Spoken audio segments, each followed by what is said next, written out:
Hi. It's your girl, Ashley, aka The Widow. And today we have a wonderful stream. We have Enosh from Poindexter's Lounge is here. So you know what I'm going to do? I'm about to press this little button. We're going to get right into it.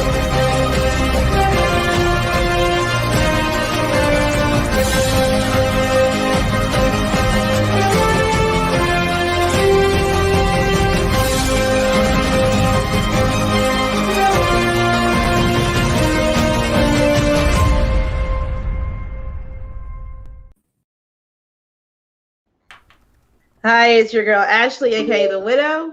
And today we have a wonderful panel, a wonderful guest. Enosh is here from Poindexter's Lounge. How are you, Enosh? I'm good. I'm glad to be here. I just put in the private chat. I feel like I'm on like Hollywood Squares, like, with Enosh. Yes. Well, it's good to be here. Welcome. Good to be here. You want to tell them a little bit about your channel and what you do on your channel? Well, Poindexter Lounge, we are a place for nerds. We talk about all things nerd culture, TV shows, games, movies, sci-fi, fantasy, comic books, superheroes, toys, and so much more. And so if those are things you enjoy, you probably enjoy the channel at some point. Every once in a while we get a little hot take here and there. And you know what? But it's all good because I think over time we make friends of everyone. So there you go. And we have a good time doing it. I do it with my family for the most part. I started it off with my 3 boys and my wife. And now it's a lot of me just because I do a lot of late night streams. But my wife is highly involved, and my kids come in when they can, and we have fun. We do all kinds of fun stuff. We go toy hunting. I just put out a video this week of us going toy hunting this weekend. And we do our panel discussions like this, live streams and stuff. And we just have fun over there, and you never know what's going to happen over at the Poindexter Lounge. I swear, you never know who's going to pop in, and or what's going to happen, what's going to drop. So we have a good time. All right, and right beside you is the man with the cat ears himself, Mr. Yellow Does It. You want to tell us about your channel and what you do? My name is Yellow Does It, fam, aka No W, aka Yes. My name's a color, aka the Grump God, and you can find me over here on Yellow Does It, where we'll be tomorrow night. Teach some hood niggas how to play Dungeons and Dragons. Also, you can find me 5 days a week on the Great Council, giving y'all the nerdy news. With the guy who's probably gonna speak next, unless we're doing some weird kind of draw line pattern thing. Now we have to. Right. And the one and only, he doesn't have purple hair anymore. No, I do. It's just do you? It's just a little. Yeah, okay. It's still there. Okay. It doesn't look so purple. It doesn't look like it did a few days ago. But Darth Daddy Lunga is here. Yes. G. Lungaro, aka Darth Daddy Lunga, aka the hardest working man on YouTube, author, comic writer, 3D cosplay maker, YouTuber, one half of the dynamic duo known as the Great Council. Man Yellow over here. Dynamic duo. Listen, I said a lot of words there, okay, guys? That needs to be a t-shirt. Dynamic duo. Okay, dynamic duo. Damn memories. But yeah, that's where we are. And Mr. Philosophical Pickle, he has a theme song that goes, "He hates everything." No, I'm not going to do that. He doesn't. So tell us about your channel, Philosophical Pickle, and what do you do? Yeah, Philosophical Pickle on YouTube. I basically do what everybody else does: comic books, movies, nerdy shit, pop culture. So out of the thousands of YouTubers that you can watch talk about this stuff, maybe watch me sometime. You're one of them. Yeah, I can say that. Thousands, you're one. I'm here. So I got to ask you something, Pickle. When are you going to tour again? And when did you start straightening your hair, Al? like weird Al. You're not the first, like Yankovic, and you won't be the last. Hey, that's a term of endearment from me. I would just say that's a term of endearment from me. So it's are you not Canadian? a bad thing. The shirt's definitely not helping. It's helping. It's helping a lot. It's helping. I'm never gonna unsee it. Well, you fit the demographics. You're white and nerdy. So, Enosh, I had my hair down to my back 2 years ago. I really looked like him. I cut it. I'm cutting my hair soon. When I grow out my hair, it looks just like Weird Al. When I grow out my hair, it looks just like I used to have really long hair myself. I had it halfway down my back. I mean, I've been a musician my whole life, so that's what I did. And yeah, that's just the curse of having curly hair. But I did discover. Speaking of hair, last year my wife actually straightened my hair as a joke, and I actually liked it because for the first time I actually had like like rock star hair because I grew my hair out over COVID. You look like Black Suit Superman. Yeah, a little bit. But actually, speaking of no hair, Oh god, is he there? Okay, am I there? Can you see me? Hold on. Can you see me, guys? See something. We have. Where's Waldo? Where is he? Thank you for joining us today. You know, he's gonna spew probably lots of crazy stuff out of his mouth. You know, it's Mr. Hot Takes Tuesday, aka the Nerd Man. Like I say, Nerd Man is here, aka the Black Lex Luthor is in the building. Tell us about your channel and tell us what you do, man. Wow, what an intro. Yeah, you can find me on Hot Takes Tuesdays.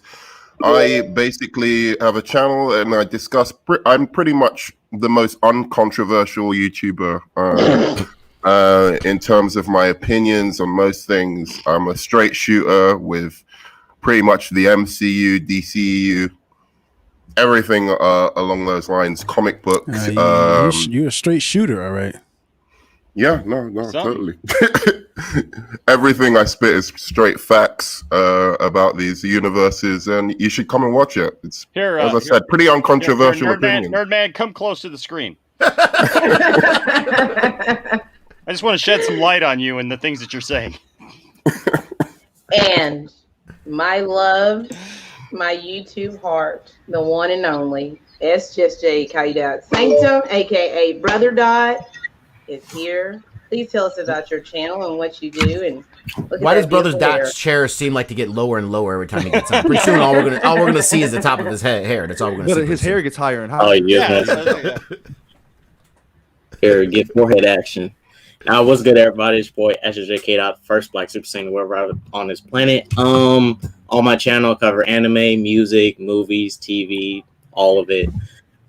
Soon, I want to get back into talking about political and social stuff, but at the moment, I got another strike, so I can't upload for 2 weeks. So you guys are gonna have to see me on the Widow and Swag King streams for the next 2 weeks. So enjoy me on their channel for the next 2 weeks, guys. Yes, that's it. Now we've got some really cool people that are here in the chat. Zeal is here, and he always my boy. And so Nerd Man is not alone, right? Braille, Big Braille is here. Eddie, of course. F the MCU and it's dumb humor. Oh, Eddie. Oh, yeah. Eddie. Here he goes. He's already pushing it. Tony is here. The beautiful Emily is here. She says Weird Al is looking fine tonight. Yes, that's Miss Beautiful. Emily is here. We had Nate is here. Geek Studios is here. Everybody. Superwise is here. Oh my goodness. You're here. It's not too late. Yay, Superwise. How are you? My son. Great stream earlier. Great stream. Saggy. I'm the goat. I don't know about that, but thank you very much. So, like I said, Enosh, I'm so glad. You know, I've got to have a great conversation with him on Master Swag King Entertainment's channel about a month ago. Yeah. And you know, from there, you know, started communicating. I was like, you know what, I'd like for you to come on and to talk about the Snyder movement and how you got involved in that, and what was it about these Snyder films that really connected with you when you saw them? Yeah. So, well, you know, look, I've been a Superman fan my entire life. I was a child of the late '70s, so I grew up with Christopher Reeve as Superman. Love Christopher Reeve as Superman. Always will love Christopher Reeve as Superman. Superman 2 is probably in my top 5 movies of all time. It's just Superman's always been in a part of my life, and that really started because I didn't have my dad growing up. I was raised by my grandmother, and so I didn't have a lot of male role models in my life. But Superman was like one of those things. Like I always saw Superman not necessarily for his superpowers or you know all that stuff. Obviously, that stuff was cool for a kid, but mostly it was because I saw how he treated other people in his life, and so I looked at Superman kind of as being the ultimate of what a man should be, how a man should act to those around him, how a man should love, how a man should care for people. And so that was always a constant, you know, and I grew up with all that stuff in the late 70s, early 80s, Super Friends, and the toys and the action figures and stuff like that. So I mean, those were definitely influences in my life. But the funny thing was as much as I love Superman, I had a couple of Superman comics, that kind of sat around or whatever that I'd pick up every once in a while at the, like we were at the drugstore or something like that. In fact, I still have to this day. I remember ironically, I picked up the introduction of Superboy Prime on the newsstand when I was a kid back in 1985. Because I liked the cover because it had Superman and Superboy on the cover, and so I was like 9, and I convinced my grandma to buy me that comic, and so but that was all I had of comics. But then when I always kind of looked at comics as I got older, I kind of looked at the comics themselves as kind of like these things like for kids. I kind of put that back there with because you become a teenager. Now I'm an adult, I just don't care, and I've kind of reverted, I guess, back to my childhood with the stuff that I love, but. At the time, you're becoming a teenager, you're discovering yourself. So I kind of like put that back there.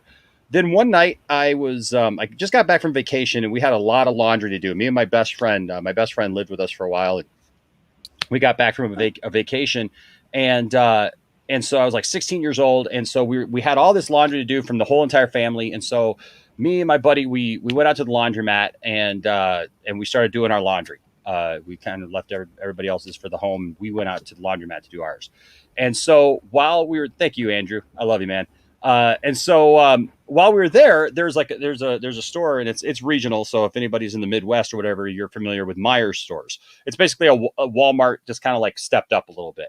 And they were always open 24 hours and there's nothing ever to do in town. So everybody'd go hang out at Meijer, even if you didn't buy anything, you just kind of walk around Meijer late at night. And so we went over there and I found something that I knew about, but I still had not read at that point, and that was the Death of Superman paperback and trade paperback, and it was $5, and we were sitting there at the laundromat. We were going to be there for a couple of hours, and so I bought the Death of Superman, and I brought it back to the laundromat, and my buddy bought like a comic book or whatever, and of course this was like '93, so. Comics, there was a big comic boom at that time. And so we went back to the laundromat. I started reading that comic and I got a few pages into it and I realized, wait a second, this isn't like kiddie. This isn't cheesy. This isn't Superman just saving little cats and trees. This is Superman like dealing with some real stuff. And it was very adult to me. And it spoke to me as a 16-year-old. Like I felt like, wow, I can enjoy this. This is like almost like watching a movie in and of itself. And so I read the whole thing in just that one sitting, and it's not very long, but I just read it all cover to cover, and that started my love of comics. And from there, man, it's just like I just started collecting everything, and I just went on this tear. And it's ironic because we do giveaways on our channel, and I just did a giveaway for the John Byrne reboot from 1986 of Superman. And this reboot right here meant the world to me growing up, because when I went back and started getting back issues of comics, this Superman made sense to me. The Superman, the Dan Jurgens and Jerry Ordway,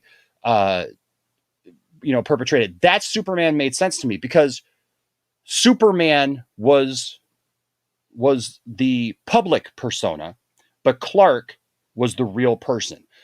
And that made sense because as I got older, and I think a lot of people do this, even if we love the Christopher Reeve era and, Richard Donner, rest in peace, God bless him. Nothing to take ever away from that. But as we got older, like, especially 3 and 4, you start looking at some silly stuff in those movies, and you're just like, wow, Superman's really overpowered. He doesn't really deal with anything serious. He's rebuilding the Great Wall of China with his vision in part 4. He's, throwing cellophane S's at villains, and it just, it didn't really make a lot of sense. Where those comics in the late 80s and early 90s made a lot of sense to me, because it really painted Clark as the real person. It painted, for the first time I saw Clark as having challenges and issues and having to come to grips with the fact that he was an alien from another planet. Yet he was he was raised in the Bible Belt of the United States, so he was raised with a certain value system and by certain, by the Kents, and that brought about its own challenges, and then discovering his powers and how that was going to dictate the rest of his life and what he should do with those powers, as opposed to maybe what people expected him to do, or his parents, what they expected him to do, and finding himself. And it just really spoke to me in a huge way. And I saw a little bit of that displayed actually when I watched Lois and Clark, The New Adventures of Superman, because at the same time that show was on, they dealt with a lot of the same issues that were in the comics simultaneously. They really paralleled each other. And that was kind of the first show that we saw where Clark was not just this, I should say, first modern show where Clark was not just this bumbling kind of guy since Christopher Reeve. Because if you go back to George Reeves in the 50s and all that, like, Clark was never portrayed as a klutz or clumsy, or that like he was putting on this facade in front of everybody. George Reeves was very much a man's man as Clark, making fun of Lois.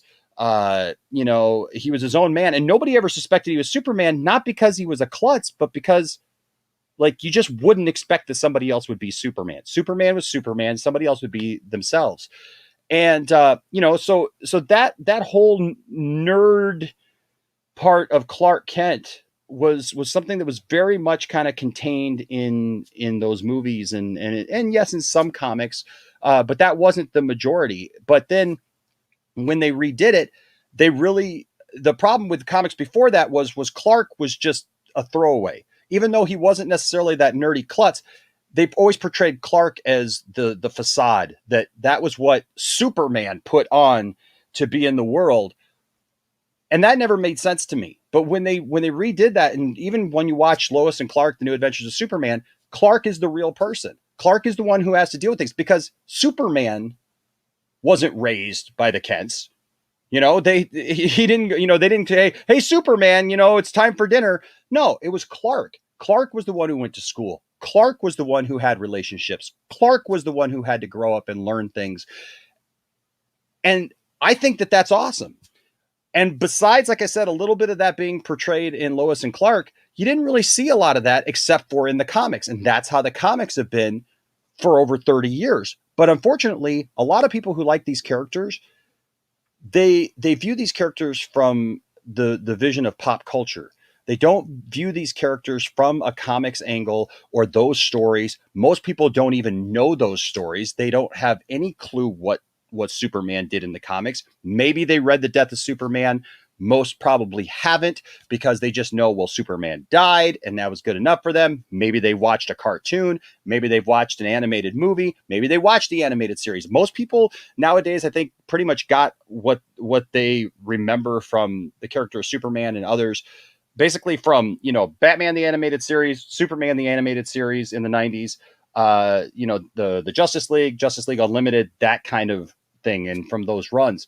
But in the comics, Clark was always portrayed, as this different thing, as Clark being the person, Superman being the facade. So I say all that because that's all the lead up to how I got to Man of Steel, and why I loved Man of Steel. Because when I went to go see Superman Returns, as much as they tried to capture that Richard Donner vision, Bryan Singer's just went way over the top, and it really wasn't. It was devoid of all of the heart, of all of the command that Christopher Reeve had. And that's not, and I've realized this, that's not Brandon Routh's fault.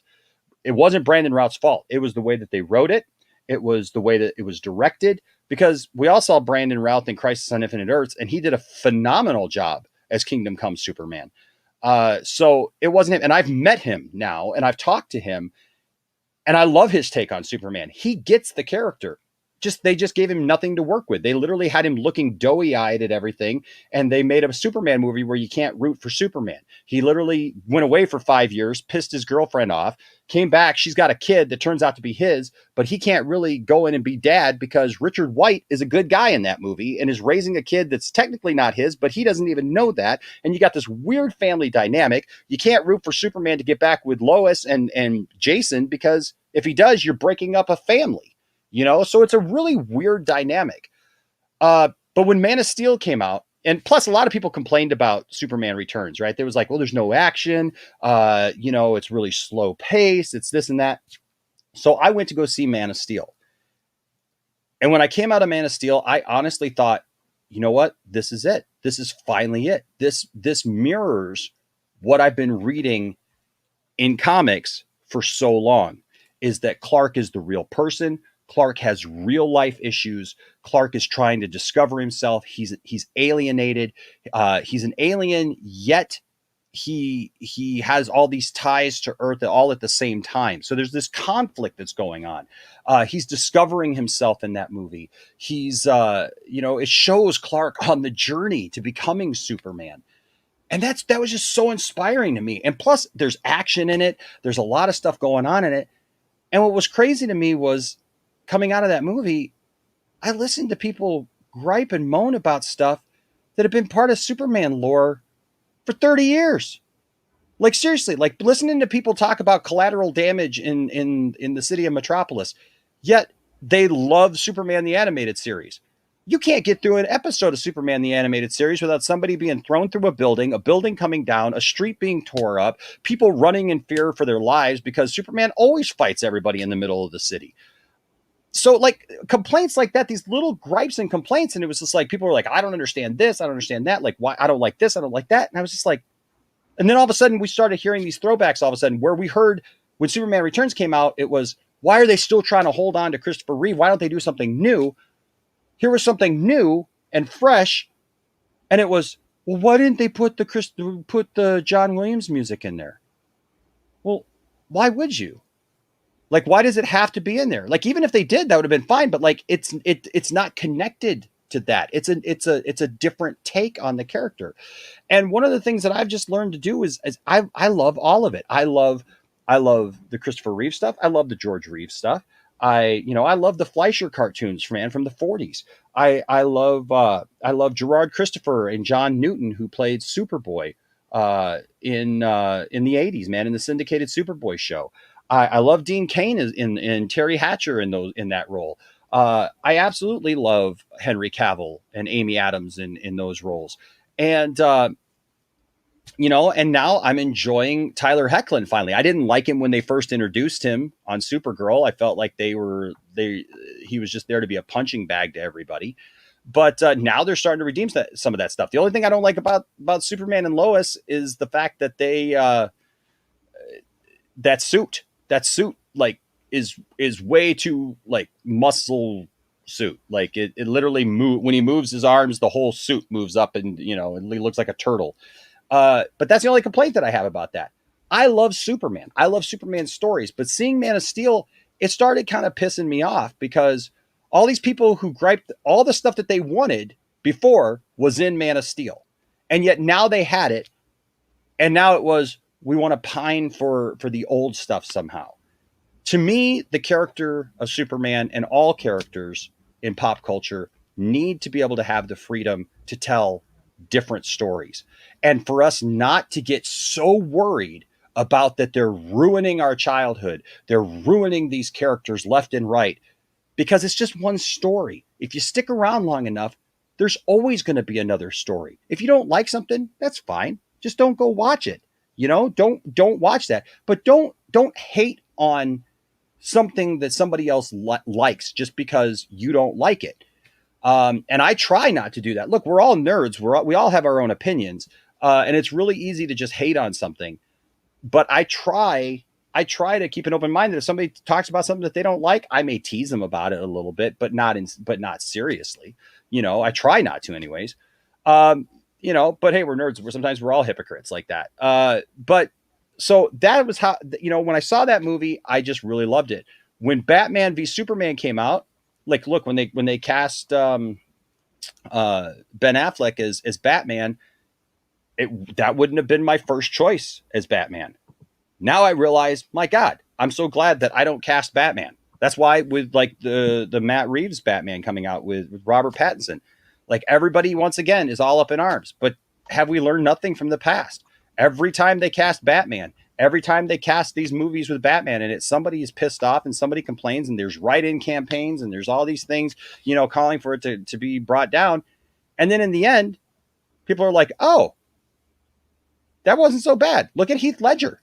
For God's sake, I was wrong about Heath Ledger. Most of the world was wrong about Heath Ledger because Heath Ledger knocked it out of the park, as a Joker, and he's become what a lot of people know as a Joker. It's not completely comic book accurate, but it's what a lot of people know as the Joker now.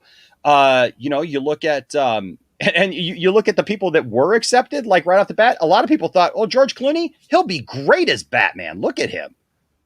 And now he's probably one of the least favorite Batmen of the modern era. So, and look at Michael Keaton. We literally have Michael Keaton coming back next year to reprise this role.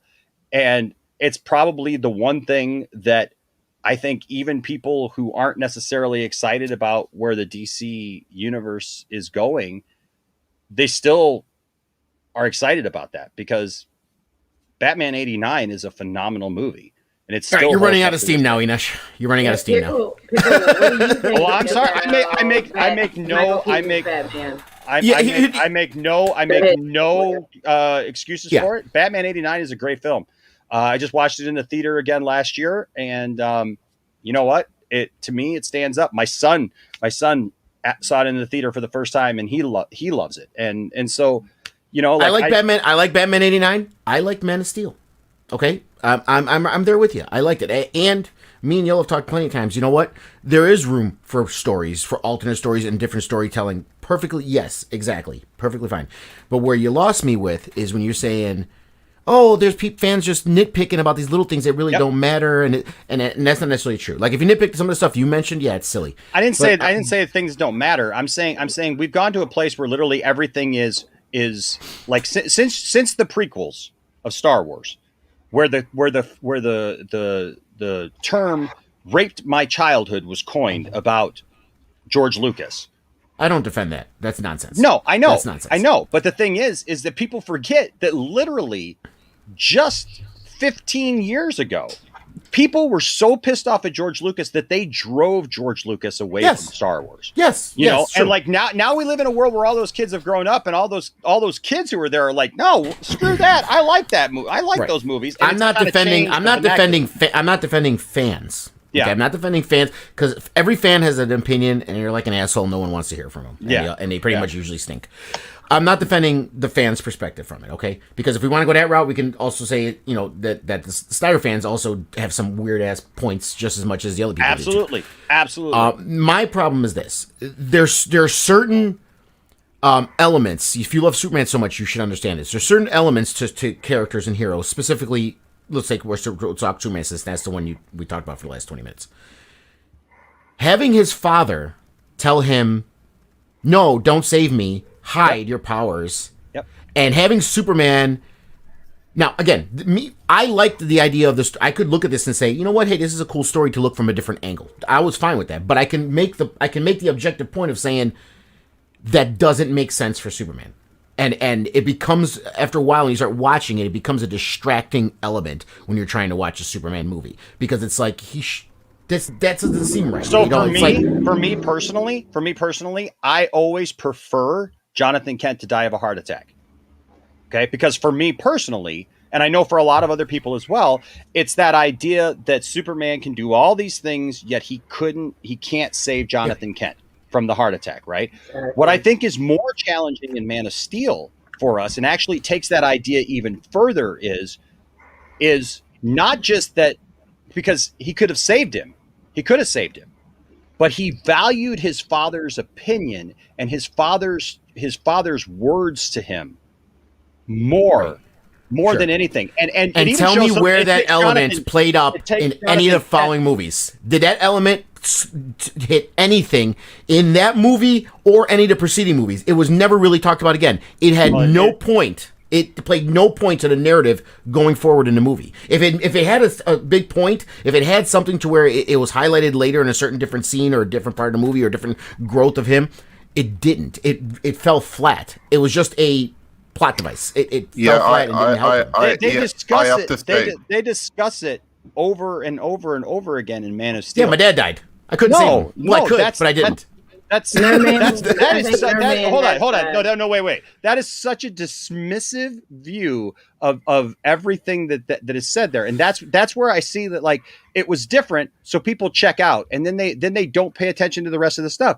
Literally, Clark. I know, but I'm just saying though. Clark literally has a whole discussion with Lois. I think Nerdman wants to make a point. Yeah, I know he does. But Nerdman and I have had this discussion before, so I just want to touch base on this because it absolutely is a recurring theme both in Man of Steel and in Batman v Superman, because he literally has a conversation with Lois when Lois discovers Clark at his dad's grave, where he gives a whole statement about these are the things my dad valued.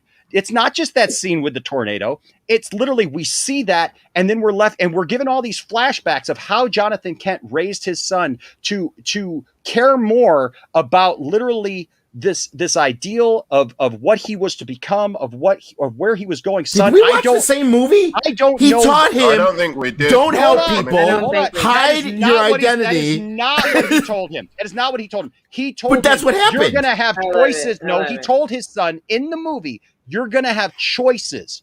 You're going to have to determine what you do and what you don't do, because Superman, that's the difference between Man of Steel Superman and Superman in the comics and the Silver Age stuff. I wish I saw the movie you did. I want to say I really did. I wish I saw the movie you did. Hold on. You posed a question to me, so let me answer the question, because otherwise the question is not going to get answered and you're going to move on to something else. So the idea of what Jonathan Kent instills is not just let them all die. That's not what he says.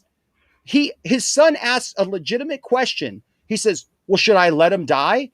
And Jonathan Kent doesn't say, yeah. Yoda in Empire Strikes Back straight up tells Luke Skywalker that he should let his friends die if he values what they fight for. Well, that'd be great if Yoda was in this movie, but he's not. Okay, he's not. But here's the thing.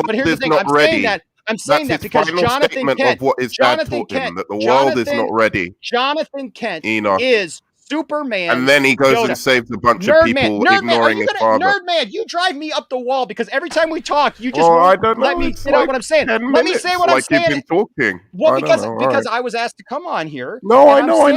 I'm letting you, but I'm just trying to. You're talking over me. You're not. You're talking over me. I'm trying to get out the same. I'm trying to get out the same. Enosh, the reason why is because we've been streaming for about a half hour and 25 minutes. That has been you. That's why he wants to get a word in.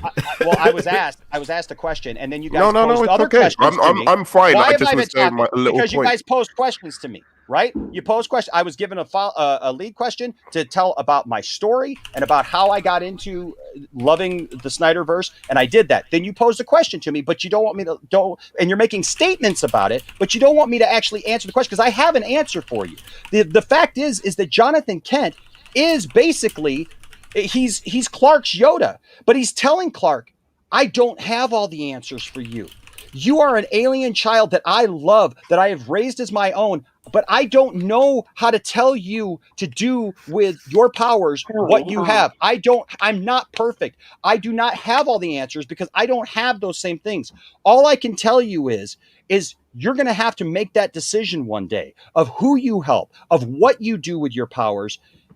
And I hope that you make the right decision from it. But what he didn't want was his son to become, you got to remember, in that tornado scene, I get it, it's Henry Cavill, so we think of him as being older, but he's literally supposed to be in his late teens. Okay, so this is not Superman who's making this arbitrary decision to let his father die. This is a teenager, and he's not even making the decision. He's honoring his father because his father has instilled in him in all of those flashbacks. I wouldn't say teenager, maybe early 20s. He wasn't a teenager. He was about 20, 21. He was a teenager. He was supposed to be like 16, 17? Okay. Yep. Either way. Yeah. Either way. Okay. Nerdman, and I hate to say that I got to agree with you. Let him say the one thing he was about to say, because this is the main difference. I'm going to say this. I want Nerdman to give his point, and then I want to hear Yellow. thinks The flashbacks about, over and over again speak to the fact that you're wrong, because he literally instills it in his son. So at that point when the tornado hits and he just puts up his hand, that is enough to stop Clark, because all of those moments replay for Clark. And Nerdman, what do you say? What do you say? Say it again. What do you say to him? What was the one line that he said that quashes all of that? Oh, he said that the world isn't ready for, he basically says, my father said the world isn't ready for me yet, which is basically like his father's ultimate lesson. That surmises his father's ultimate lesson. It's not ready for me yet. It's too dangerous. I don't know what he thinks is going to happen to this bulletproof, invincible kid, but the world is going to be like too dangerous for him, apparently. Okay. The world finds out. They pretty much do nothing, right? It's like, things go on completely as normal until the aliens arrive and start destroying Metropolis. So clearly his father wasn't like all that right about it as far as the movie's concerned. Wait, what? Secondly, the world finds out from the aliens. last thing, and then you can respond. Because I've talked about Man of Steel. Well, when you watch the movie, it's not like, you compare it to something like... The world doesn't find out about Clark until the aliens show up and call for him to be outed by the world. Yeah, right. So what are you talking about? They're pretty calm about it up until the point the aliens start destroying the world. It's not like people are trying to get out of the city or anything like that. They're still in their offices working like as normal. Had the military involved, and they're literally trying to figure out the military how to are doing stuff, over. But not everyone else is just normal. Plus, Clark, by the way, betrays his father's only teaching, or his father's main teaching, because he starts every time he can get it. Thank you. So that is the one thing. That this valuable lesson you said he taught him, he was literally defying at every moment he could. He put a semi-truck, he twisted a semi-truck and put it on a telephone pole because some guy groped a lady. He literally went against everything his father said at every turn. Wow. So what we learned was his father's lesson was not a good lesson because it caused him so much depression and it caused him so much strife wanting to help people. But my father said they're not ready for me. Wow. I mean, that is such a horrible take on Man of Steel. I like the movie, but I'm honest about it. That is not being honest about it. That is a horrible take. That is such a pathetic. That is such a pathetic take on Man of Steel. Oh, pathetic? No, it's pathetic. Well, no, it's a pathetic take because that couldn't be further. That couldn't be further from. That couldn't be further from what it is. Introduce my beautiful, lovely co-host is here. Jess is here. Jess, my co-host. She will be monitoring things as we go along, looking for things in the chat. So welcome, my lady, my love, my wife. Jess is here. Yeah. Yes. Hi, Ashley's I lover. just want to. I want to hear Brother Dot here. What is your take on Man of Steel, and what do you think so far? Well, about, since since Enosh just made. Since you guys brought it up, we got to the tornado scene, and I'll give my take on it.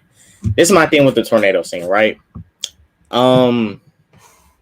Sure, I can understand why Clark didn't save his father, right? But me putting myself into it, that makes sense. Me putting myself into it as someone who is at the moment, my dad, he's 70, right? And my dad, I can't wait for a tornado to come. Like for me, my dad, he's 70. His sight is starting to go bad and stuff. There's a lot of things I need to take up and do for him as the son. He took care of me, so in turn, I got to take care of him. My issue with Clark is in that movie. I'm be honest, and I'm gonna say this.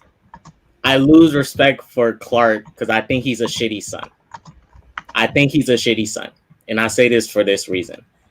You can't give me the powers of Superman, and I stand there and I let my father die from a tornado, and I know I can help him because look, Clark's father was an old man. He was, I don't know why Clark let this old ass daddy go over there and try to help these people.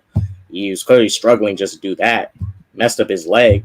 But I'm like, as a son, when your father is at a point like that, look, whether men are going to have their pride, but you as a son got to step in and help out your father. Like at times when I go out and my dad will try to drive, right? And when I know he can't do it, I'm like, Dad, I'm gonna drive the car. You sit in the passenger seat because you cannot do this. He'll try to do it. I'm like, no, you can't do it. You're gonna hurt yourself, and you may hurt somebody else. You know, Superman in that scene, I lost He's not respect. Superman. Clark, Clark's a man. He's It not doesn't matter Superman. to me. His It doesn't father matter is to me. father is making that sacrifice at that point. That's his dad's decision. And Enosh, I'm also say this. For him as a father to do that right in front of his wife and sons, I'm just gonna die right in front of my to protect family. his son. And I know my son can help me. And this is also the thing. Whether humanity find out they can't do nothing to Clark. They don't know that. They don't know. We as the audience know. We as the audience know him. He's doing it. I will say that they don't know what his limits are. They don't know what his limits are. That. They don't know what the government is capable of doing. They don't know what his weaknesses are as a young man. We don't even know what powers. Honestly, we don't even know all the powers that Clark has manifested at that time. Clark may not even have all his, but we know he can't fly. Because he can't fly until first flight after he puts on the costume after he leaves the spaceship, right? So we can't just say that even he just has the ability to as just soon as run he knows in he and has save his super dad. strength, he knows he has super Okay, strength. well, all right, His dad though is trying to protect his family. His dad is trying to protect his wife. His dad is being the man of the house. He's got a teenage son who has all these abilities and all these things that he can't explain, that he can't understand what would happen to his son if he reveals himself. And he knows that his son is not ready to deal with all of that because he's a teenage boy. And he also has a wife that he realizes he needs to protect. And he knows that the second that happens, that is revealed, that the government, if Clark Kent, that's why he has to put on the costume. Because if Clark Kent runs out and does all that stuff, guess what? The government shows up at the Kent farm. Maybe. Okay? No, they do. So you do. You can't tell me. You can't tell me. You can't tell me. Listen, if he saves his father in that moment, not in Superman and Lois. Superman, they're there. Lois's dad, and in the comic books, Lois's dad's new too. I think that's an invalid point. I think if he goes across there, he rescues his father because he is fast. No one's going to notice. Do you know that? Do you know that? Yes, he is. He would have did it. It doesn't matter. It doesn't matter. In Clark's mind, how do you know? In Clark's mind, he was going to save his father, and guess what? He would have. I know we don't know that. They don't know that. He would. Why would his dad let's be honest. He would don't do it if he knew that if he doesn't know that there's a because there's nothing that has to do with running at speed or whatever. He just tells all of this super strong speed. Like if he knows he's guys, that's a bunch of assumptions. Listen, it's all of this is irrelevant for one reason. I mean, everybody if the government found out about that, they could have still went to the Kent farm, and his mother still would have been there. If the government found out about what? They could have found out that it was him that jacked the dude's car up like that outside.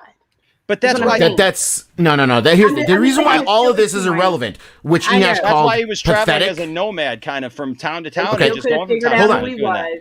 Is what I'm saying. Nobody knew who he was. That's why it took Lois Lane. Lois Lane started tracking him down and started going from place to place, asking those questions. The government would know who he was. If we're going on that point alone, Enosh, all I'm saying is that in one scene, he doesn't save his father because he doesn't want to be discussed. The entire power of the United States government can't figure it out, but Lois Lane did. And there's also years. There's also years between Clark. That's why it's a flashback. It's a flashback. It's a flashback. All of this is smoke, though. It's a Lois Lane found out. He's right. Okay, it's a flashback. I want to say something nice about the film after Lunga. I want to say something nice about it. Yeah, the only thing I was gonna say, I'll make it quick because I don't try to ramble on for an hour. All of this is just nerd fighting about powers and how can they do, shouldn't they shoot. It's all speculation and nonsense. The whole point, which Enosh called pathetic, which isn't pathetic, okay, is the one lesson his father taught him. He learned nothing from. He consistently went against that lesson. The whole point in cinema and any kind of writing is when there's a lesson that's taught, it's supposed to do something later on. He's supposed to learn from that lesson. What he learned from that lesson is, I'm not doing that. I'm going to keep saving people. Not only keep saving people, but let people die to save Lois Lane. He will do this over and over and over again. Superman cannot help himself but to help people. And the fact that his father said the world's not ready for you, don't do it yet, is completely an anathema to what he is. Not only in Superman, but in this movie. Right, That's it. exactly. His time came. His time came, and when his time came, he rose to the occasion. His time came when he saved the tanker. His time came when he put the truck on the pole. His time came when I love somehow everything. it didn't come when it was time to save his father. But yes, Nerdman. Yeah, No, I was to gonna me, say it's Yellow. just go ahead, nerd. Okay, go on, Yes. go on. Just real quick. Okay, I To was me, just it's gonna just say. weird that a word. It's not going to work out. To me, it's No, just no, weird go on, that Yellow.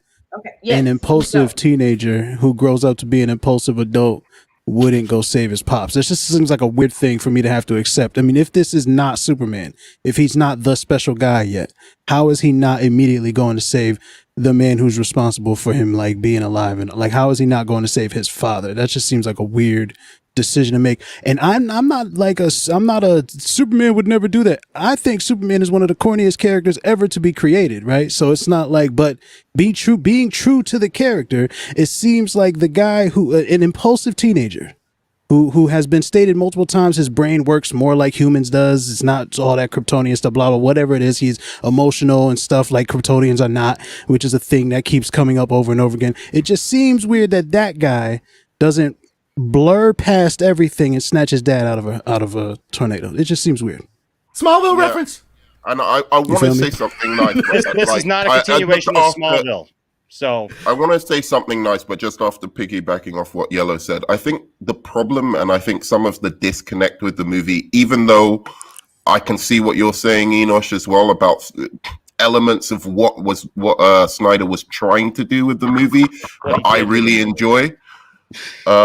Let me finish, but I think the idea of making Superman into more of a kind of alien and into more of a he's got an emotional deficit in that film, and I don't think that's a really good way to connect you to your main character of your story, and I think that's the big problem with it.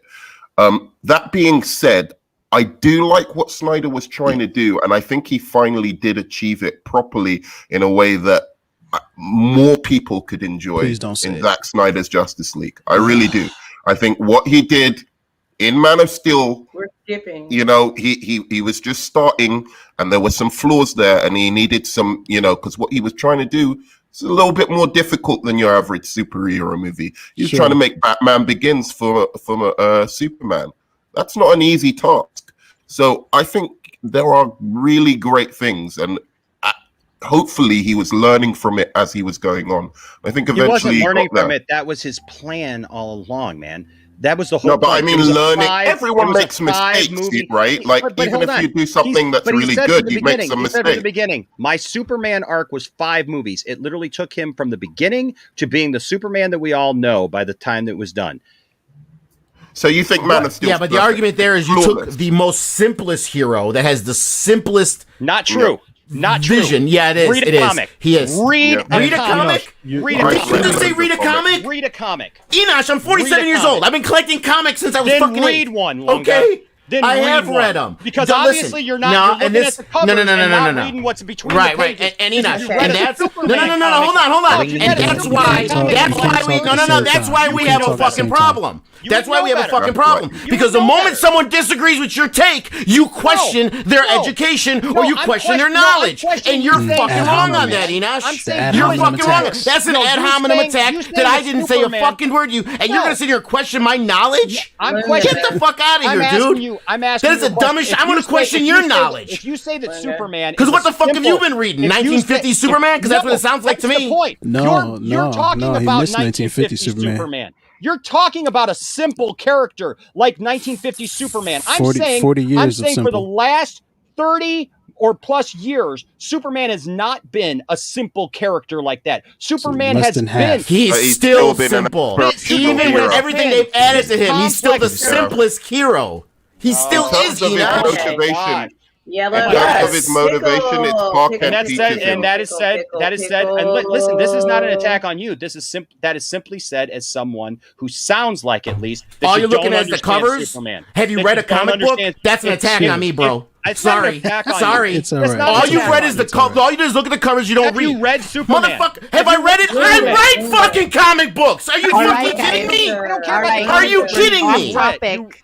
I'm asking you, Well, have you let's read get back- Superman? yes. Let's Have get you read back Superman? to Man of Steel, ladies Have and you gentlemen. read Superman? I want to hear what Pickle has to say now. You digging in the crates now. I think he You has, gotta pull out Enosh. I'm not Superman number We're one. going to hear from But I think philosophical- Wait, Enosh, we to got be fair, I think we all read these comic books in different Nerdman, ways yes. because of our own life experience. I think that's But- what but it to is. be It's not fair- that he hasn't read them.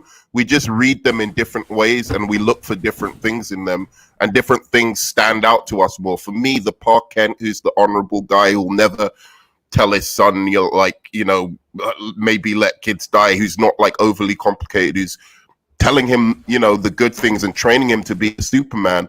That for me is my Park Kent. The comics I've read. Have I read that's the Park Kent I've Superman? got. Have I read fucking Superman? Ask me if I've Well, read here we fucking go. Superman. Have you read Superman?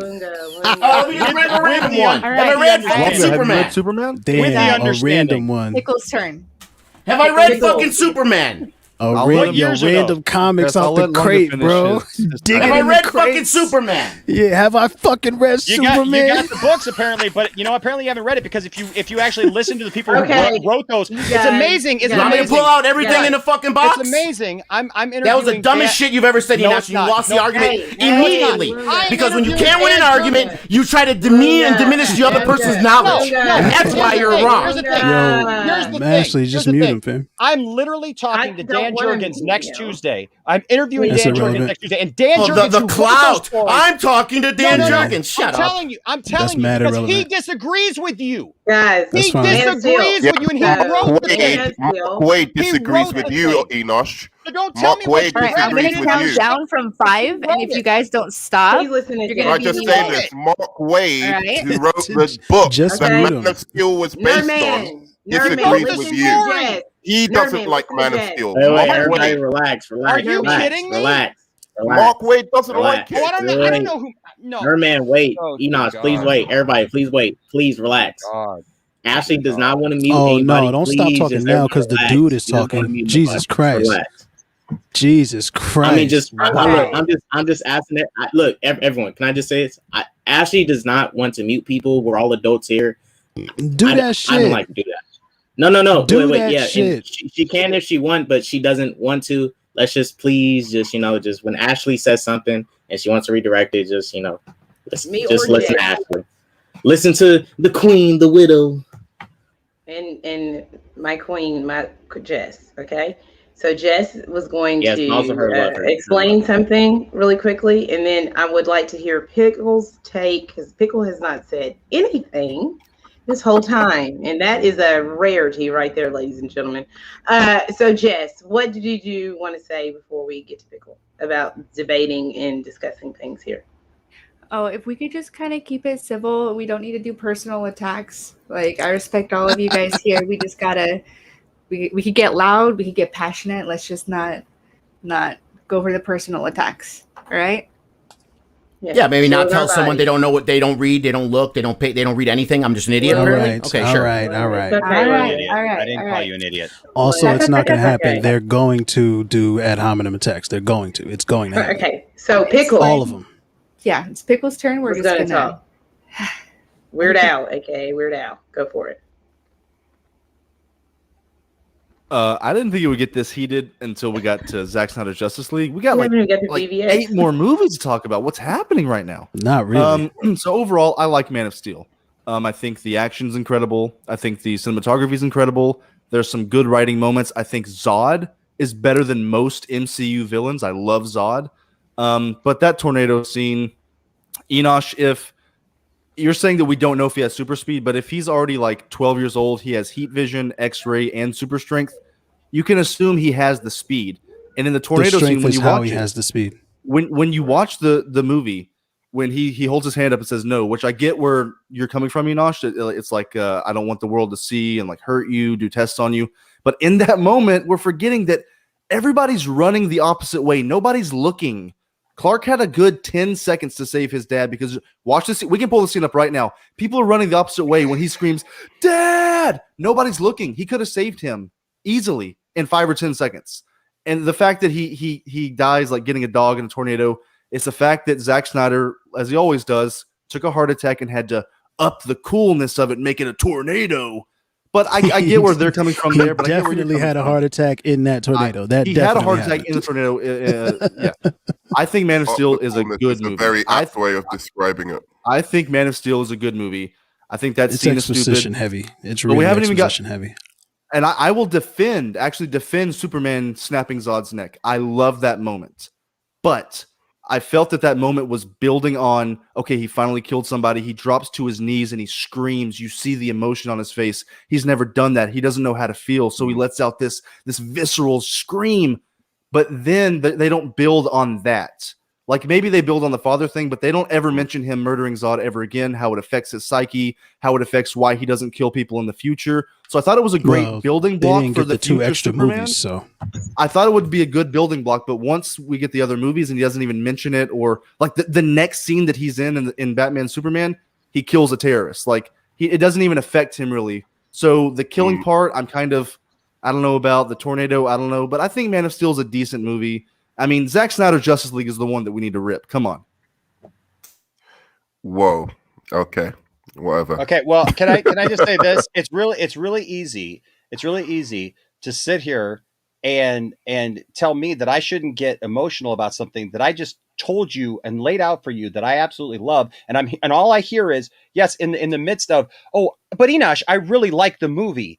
And all I'm hearing is 4 people throw little jabs here and there at me, at the thing that I love, tell me that I'm wrong 5 different ways, and I'm the only one here with my point of view, and yet everybody's talking over me, so I'm not supposed to get emotional about that. I'm not supposed to get frustrated about that. And so then once everybody's talked over me and taken their little jabs at me under their breath and said one little comment here like I didn't hear it, then I'm told, when I ask a question that I disagree with the way that you're interpreting something, and no, I'm not saying that I'm doing this for that I didn't bring up Dan Jurgens for that reason. I'm saying I've watched plenty of interviews with that man, and I know how he interprets the character. I know how he feels about Zack Snyder's version of his characters that he wrote. Okay. And yes, I am thankful to God that next week I get to ask him personally those questions, because I'm tired of being ganged up on everywhere that I go. Cause I'm the one lone support. I know you're not, Ashley. And I'm not mad at you, Ashley.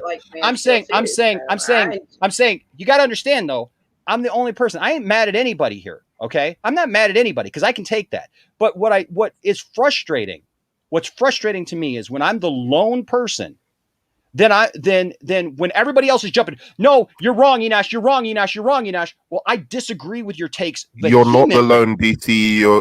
I'm the lone guy. I'm a huge DCU. Nobody else here. Can I say something, please? But that's a gang up on me. I mean, if we're just gonna, all I'm saying is, and I'm not saying, well, I can't take it, I'm just gonna leave. I'm just saying, there's no point in even going on to Batman v Superman or Zack Snyder's Justice League if you're just going to rip it apart, because then there's then you don't need me to be here. You know what I mean? Can I say something real quick? Value anything that I say. They don't. Can I say something real quick? I know. Can I say something real quick? It feels like they don't value anything that I have to say, anyways. And everything that I say, 4 people are going to jump on me and say, "Well, you're wrong, Enosh," and that's just it. You're wrong. You totally misinterpret that. So we don't know where you're coming from. But the second I question if you read a comic because it's based on that, then all of a sudden, no, you didn't question. You said you didn't question. Hold on. Can I please say something? Say something. Can I please? I say quiet. Can I say something? Okay. I didn't say one thing about you being wrong. I didn't say one thing about you yourself or not having knowledge or this or that. I did not say anything. I criticized the film. Now, mind you, I said it's a film I actually enjoyed. I actually liked the film, but I can objectively look at some stuff that doesn't make sense. When I told you, hold on, let me finish. Please let me finish. Enosh, let me finish, please. I know, I got to let everybody else finish, but then you are we serious? What to think. How many times did I mute myself, Enosh? I'm not telling you what to think. Do you hear what you're saying? Yeah. Do you hear what you're saying? Yes, I do. Because when I said what I thought of the tornado scene, and I got told by 4 Go ahead, you talk. I was almost done, but go ahead. Go ahead. Why I'm go ahead, wrong. please. Go ahead. I'll give you another 10 minutes. Go ahead. I'll wait. No, you tell me you ask me about the tornado scene, and then you say, well, I didn't say that you were wrong. But then you just basically 4 people just kind of just ripped everything that I said apart like it doesn't even matter. So stop conflating other people with me. Has nothing to do with me. You were part of the what other people are doing. Everybody's an individual. Please do not do that. Everybody's an individual. Okay? I did not insult you. I did not say one word about you or your knowledge. You called my take pathetic. You said I don't read comic books. You said I just look at the covers. You said I don't believe that you really look or know anything about it. You have said all those things about me when I have not said one negative word about you or your knowledge at all. The only thing I criticized was some of the writing in this movie. Go ahead and challenge that, because I did not say one word about you, Enosh, while you came at me and insulted insulted my intelligence, insulted my knowledge. You insulted me because you didn't like that I didn't agree with you. No, I said that take on Man of Steel, for all of you to jump in on this horrible all of you. take. There we go again. Yes, because it was you, it was Yellow, it was Hot Takes, and Pickle to some extent. And yes, you all jumped in on this version of Man of Steel that is completely wrong. But it's this. But the thing is I'm not surprised. Who's the one saying who's wrong now? You're telling everybody they're wrong. You're saying we're telling you you're wrong when you're saying you're all wrong. That take you're all wrong. I mean, Poindexter, I have to say that in left field that it's like you watched a different film. It's completely. Okay, it's true. We all do different film because subjective. Stop here. Nobody's insulted you, by the way, man. No one has. I didn't say anybody insulted. No, I don't think that anybody was. I'm going to say this, Enosh. I don't think that anyone was trying to attack you or attack how you feel about the film. Generally, this is my channel. I have opinions and I say things, and there'll be 4 of them that disagree with me all the time. We just sometimes disagree, and that's just how we go back and forth. I don't want you to take any of that personal. It's just their thoughts and their opinions and how they see the film, and that's all it is. Okay. I like Man of Steel. Pickle likes Man of Steel. Lunga likes Man of Steel. 6.5 out of 10. And that's that. We do have minor issues with the K-Dot. Brother Dot likes Man of Steel. But just Ashley, I'm not upset. I'm not upset with your opinions. I'm not upset with your opinions. That's not what's frustrating. That's not what's frustrating. What's frustrating is when somebody asks me a question or says, "Hey, what is your take on this?" And then I tell my take on that, and then they come back and say that no, that's not what happened there. This is what happened there. This is how I feel. Well, that's fine. But then they ask me another question, or they speak about it and direct it to me, and then when I try to answer that, then somehow I'm speaking over them or not letting them talk. But you're asking me questions. So if you're just asking me a bunch of rhetorical questions, then you really don't want my opinion. Yeah, right. Well, I gave my opinion, and it was called pathetic. I didn't say your opinion was pathetic. That overall take. Did I do anything? Did I interrupt? From that, we're gonna move. I gotta step away for just a second. I'll be right back. It has nothing to do with this. I gotta step away for a second. So I'll be right back. Move on. That's convenient. Okay. Yeah. It is because my son just got off of work and my wife is not answering my phone call and my text to go get him. Okay. So if you'd like me to leave the whole stream, you could have said that. You could have said that when you came back. Just go. Take care of your kid, dude. No, I started to go, and then all of a sudden, oh my god! Enosh, I want you here. Cool. Oh my god. Guys. Listen, I know I'm loud. I know I'm loud, but I'm always loud. Okay, this is how I am even when I'm happy. Okay, Lunga. But everybody, dude, I'm not. You know me. I'm not gonna sit here and let someone fucking talk shit about me and my knowledge because it doesn't jive with his fucking opinion of a movie. Let it go. Let's let it go, Lunga, right now. I know. But no, honestly, so I guess we can kind of talk until he gets back. But Lunga, like that is just something people say. Like, have you read the comics? Like that's just. And I said yes, and then he says, "I don't think you have." Okay, but let's just move on. He said it 3 fucking times, dude.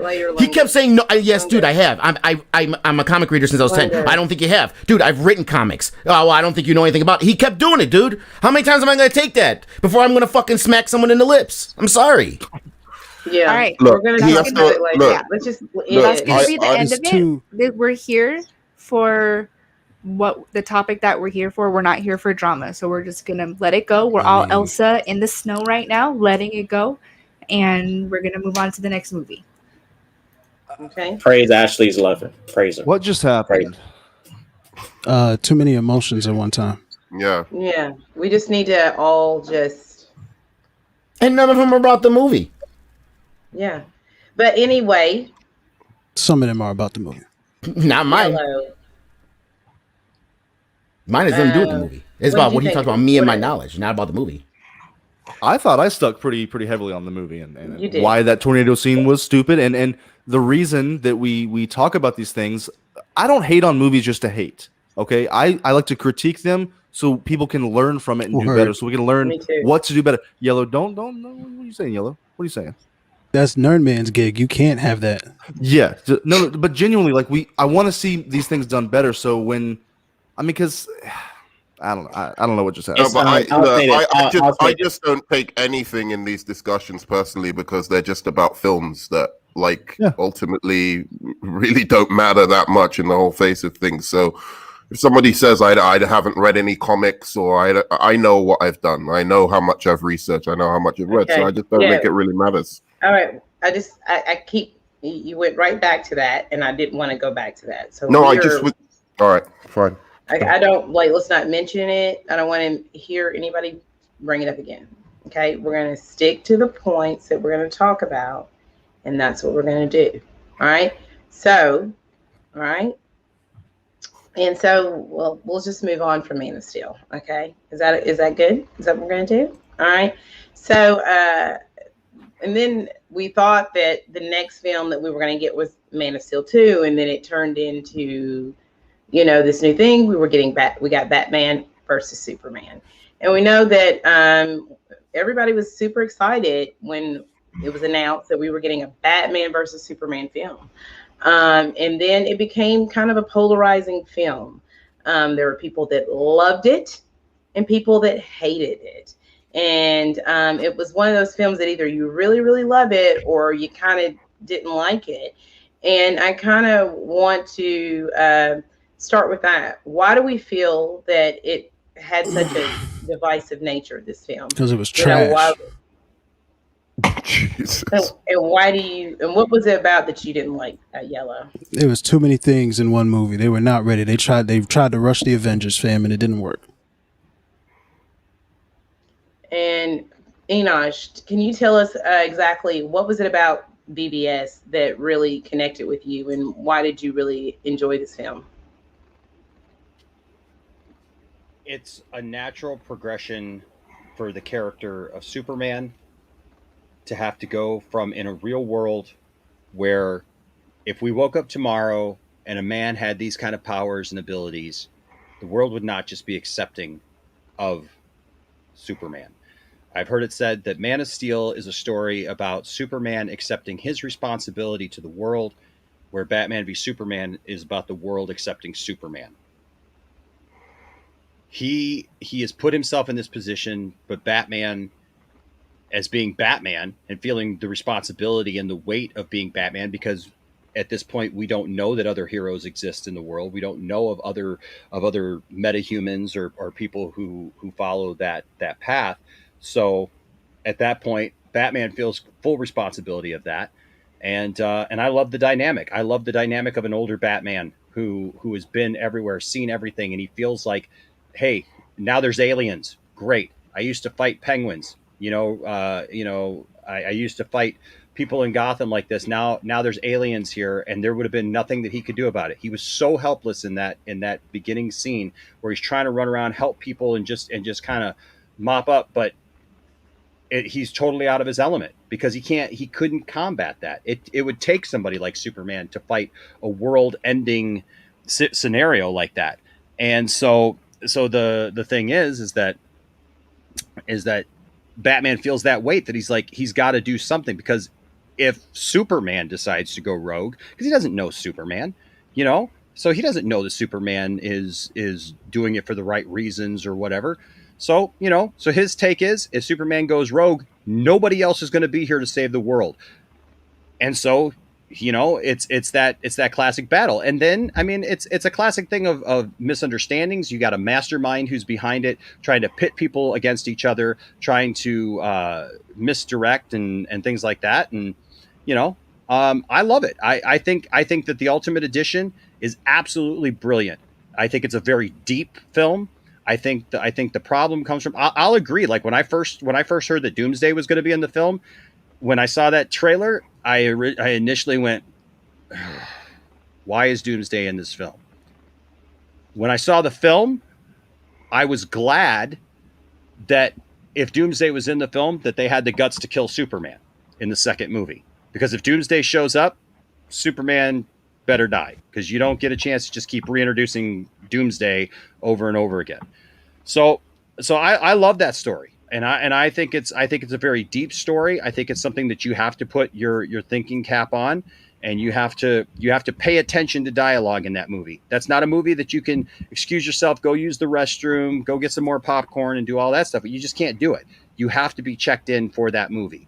And it's a great film. I just saw it, and I saw the Ultimate Edition again in the theater just a couple of months ago at an event here in Detroit. And man, it was great. It was great. I love that movie more every time I see it. And actually, that movie is aging very, very well, especially as we get past the idea of people getting past the idea of deconstructing heroes, where we're seeing more of that, where people are questioning, like, why are heroes the way that they are? It's not just about the fluff. There's definitely a place for that. There's definitely a place where people could just show up and just be whoever they are, and it's fine. But when we see more and more in pop culture, the deconstruction of heroes, the deconstruction of people that we look up to as in pop culture, in music and whatever, and the more you see that these people aren't perfect, they make mistakes, and you have to hold them accountable for those things. And that's a movie about accountability. It's a movie about checks and balances and figuring things out. And I think it's great. I do agree with you on the opening of the film. I remember when the film started and seeing, Bruce Wayne, running around, frantically trying to save people, and just the look on his face. That's a testament to Ben Affleck in that scene. I thought that everything that he did there in the opening was, I enjoyed it. It was things that happened as the movie progressed for me that I had issues with it, really. But the opening to me was very powerful. And my main thing is Lex Luthor's plan was quite convoluted. And then I felt like if it would have been just the story of Batman versus Superman and this discourse between the two of them, I think once it got away from that and then it brought in Doomsday, to me, the film just got a little bit busy. But I do prefer the Ultimate Edition. I think it's tells a more overall complete story, opposed to the theatrical version that we got. And Nerdman, what were your thoughts, and what did you think about BVS? I believe it's a love letter to DC's darker graphic novels, whether it be The Watchmen or The Dark Knight Returns. And I think it's, in terms of just the visual styling of it, the way it kind of unfolds, I think it's like a sprawling graphic novel. And I thought it captured the feeling of reading one of those sprawling, dark DC graphic novels probably better than any as hard film. as it could to do the Dark Knight Returns. Probably better than most films I've seen in this medium or in this genre. And I think for the most part, like I liked a lot of the political and philosophical things it was doing. I liked the fact it was trying to be challenging for a comic book movie. A lot of these movies don't do that. They're just like one-off watches, and you get everything that you need to get from the film. This is a film that you can rewatch and get like a little bit more. I think also in terms of Lex Luthor, I'm not the biggest fan of the casting, but I think the writing was excellent. I think if you actually listen to what Lex Luthor is saying and get beyond the performance and hear what he's actually saying, I think it's a really intelligent take on Lex Luthor. And I think he's a philosopher, he's a businessman, he's a psychopath, and he's all the things that Lex Luthor is in the comics. Again, Batman's awesome in it. I wish he didn't kill, but I think he's awesome in it. And I think that Superman is my only real problem with the movie. So I really like the movie. I thought Wonder Woman, what a great introduction to her as well. So I really like. I thought that it was a good introduction to Wonder Woman. I do agree. I thought she was fantastic. I feel like out of all the Justice League members that we were introduced to, of course, you know, she got the best introduction because everyone else, it was kind of a rushed moment. But with her, I do agree with that. I feel like her introduction was handled well. Just one more thing, and as I was saying before, just one last thing. I do think, as I said, at least in the DCEU movies, Snyder was getting better and better. But that, you know, I don't think he was flawless. That's my only thing. Yellow, did you want to add something here? Batfleck was great. Superman, you know, Superman. Doomsday shouldn't have been there. Lex was annoying. There's too many different stories that he tried to tell in one movie, and it all falls flat because of it. It all kind of, there's a lot of good ideas. None of them seem to be executed very well. And then there's Martha.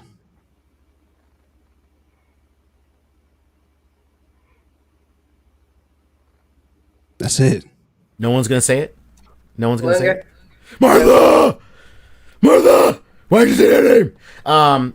Yeah, no. I mean, he was having a PTSD. I liked it. I liked it a little bit better than Yellow did. But a lot better. But everything that he said is exactly true. I only watched the extended edition because he was like, "It's good," and I was like, "It's 30 more minutes of shit I didn't want to see."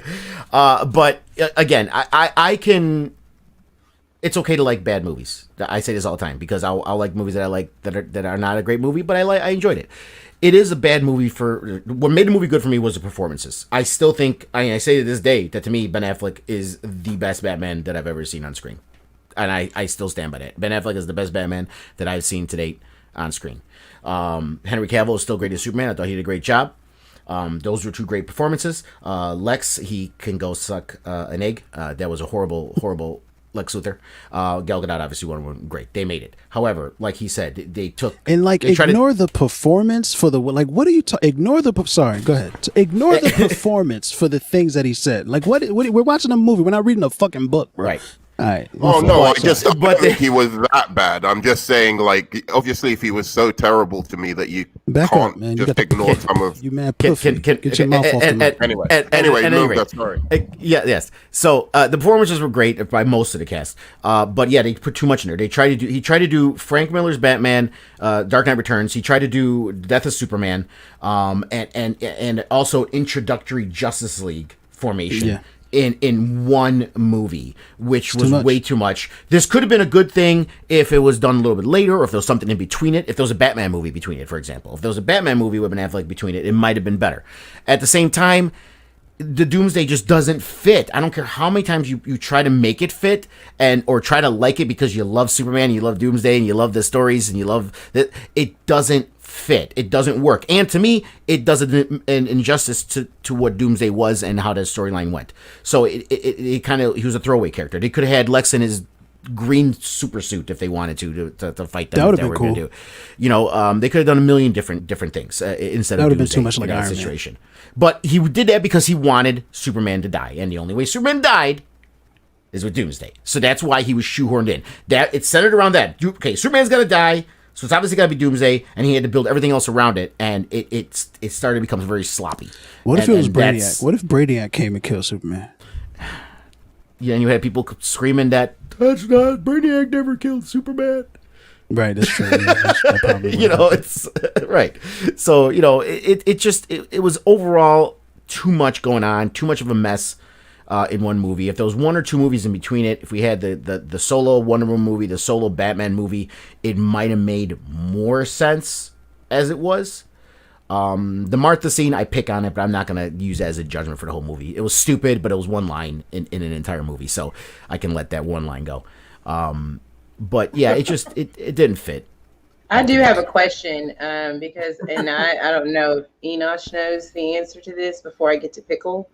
Because I read an article a while back, and maybe Enosh will know here, that originally the line was supposed to be, something about saving my mom, and then later they went back in and changed it to Martha.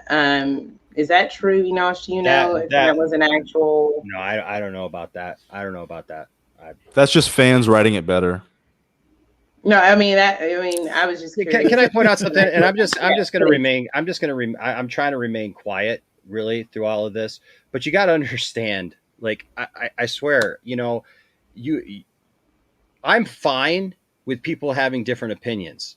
Okay. I'm absolutely fine with that. And I have plenty of friends who don't like Batman v Superman. They don't like Man of Steel. They don't like Zack Snyder. I have plenty of friends. I literally have a guy who comes on my channel. He hates the Snyder cut. Right. And I've had people message me and just flat out say, like I went on his stream for the first time a couple of weeks ago, and they were like, why are you going on his stream? He hates the Snyder cut, because there's some Snyder fan that, was like taking a personal offense to it because I was going on a guy's stream who that he knew hated the Snyder cut. Okay. And yet I defend that guy because that's fine, because he comes with real stuff. You guys are coming with legitimate things, and you guys are saying things, but then you're not acting like that fully, because then you're just throwing stuff out that you could say, well, it's not a personal attack on you, Enosh. And I'm not taking it as a personal attack on me. It's just really frustrating to sit here and just like try to have a real talk about this. And you ask me a question about what I like about it, and I just tell you what I like about it without having to insult the movie. If you don't like something in the movie, that's fine. But when you're just going to like laugh about it or chuckle about it or act like it's just trash or something like that. Do you understand how that's frustrating, as being the only person here who apparently like really just enjoys the movie fully, where it's like you just mock the movie? Because you can say you like it. Wait. So people can never say it's a bad movie. Lunga. Let somebody else respond. That's not what I'm saying. But Nerdman loves you can say what you don't like about the movie, but why mock the movie? I hope you're not addressing me in all. He's talking about me.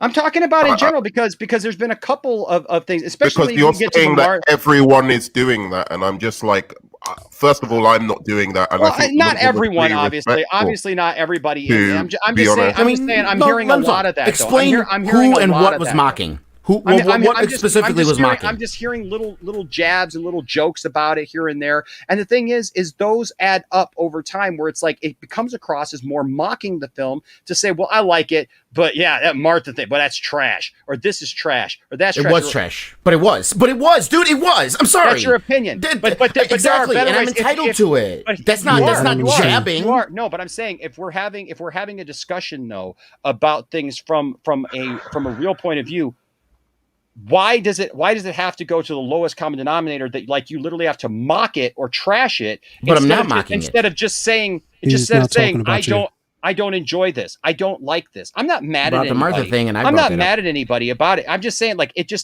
doesn't. I'm not saying it's just. Look, it seems as though you want everybody else to do things the same way you do. Right. No, it's just easier for you guys because you all are in agreement about things, and I'm the only one. I'm not in agreement. No, we're not. Me and Yellow argue about this all the time, and me and Yellow fight with Nerdman all the time. What are you talking about? Nerdman's just got some bad takes on stuff. Yeah, he's still mad about the first thing. Nerdman absolutely. I did a whole video defending like Lex Luthor with these guys. We went at it for 2 hours about Lex. Yeah, like he's why Lex Luthor is a better villain than Zemo. Like that was a thing. Like he always brings up Lex Luthor. I'm hearing a lot of MCU assumptions. Like that's always what happens here. Well, then I wish you could sit up on my side of it and just listen to everybody as they state their opinion, and then have to throw in something else. Like it's not just the opinion; it's the opinion plus Oh yeah, and it's garbage. So if you're saying that this is just absolutely garbage, and I don't understand how anyone could like this, So that's an opinion. well, I'm standing right here, and I just told you that I never said.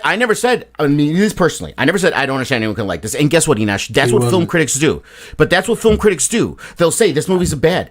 There's been movies I love and critics trash. I'm like, fine. this is a good movie. But here's the thing. Here's the thing. Here's Enosh. Yes, we can.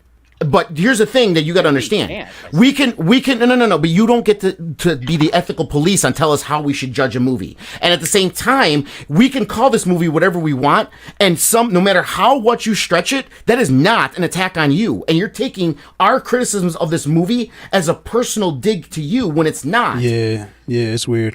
Because that's the problem.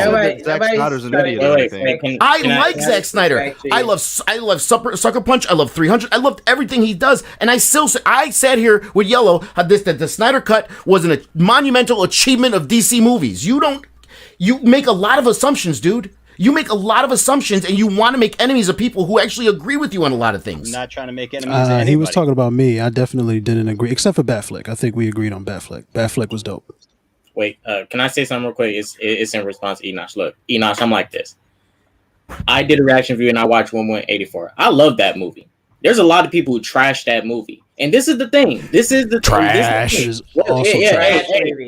And look. Ashley trashed it. London trashed it. Many people trashed it. Even Pickle trashed it. But this is the thing. I did I did 2 videos on it, defending it, and that was it. And I moved on because this is the thing. People can say whatever they want about Wonder Woman 84. They say whatever they want about the movies I like. They can say it's bad, good. They can roast it. They can trash it. They can love it. They can overhype it. I don't care. At the end of the day, I know I liked it.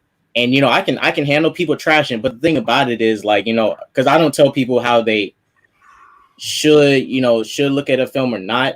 This is me. This is me, right? When people start to do things like, picking at like very small things about movies and try to make them so big to trash them. Like, let's say, for example, somebody was picking at the color of Thanos' skin. Like, why isn't Thanos purple enough? And like, oh, this movie's trash, garbage. Oh, Thanos isn't purple enough. Like, people taking really small things that do not matter and just using that to trash the movie. But if the movie obviously has flaws with it that is something you cannot deny, it's like, for me, I can't deny. I'm like, Wonder Woman 84, it is definitely not as good as first. It's definitely not the best sequel. But hey, I love it for a personal reason. And I will say this, I talk about how if I have to look at it from the standards of filmmaking, it's a shitty sequel. But I like it for different personal reasons. And when I talk about I give it A+ being the best Spider-Man, how many of them tell me I'm wrong? And I'll be the only one. Organic web slinger lovers. And they'll say Iron Boy Jr., and I know that maybe, like, I don't want you to feel like that because, like I said, again, sometimes, we speak, with wow words, and maybe we are a little saying things like trash or things like that. But that's just how we express it. We're not trying to. I think that word is triggering. Enosh, we're not a certain person, right? And we don't all think like a certain person, right? No, we have, and we're not affiliated with that person, and we don't have his opinions, his thoughts, or back him in any way, And who are y'all talking about? Some guy on the internet. I don't know his name. He's not important. But we are here just giving our takes. And we actually have a lot more knowledge than, other people.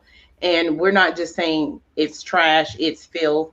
It has there's nothing redeeming about it at all. Because even though the theatrical version of BVS, I had issues with it, there are things about the movie that I do like to me. And then when I look at it, I'm just looking at it objectively and giving my opinions and my thoughts on it. And I think that's what most of us are trying to do here. And, we respect your opinion and the fact that you are, into these films and we're heavily involved in the Snyder movement.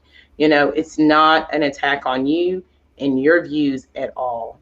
I just And want that's fine. And I want to make clear because this is not about a differing opinion for me at all. Kind It's of. just the words that we use. It's not. But It's not that's about what a it differing is. opinion. No, it's about It your. really it's, seems like no, no, it's not. It's absolutely actually what Ian just posted down there. It's the approach to it, because I feel like because you guys don't understand. I have these discussions all the time. There are so many people in my life because I like these movies and I really love these movies that they want to tell me what they feel of them. And I have plenty of friends that I have these kind of conversations with.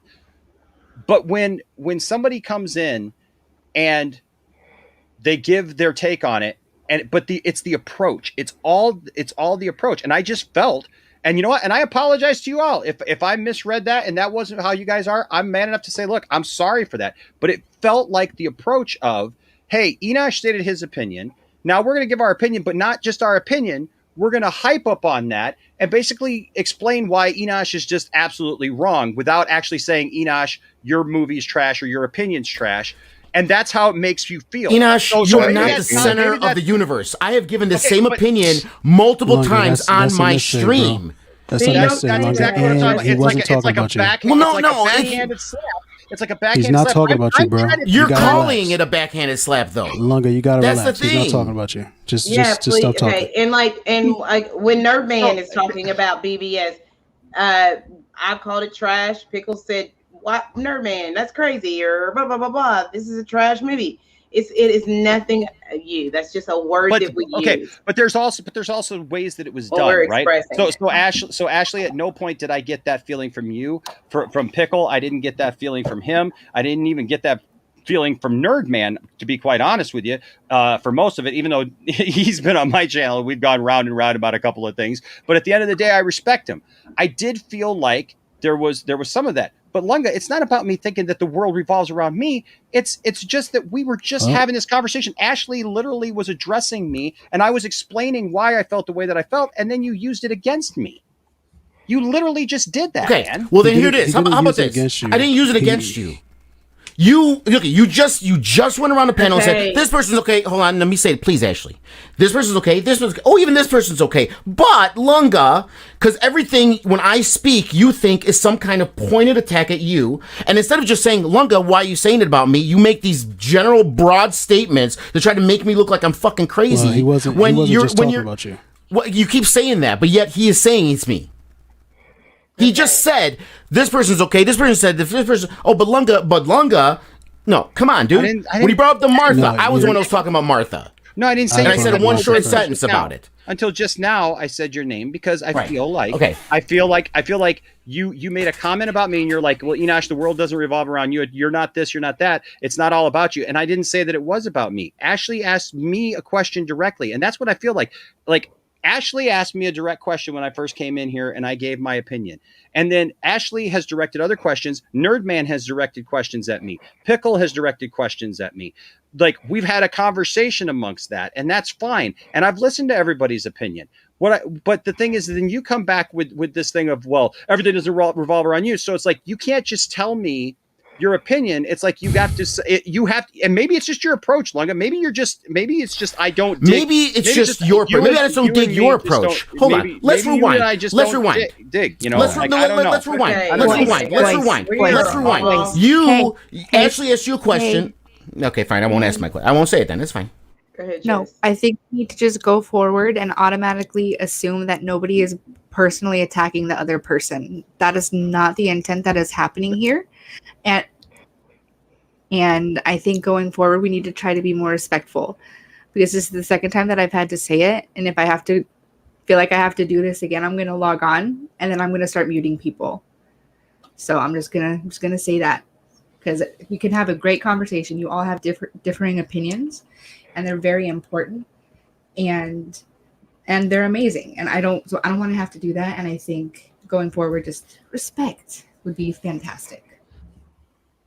So are we mutually finished with this conversation? With this part of the conversation, It's gonna inevitably get back to it again, but that's fine. I hope not. I really. If every hope time I not. open my mouth he thinks it's an attack at him, then it's gonna be. That's not even what I said, man. Okay, but I moving forward, we answered a know that question it's from not. Ashley. So we're just dropping it Yeah, and we're going to be able to okay. state our opinions like grown-ups. Yes. So, Pickle,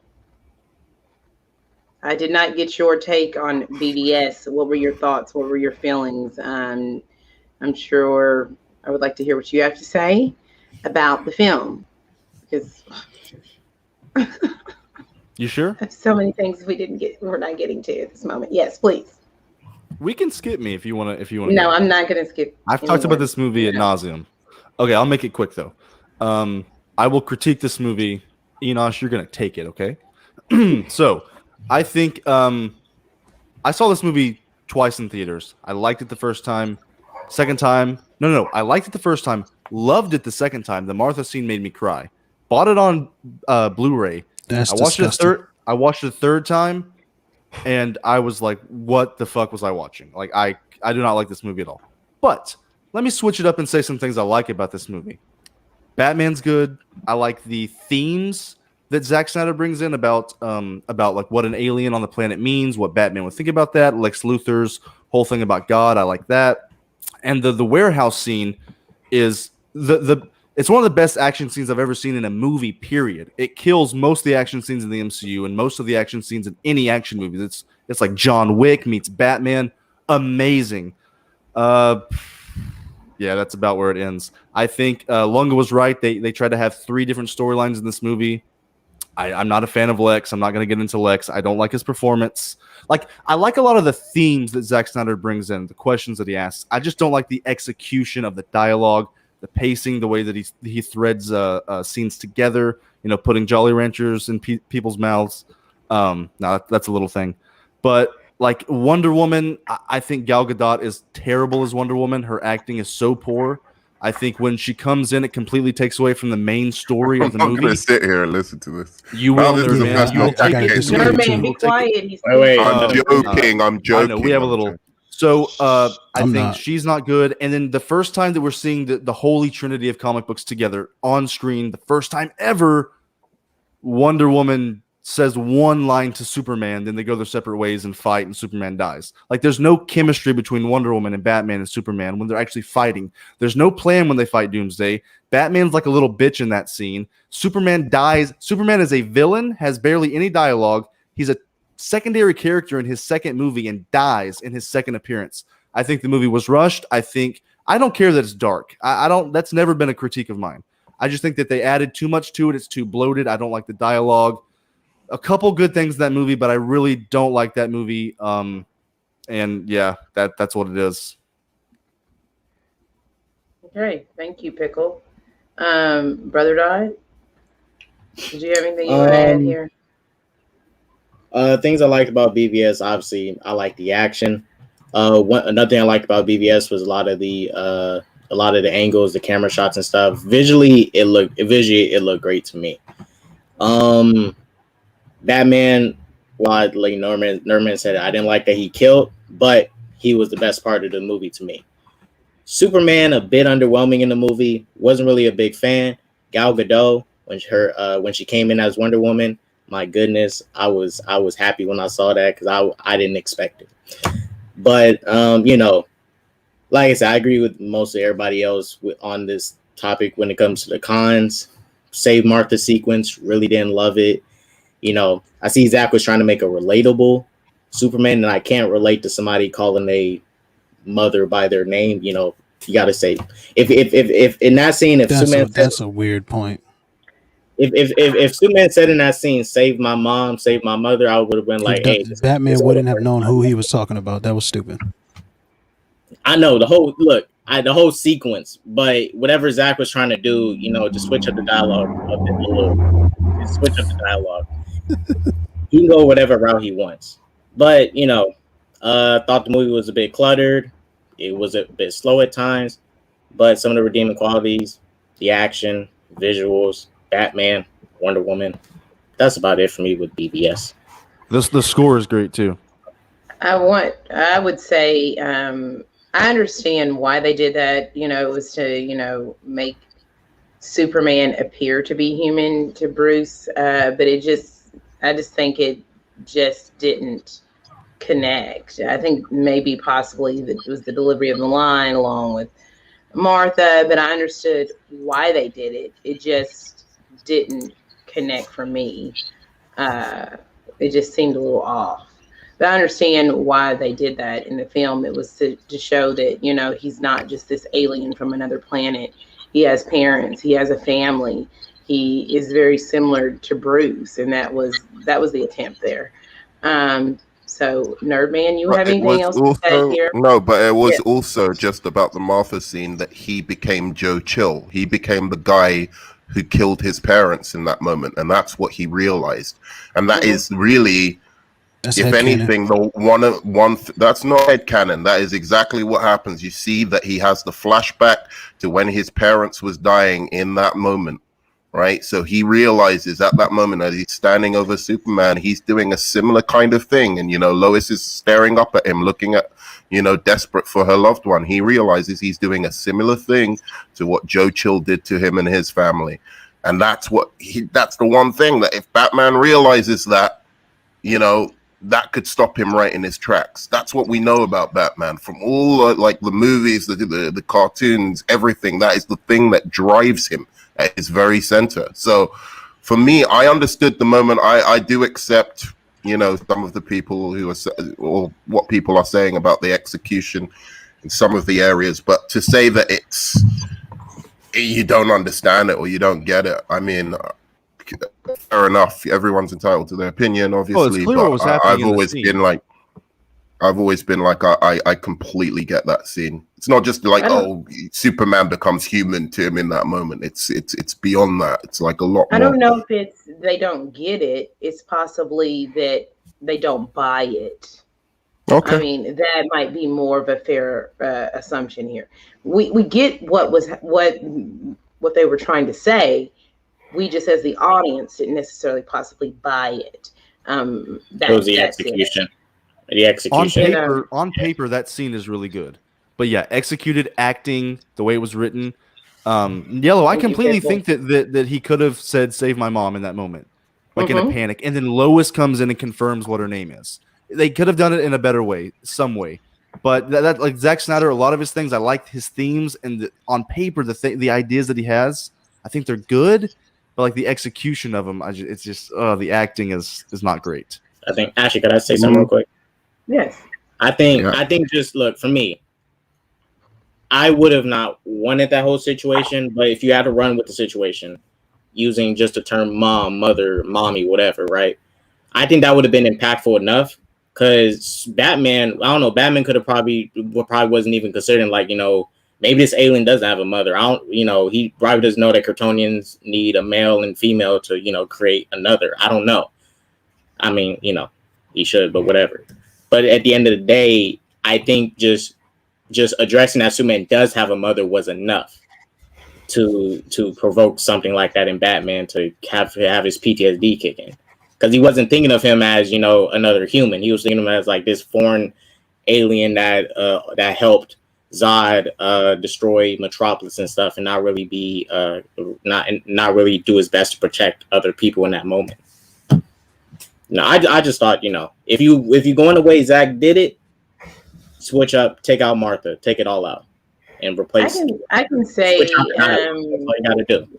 I feel like the reason why he said Martha is because he was trying to say her name so he would know who she is. Right. Yeah, he wasn't. Yeah, it's his mother. Like, I know a lot of people are saying that in the chat, and that's weird to call your mother by their first name. But in that moment, he's hysterical. So it's not. He's saying, you know, Martha, you need to save Martha. He wants him to have the information, the person's name. So, I mean, for me, that's not necessarily weird. It's just the execution of it, and me just not buying it. I get why he says Martha. I just don't like the execution of it. That's my. Hey, Ashley, can I ask Enosh one question? Let him ask. He wants that. Go ahead, pick up. So, Enosh, genuinely, do you think in Batman vs Superman that Wonder Woman, Superman, and Batman had a good chemistry together, like for the first time meeting? Yeah, I did. They fought well together. I mean, I don't know what else they're supposed to do. I mean, they come together, and they Batman and her had already had some dealings with each other, and she came in very confident of her position because of who she is. And, and she left what she was doing because she saw that there was an issue, and she was already well aware of Bruce and obviously aware of Superman, but, Superman hadn't had any, dealings with her yet, as far as we know. But they came in and they had a common enemy at that point, and they worked together to fight that common enemy. So yeah, I mean, I don't know what would be bad about the chemistry between the three. Well, I think it's even worse than Zack Snyder's Justice League. I've told Nerdman this all the time, and I don't like to compare Marvel and DC, but when Marvel does something that I think is right, I will compare it to that, because in Marvel, Iron Man, Cap, they have a good chemistry when they meet. They speak to each other. They talk about the ideas in their head, what we're going to do. They have a plan. They meet, and he's like, that's a monster. She goes, I've killed monsters before. And then they go their separate ways and fight. Like they don't like, who are you? What's going on? What's the plan? Like they had no plan. It was just spread out and fight this monster. It just felt like there was no chemistry between the actors. Carried that fight. But they had to deal with it immediately. And also, I mean, just to say, like, comparing it to the MCU, I think a lot of the times, like, people are doing things that they shouldn't be able to be doing given their power levels. Whereas Batman, hey, like this guy, just the decoy, the guy that, gets the monster to follow them around, while the heavy hitters actually deal with the issue. And I don't think you need much of a conversation about that when there's like, it's immediate. This thing is going to destroy a lot, if we don't get to this immediately. So I think their chemistry was fine. I think they did well. They didn't have enough time to have chemistry. Well, I think that's an inherent flaw in the script, because they had enough time to say. But again, you said Batman didn't do enough. Like, what is Batman going to do against Doomsday? It makes sense. Why didn't he have in the fight? He already prepared for this one alien. Why didn't he have a second suit? He has a backup for every backup. Why did he have nothing but a grenade gun? If you read OMAC, you know he has a contingency plan for everything and everyone. Okay. But then also, my last thing, I hate the shot. I hate it. Enosh, I would love to see you explain this. I hate the shot when Doomsday is about to shoot him and Batman goes, oh shit, and he's about to just accept death. Like, he's not going to eject out of that seat or have a backup plan. He goes, oh shit, and then he covers up to get blasted. I hate that Batman. As a Batman fan, I don't like that moment. At that point, I feel like Doomsday was the monster in the horror movie and Batman was the white chick. Great explanation.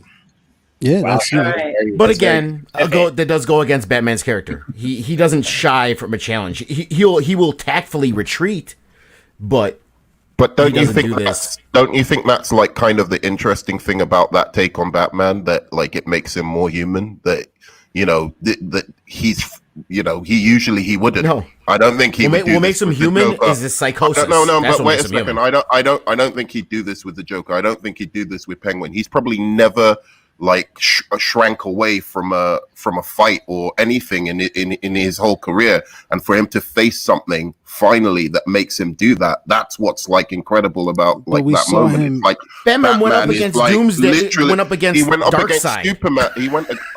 Yeah, but this is a different Batman. To be fair, this is a Batman. You can't be bringing in all the.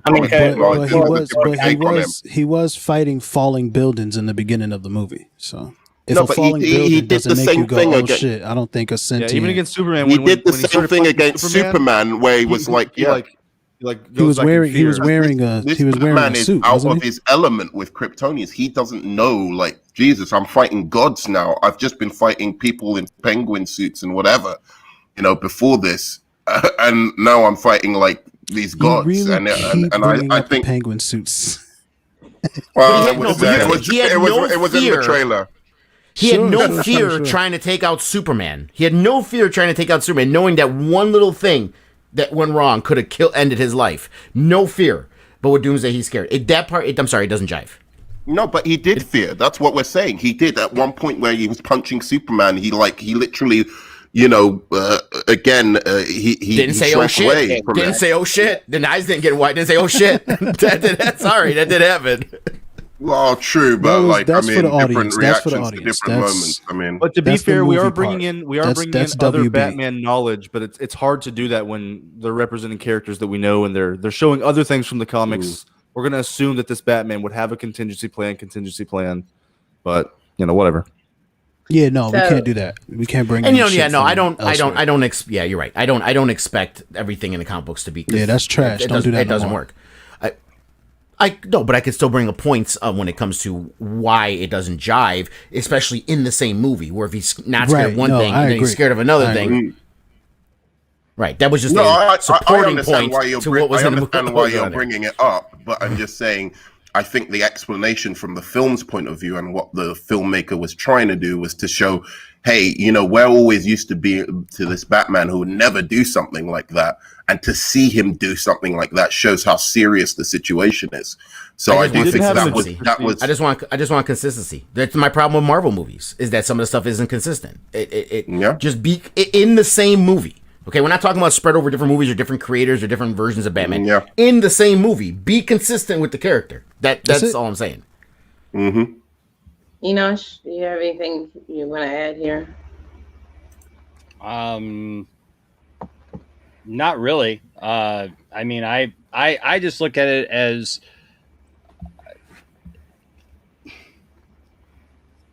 it's a more realistic take on it. If you're sitting there strapped into something and a being like Doomsday is aimed right at you and comes right at you and is bringing the fight to you relentlessly like Doomsday was, if Batman always has a contingency plan, then why didn't Batman kill Doomsday in the comics? That's all I'm saying.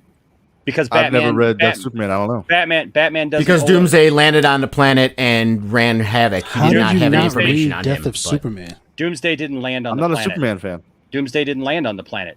Doomsday He was wrapped up in his bands, and yes, he crash landed on Earth. What are you talking about? Yes, he was buried under the ground, but he crashed. Yeah, and no one knew about him before. Exactly. But the thing is, no one knew about him. You can't have a contingency plan for something you don't know. There. Exactly. And Batman didn't know about Doomsday in Batman v Superman. In Batman vs Superman, Doomsday was just a hyped up Kryptonian on steroids. So he does. Because if he knows Superman and he knows Kryptonians and he did all this stuff to try to take on Superman, he does. What is Doomsday in the comics? Doesn't matter. We're talking about the movie, right? He's Zod in the movie, which is also garbage. He's Zod in the movie. He's Zod plus a bunch of stuff. What is Doomsday in the comics? It has nothing to do with the movie. Okay, then never mind. It doesn't, because he's not Doomsday from the comics. Fine, man. He didn't ask you for an explanation. He didn't ask you for an explanation. I just asked you a question. I didn't ask you to right. tell me what Doomsday. Was in the movie. Okay. You want to test my knowledge? Doomsday in the comics was a genetic experience created by ancient Kryptonians to sit here and make this undefeatable thing that was tortured over and over again and brought back again to keep creating invulnerabilities and keep adapting and evolving over time to where he became this unstoppable creature. That's what he was in the comics. They seem to do really well on Krypton. Which is not what they did in the movie. He was Zod. It's not. Who was hyped up? No, it's not. He was Zod. He was Zod. Who was okay? So what? He obviously was not. What genetic makeup did they use over and over again to get Doomsday to the place that he ended up becoming? Was Zod killed and brought back over and over again for millions of years to become what he became? No, he wasn't. So what was Doomsday though? Doomsday was a Kryptonian. Just say what you're trying to say. Stop asking questions. That's why it's taking so long. They didn't know, but in the comic books they didn't know he was a Kryptonian. They didn't know what he was. Lunga, please. Just say what you're trying to say, sir. Disrespectful, it's such a negative energy thing. I'm simply trying to ask a question. You guys are posing something. The question was asking me, what do I think? All I said was that I think that Batman is sitting there in that situation, and you have a creature like Doomsday that is not relenting. And I said, even in the comics, all I said was, in the comics, why didn't Batman then, if Batman just has a contingency plan for everything, and I think that this is a fallback for every Batman diehard fan, that the idea is Batman can just take out anything because Batman always has a contingency plan. That's just not realistic. Batman has a contingency plan for the things that he anticipates. Yes, he is the world's greatest detective. Yes, he is an absolute genius mind. He absolutely knows what's going on. But the thing is you don't know what you don't know. And in the comics, Batman didn't know that Doomsday was coming. And in the same thing, the same reality is this. The same technology was there. It was Doomsday is still the same technology and the same reasoning is made for why Doomsday and how Doomsday is created in Batman v Superman. The only difference is the genetic material was taken from different places. That's why it wasn't that original Doomsday that destroyed the moon of Krypton and all those things that was brought up there. It's the same thing. That's why when Lex Luthor goes in and he says, "Teach me all of it," the AI teaches him, it instructs him, and then he puts that into place because he realizes he has something that could possibly take out Superman, something that could possibly. No. To help out Enosh's point, I think they actually quote it like they literally quote it. The computer literally says to him, talks about the abomination that was outlawed by by the Kryptonian Council, and Lex Luthor literally tells it to override it and use his genetic material. Right. He cuts his hand and he submits Zod as being that. Yep. So he submits it to do that, and that's what that is. So. I mean, it's the same technology. It's just different genetic material because they used what they had. So it's still the idea is it's still a rampaging beast that is an abomination according to the Kryptonian Council that is just bent on killing things. And so when it takes down Batman's craft, Batman's strapped in. It is what it is. It's a great introduction to Wonder Woman, for goodness sake. I mean, it's a classic introduction to Wonder Woman. The Wonder Woman gets in between him and Doomsday. And I mean, just to say, well, Batman just accepts death. He looks up because he's trying to get out, and Doomsday's right on top of him. Because Doomsday's just a superior creature. That whole description would be great if in the comic books they knew what Doomsday was. They didn't. They had no idea what he was when they were fighting him the whole time. They had no idea what he was. They didn't know there either. Okay, hold on. They knew Lex went in there with Zod. They knew what happened with that.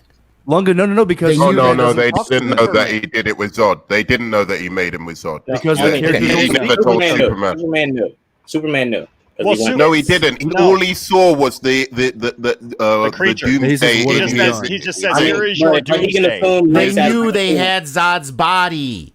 But they didn't know that they created. They knew he had Zod's body. That feels like a stretch. No, you're making that up. They're not making it up. They knew they had Zod's body. That's not made up. They knew he had Zod's body. Superman, Wonder Woman, and Batman had no idea how Lex Luthor created Doomsday. That's fine. So therefore, Batman having a contingency plan for him, not that that's even been set up in the movie that's what this Batman does, but also even if you're going to bring that in, right? There's no way he could have had a contingency plan. Because the plot to kill Superman was a contingency plan. Developing a monster that he doesn't even know how he made. But they knew to drive the Krypton spear into them, right? Though, right? They knew the Krypton spear would kill him. Somewhere while this conversation was happening, you lost the point. The beef was Batman saying shit. That was the beef originally. So let's all this other stuff you guys are talking about is completely irrelevant. Debate evolved. It evolved. But anyway, it went in a different direction. Understand it. No, I answered the question because you said, why would Batman? You asked me again. You asked me a specific question, and I answered that question. You asked me about what I thought about that scene, and I said I believe that Batman could be in that position because Batman did not have a contingency plan. I didn't go off on a tangent. I asked the question, how did Batman handle Doomsday? Because I didn't say you went off on a tangent. I said the conversation went off on a tangent. Well, I'm just saying the conversation went in a natural direction because I answered the question that was posed to me. But the thing is like all this stuff of like, it isn't what it is.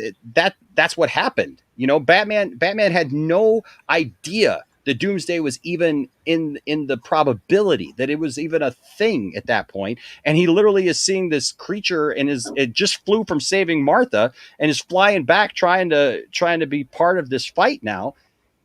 And he's got an airplane. Oh, well, but in the scene, but wait, no. There is a scene where he jumps. He gets launched out of his bat plane, and then goes in and fights the people in the warehouse. Why didn't he just do that? It was broken. Because he was in shock. Because he was in shock. He didn't. Well, once he didn't get launched. He got out of the hatch and then went onto the tip of it, and the tip raised and flung him up in there. But second of all, I mean, he's got the only weapon that he has, and that creature is like explosive and growing with power. Explosive diarrhea.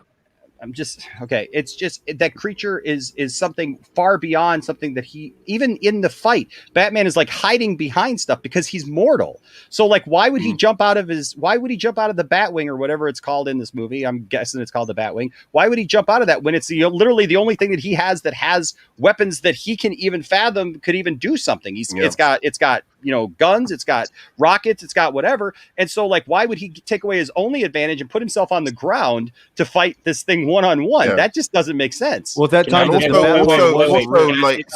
he was first of all, he's in shock, and secondly, and like the most important, it's a really cool way to introduce Wonder Woman.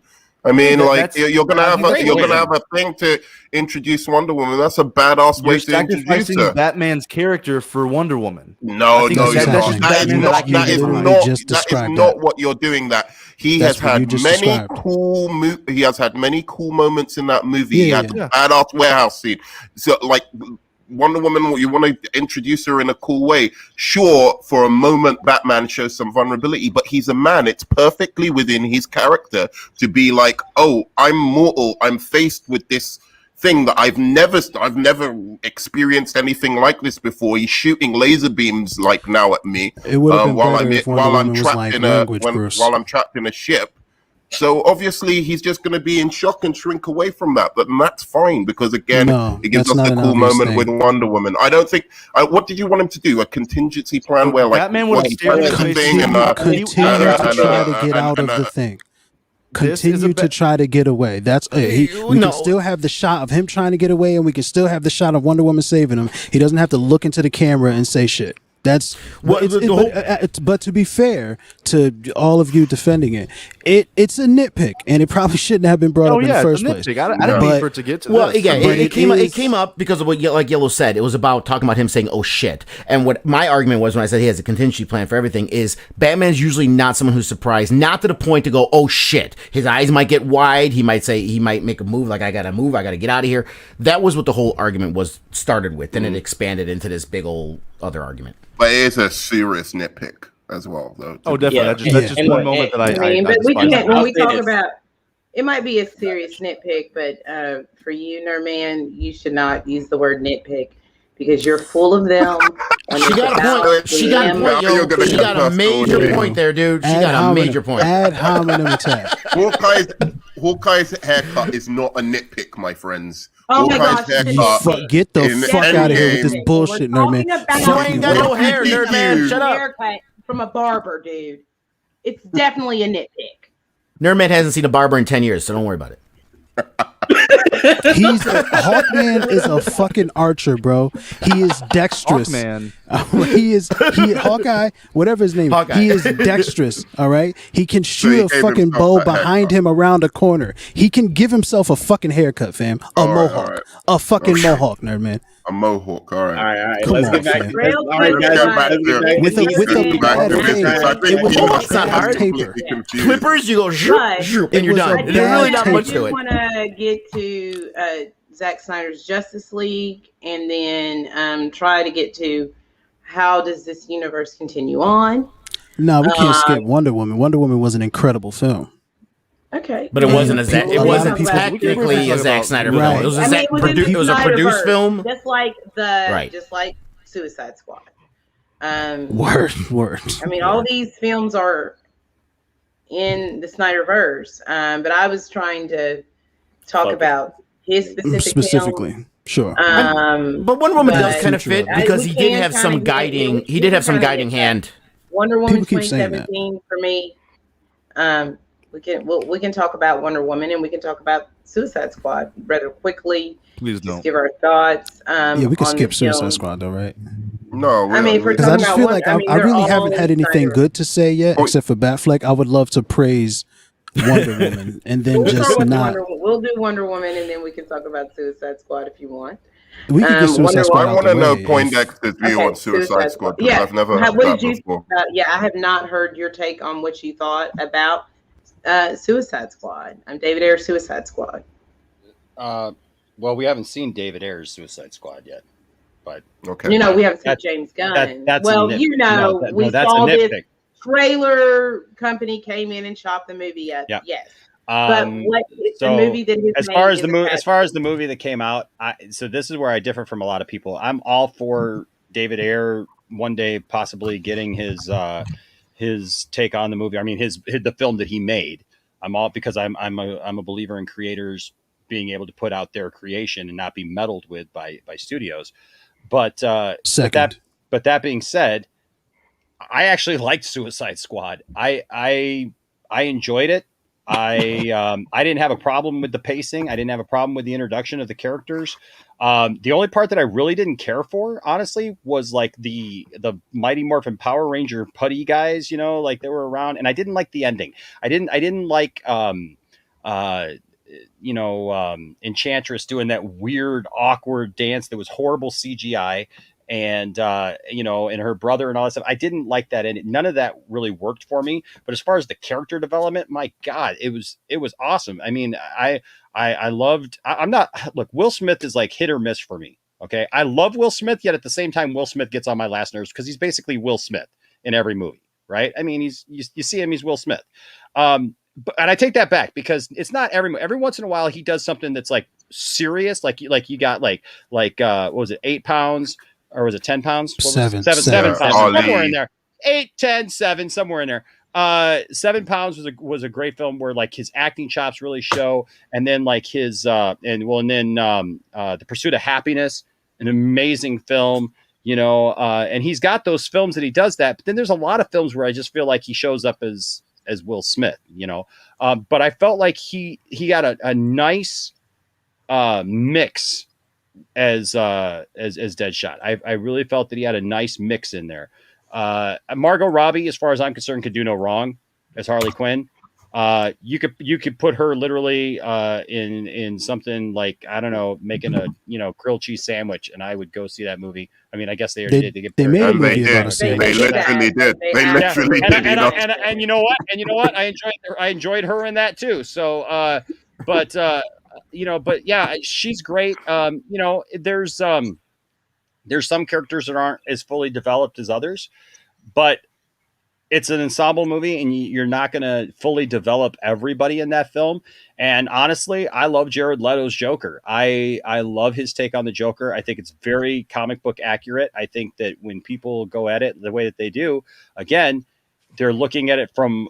I think a lot of people go at it from the fact that they like Heath Ledger, because Heath Ledger gave them this iconic interpretation of the Joker, which is great. But it's not really, it's one aspect of the Joker, but it's not really comic book accurate. But I mean, if you follow the Joker throughout time, the Joker is many different things. So I mean, he's been known to have tattoos. He's been known to do weird, crazy stuff and to be over the top and the thing. And then like if you read the 3 Jokers, you find out that it's not just one of them, man. There's like all these different personalities to the Joker and layers and stuff. So I really, really enjoyed it. And what I found interesting is that at first people freaked out over the tattoos and the initial picture. And I'll be honest, when I first saw that first picture of him, with the, look, I thought of Bat Boy from the old, Weekly World News things. And I was like, oh, I don't know about this. But as I saw the character actually in the movie, it really grew on me, and I ended up really, really enjoying it. And then I thought it was interesting is after that, the biggest thing that I heard from people was no longer that he just absolutely sucked, but it was just like, well, I wanted to see more of him. Well, that's a legitimate complaint. I want to see more of him. I want to see more of his motivation. I want to see what makes that Joker tick. I want to see what makes that Joker work within that world with Batman and all those things. So I actually really like Suicide Squad. And I'm looking forward to the Suicide Squad movie that's coming out, next month or this month. Did you like the trailers for that? For which one? The new one that's coming out. Look, dick jokes are funny. Okay. Who's going to sit there and act like they're not? I just am not a big fan of John Cena's acting. Nerdman will sit there and act like they're not. John Cena's acting is just not that great to me. So I'll just be honest with you. Like, that's why it falls flat for me. If it was somebody that I felt could deliver a punchline, it would be funny. Like that first trailer where he's talking about he's being very super serious. It actually kind of just reminds me of John Cena's bland character in WWE, where it's like if John Cena was talking about, being patriotic and having to eat dicks on a beach, I can imagine him delivering that that speech because he's just bland, right? And so he always looks like he's just about like he knows he's gonna say something funny. That's what I always look like. Get the sense of like he's like, oh, I'm about to say something hilarious. A serious thing, I just don't buy it. I don't know. He's a terrible. I don't like the trailers. I don't hate it. I don't hate the trailers. There's parts of the trailers that I don't feel match up to other parts of the trailers. I mean, I think Harley looks amazing in the trailers. I'm really looking forward to seeing I don't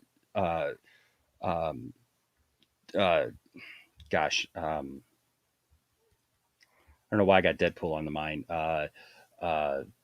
Ratcatcher, Polka Dot Man. Bloodsport. I don't know why I had Deadpool in my head. I just couldn't get it out of my head. I'm a big fan of Bloodsport. As a Superman fan, and followed him, and like everybody freaking out over this stupid thing. Oh, well, he shot Superman with a kryptonite bullet. That can't happen. Bullcrap. It's happened. It's in the comics. Superman doesn't worry about bullets. So if somebody pulls a gun on him, he's more apt to stand there and take it. Well, if you slip a kryptonite bullet, they did it in Superman and Lois just recently. I know that's what I don't understand. It's like all these people like flipping out about the line. Yeah, but they showed it on Superman and Lois. Enosh, do you wish that they would have shown that? Because Nerdman thinks they should have shown that. No, absolutely not. I literally had somebody come at me in one of my DMs a couple of weeks ago about that whole thing because I defended that. It was probably Nerdman. They're like if no, but they said to me, if Zack Snyder did not bring it up that sometime before Justice League or before this movie or whatever that Superman was in the ICU, it didn't happen. And I'm like, that's not true. There's plenty of story that happened. There was 18 months between Man of Steel and BVS where Superman was out being Superman. We don't. So you're going to tell me that if Superman took a crap, you're going to tell me if Superman took a crap and wiped his butt, that if Zack Snyder didn't say that Superman wiped his butt, that it didn't happen? That's ridiculous. That's absolutely also ridiculous. He doesn't go to the ICU. He just goes over to the Fortress of Solitude and chills out in there. And but that's not true either because it's in the comics. It's literally in the comics. Put some gunpowder on it, and light it on fire. Dick's vapor rub. But it's literally in the comics that Bloodsport shot Superman with a kryptonite bullet and put him in the hospital where they had to remove the bullet from Superman and with kryptonite scalpel. And they took it because the kryptonite was in there. They got the bullet halfway out, but the doctor even says in the panel, because Jimmy Olsen is standing there and asks how he's doing, and the doctor comes out and says, well, this is what happened. We started to get the bullet out, but his invulnerability started coming back as we were pulling the bullet out, so we didn't get the bullet all the way out, so we literally had to reintroduce some part of the kryptonite shards back so that we could literally stitch him up. And so and then it goes, to the next scene, but Superman was in the hospital. That's all comic book accurate. So I get what you're saying there. My only problem is you've got to show that, or you've got to. I mean, if something big like that happens, yeah, but that's a nitpick Nerdman. That is a nitpick. That's such a nitpick. That it's a movie. It's not an ongoing. It's not an ongoing comic book story. You're not literally going to hit every. You're not going to hit every pinpoint thing along the way of every single character. And look, Superman, God only knows what happened to Superman in those 18 months. He fought the movie. Look, I just think it's a flippant way to just try and make somebody a badass without doing the work for it. That's all I'm saying. You love BVS, right? You love BVS, right? You love BVS, right? We talked about this. Since you I like BVS a lot. Yeah. Well, why didn't we see Robin get killed? Why wasn't that nitpick that we didn't see Robin get killed?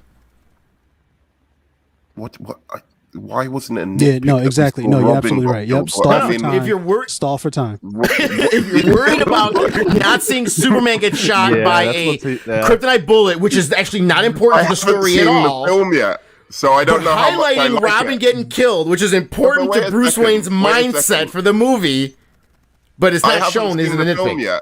I haven't seen the film yet. No, so I don't know how much I'm gonna like it. So I might like it so much that I can forget the Superman not being in the ICU. It might be just hey, I just had a problem with it in the trailer, but when I watch the movie, it's given context. I understand. I think in BVS, it's given enough kind of, I think visual you should be leading the way you understand.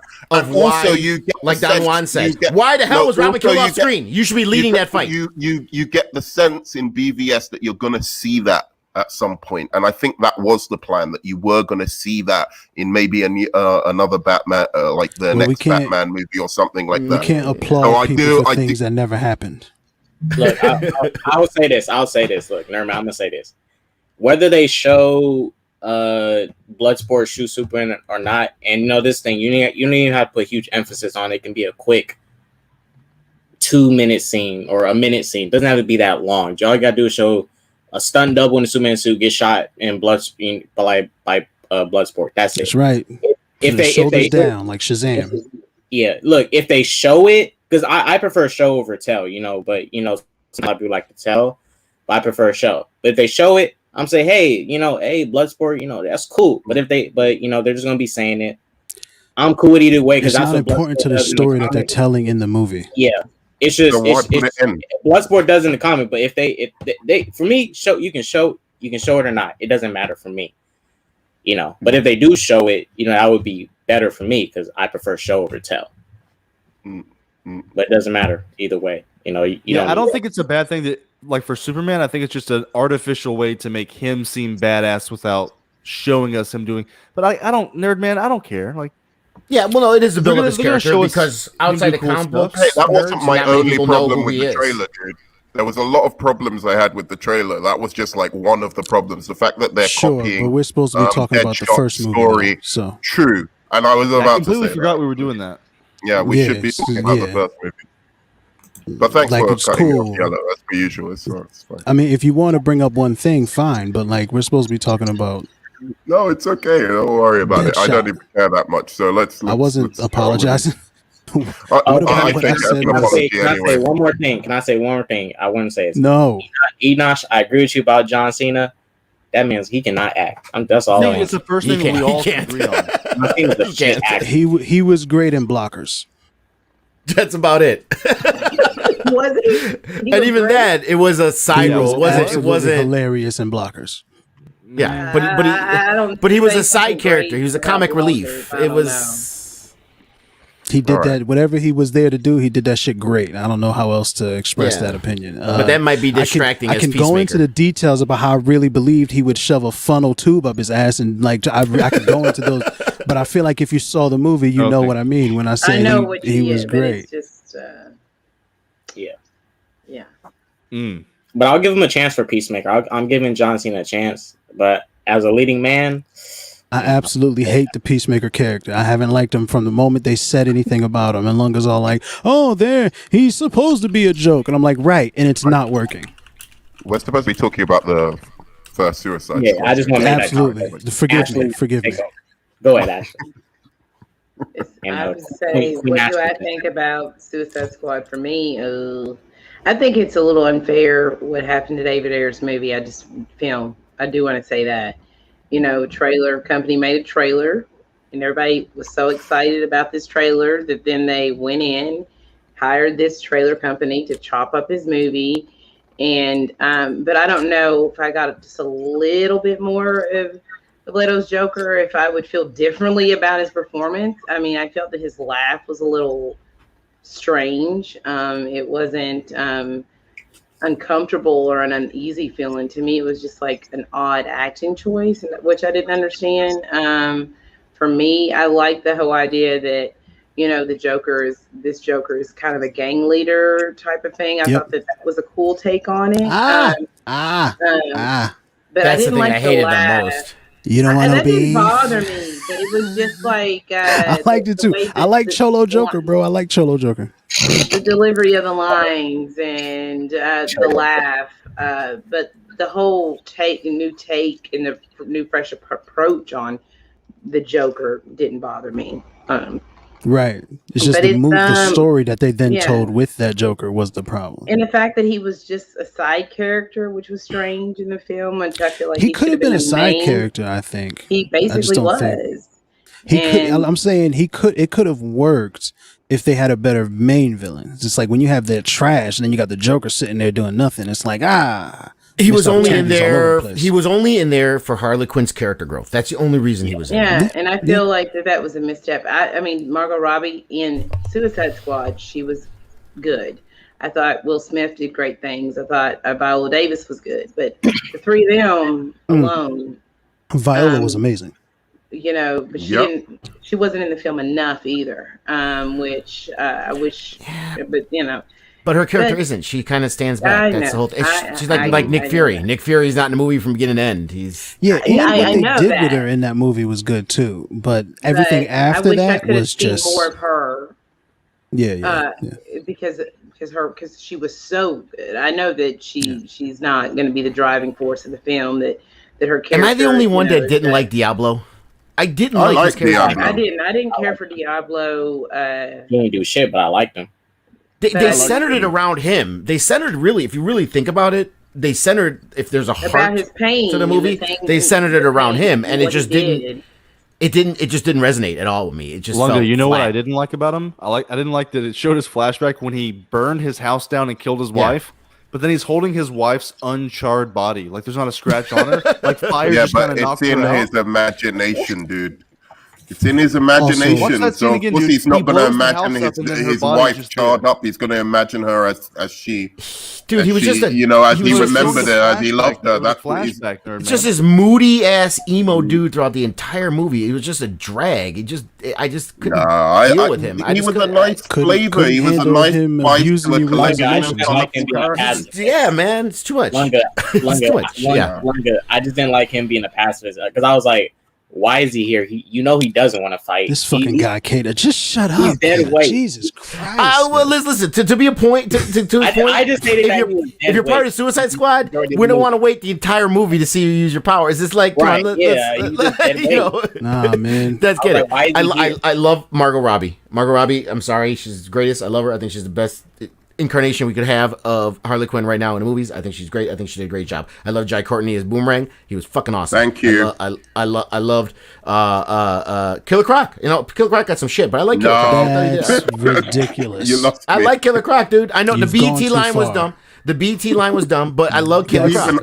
One thing that he does in the movie. Okay. He doesn't do anything else. I love this movie, and I don't like Killer Croc. But he was definitely a better comic relief than John Cena will probably be as Peacemaker. That's because that's what he was. So he was good. That whole Joker cast is comic relief. I was actually really because I like Jared Leto, and I was really looking forward to his Joker. I'm like, oh, this might be dope. You know, I was really excited. I was excited for it. You know what I mean? The laugh, it was off-putting, but it doesn't distract for me for the movie. I'm like, okay, that's not a big deal. Everybody has their own laugh, and every Joker is different. That makes sense. Even the tattoos didn't really bother me that much. To be honest with you, it was just his whole motivation is he's an agent of chaos, right? And it just seemed like in this movie, it was more about, and I don't say Agent Chaos just because Heath Ledger. He's always, and I know the three incarnations or some the original ones. If you go back to the 40s and the 50s, he was a gangster technically. If you go back to the original Bob Kane Prince stuff, of crime, right? He wasn't crazy enough. He wasn't like doing the And I know part of and part of the whole Three Joker storyline is there's that Joker and there's that's the whole point, and I get it. To be fair, I really didn't like the Three Jokers comic book. I thought it was you kind of gotta relax. It has nothing to fucking do with what you talk. Stop disrespecting the king, bro. It's the greatest fictional character in history. You will not besmirch. But listen, say what you're trying to say. But here's the thing. But as far as what the Joker we've seen for the longest time in movies and in comic books for a very extended period of time now, he is more of an agent of chaos. He is more of a yin to the yang with Batman. He is more about disrupting the status quo. And this Joker just seemed more like that gangster Bob Kane Joker that was more about getting the shinies and being a gang leader and this and that rather than chaotic. You know what I mean? And so for me, I just didn't like that approach to it. It didn't work for me as a Joker. Now, when I saw him in that Ed Scene, which everyone shits on, this is it needed to be. But here's the thing: not saying that scene was great or is the best interaction with Batman and Joker ever. But if that's Probably the Joker, no. But if the way he did Joker in the Snyder Cut is how he would have did him in Suicide Squad, I probably would have liked it a lot better. Maybe. I mean, I have to say that, like, as you really, I like the movie. I feel like maybe there's a lot of the criticism comes from disappointment in the Joker, because I think the Joker, like unequivocally for me, just didn't work in that movie. I think it didn't work. Really disappointed me the most. Well, again, maybe because that wasn't Joker. Well, I'm not saying you. I'm just to be clear. I'm not saying you in specifically, but maybe because that wasn't Joker, a lot of people were upset. Like that, like Joker should have been, the big thing in the film. But it is a film about the Suicide Squad, and the fact that it is about the Suicide Squad, and most of the Suicide Squad are fun characters. I like most of them. I think apart from Killer Croc, I liked everybody's different flavor. 2.5 hours too late. I don't know what. No, I like everyone's different flavor, and I think there were really some great standouts as well. I think Viola Davis, as everyone said, Harley Quinn. I think amazing. Will Smith was, he was charismatic. He's funny. He came to play. He was like the best Will Smith. You jokers must be crazy. Yeah, no, literally a kid who grew up in Philly in the 80s saying that. That's the Fresh Prince talking at that point in time. Exactly, but he came but to I love play. it. I love that scene. I love that scene. Playing some b-ball outside the school with a couple of guys. So yeah, I think the film overall is fun. Of course, it's got flaws. It's not a perfect movie. It's not a perfect movie by any stretch of the imagination. And of course, the story is just lacking, basically. But again, for the fun of the characters and for their depiction, I wanted to see where this universe grew to, where the Suicide Squad. That I disagree with you on, because the whole point of the Suicide, and this is the argument I have with Yellow all the time too, is these are for the most part, yes, they have highlights like the Joker's been in it and other major villains, but overall, they're the B team. Okay, they're the B team of villains that they know can get to sign up for stuff, who don't get broken out of Arkham, who don't get broken out of other prisons. They're the B team, okay, and they're meant to be these not well known, goofy. They were trying to do, and Warner Bros. Literally what they're trying to do was trying to do the same thing that Marvel did with Guardians of the Galaxy. Take this misfit group from the comic books and no one really cared about much in the comic books, and bring them out. And make them something big in the movies. And did it hit as well as Guardians? No. But some of that goofiness is actually kind of built into the product. It's meant to be. Like when we talked about Shazam.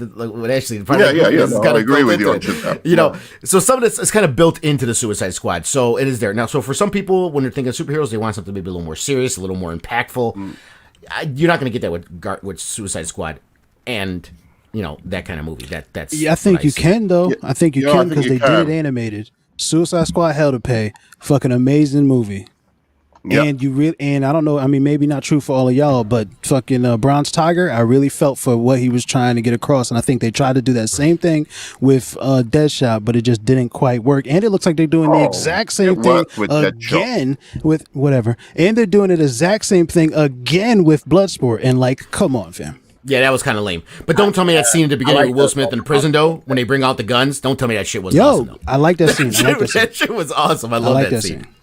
I like most of the stuff with Will Smith. I really did. I didn't see a big problem with him at all in the movie. Yeah, no, I don't like Will Smith overall, but I like that scene. I like him that Independence Day. No, hold on. I hate Independence Day. I like Independence Day. Wow. How do you hate Independence Day? I don't. I'm Legend. The first one, not the second one that nobody remembers. The first one. The second one. I don't like the first one, and I've never seen the second. How about I Am Legend? I don't understand. I like I Am Legend. Man, when they killed this dog, come on, man. I cried. That was horrible. All right. I like I Am Legend. So anyway, we should probably. Are we done talking about Suicide Squad? Yes. The Suicide Squad. I did want to say one last thing about the Suicide Squad. Nobody cares. Yellow, stop hating, bro. All Yellow is hating on me. K-Dot, man. Just talk. Say the dumb shit first. So, this is my last thing I want to say because y'all brought it up multiple times people brought up multiple times about the screen time of Joker. I think people set themselves up expecting Joker to do more than he should have. Because if we look at the trailers of Suicide Squad, they made it pretty clear that Enchantress was the villain. Like I wanted to see Joker. It would have been nice to see more Joker. The thing was, Enchantress was the villain. The trailers made that clear. Sure. Yeah. They did not make if Joker wasn't the villain. But this is the thing. I'm gonna use an example real quick. I don't want to go there, but I have to. Thanos barely had any screen time in Endgame, but hey, he made an impact with his limited amount of screen time he had. He didn't have a lot, but he made an impact. You know, your screen time for me doesn't really matter. It's like whatever you can do, whatever impact you make in that little amount, it can be strong if you really use your time wisely.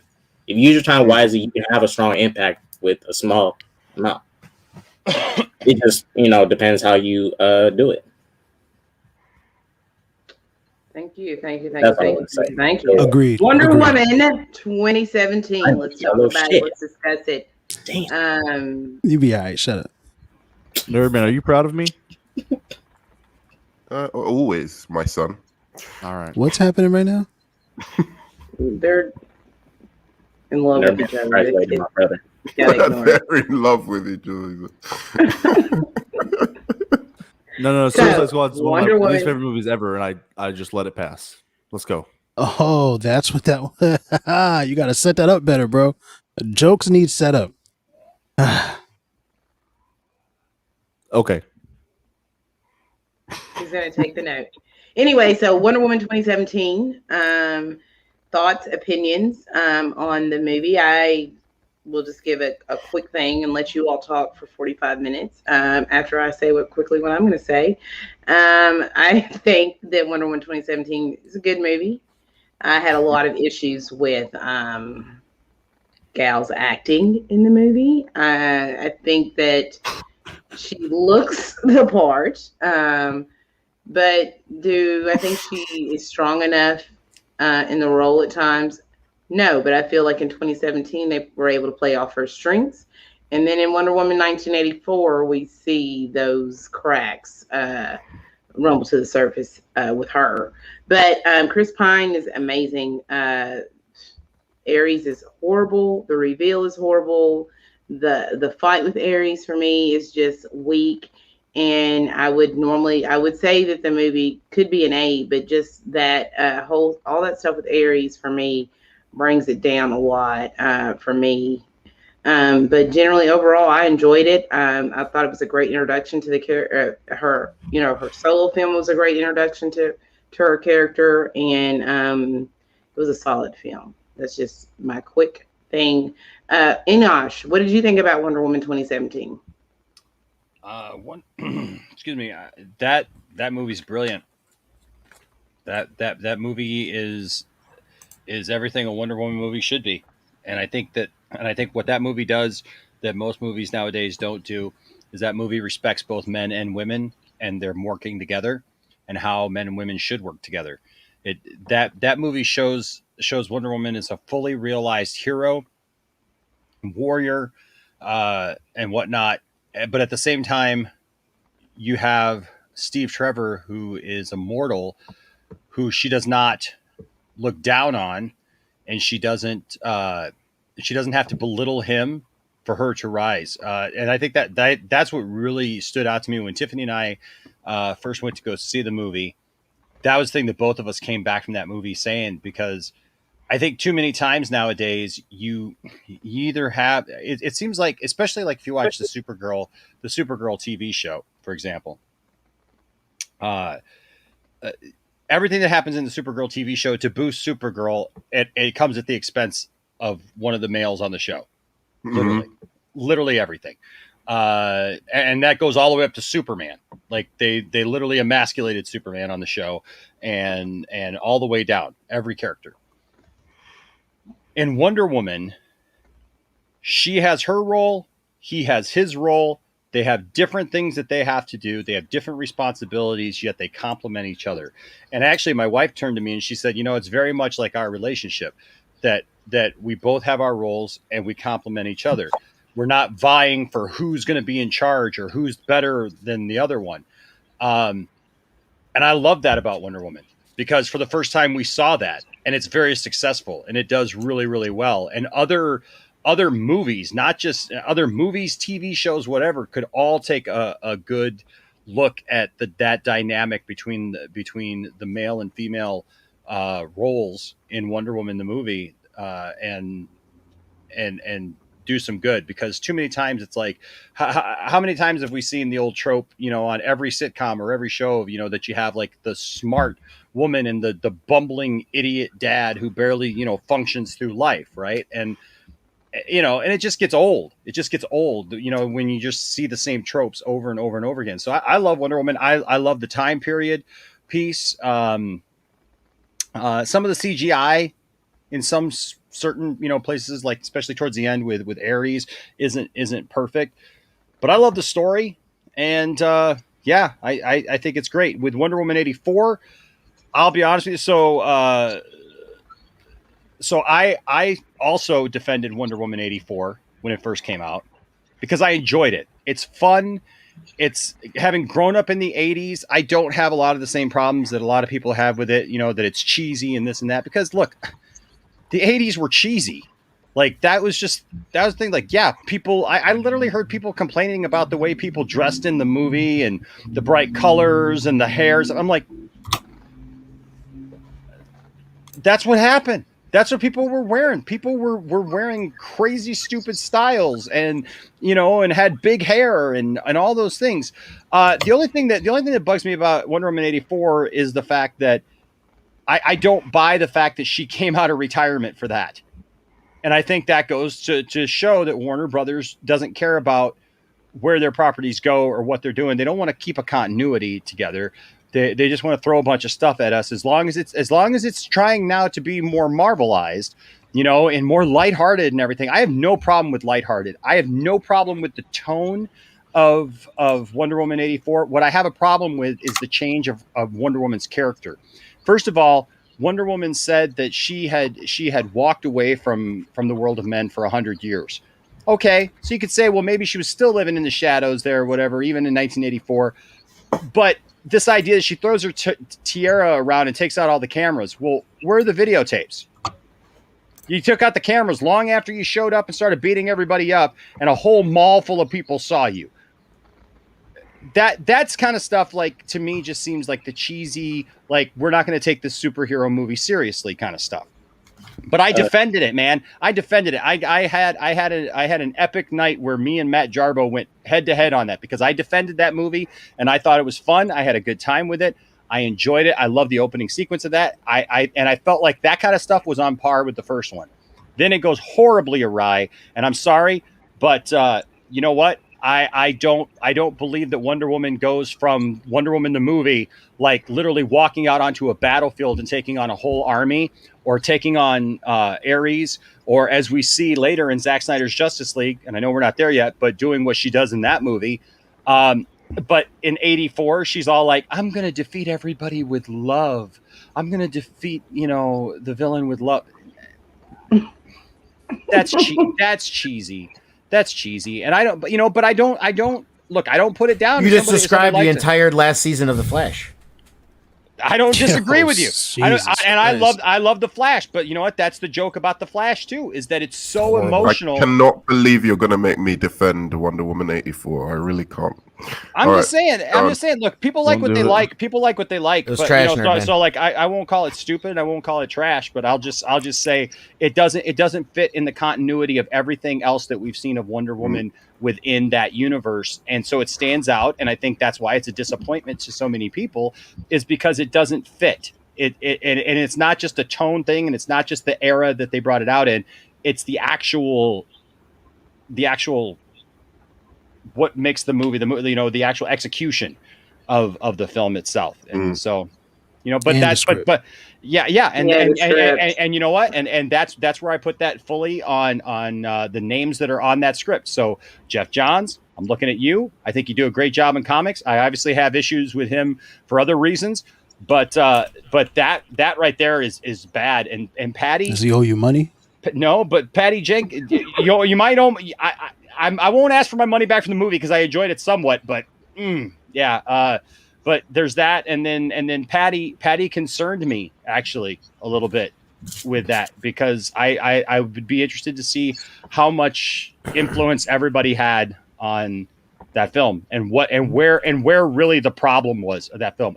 We kind of brought it up, Yellow. Remember, I told you, I said maybe Patty's a deal when she said she wasn't going to come back for the next movie, but then she might. I bet you it's because like she wants to make her Wonder Woman movie, and Jeff Johns had influence in this one, and I think she's like, let's make this one, but then the next one is mine. No one gets to tell me what. Yeah. Maybe. I did I did want to say this real quick, Enosh, and it's in response to you.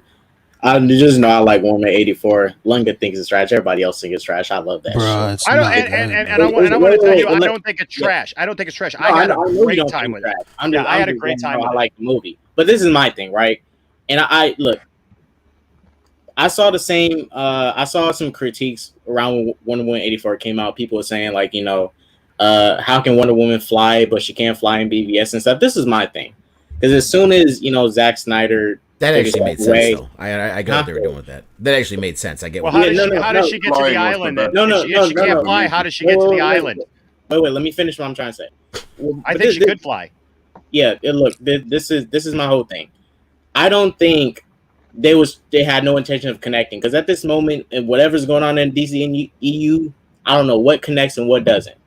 After Justice League and stuff, all I know is this: that Justice League movie, Joss Whedon one, is canon.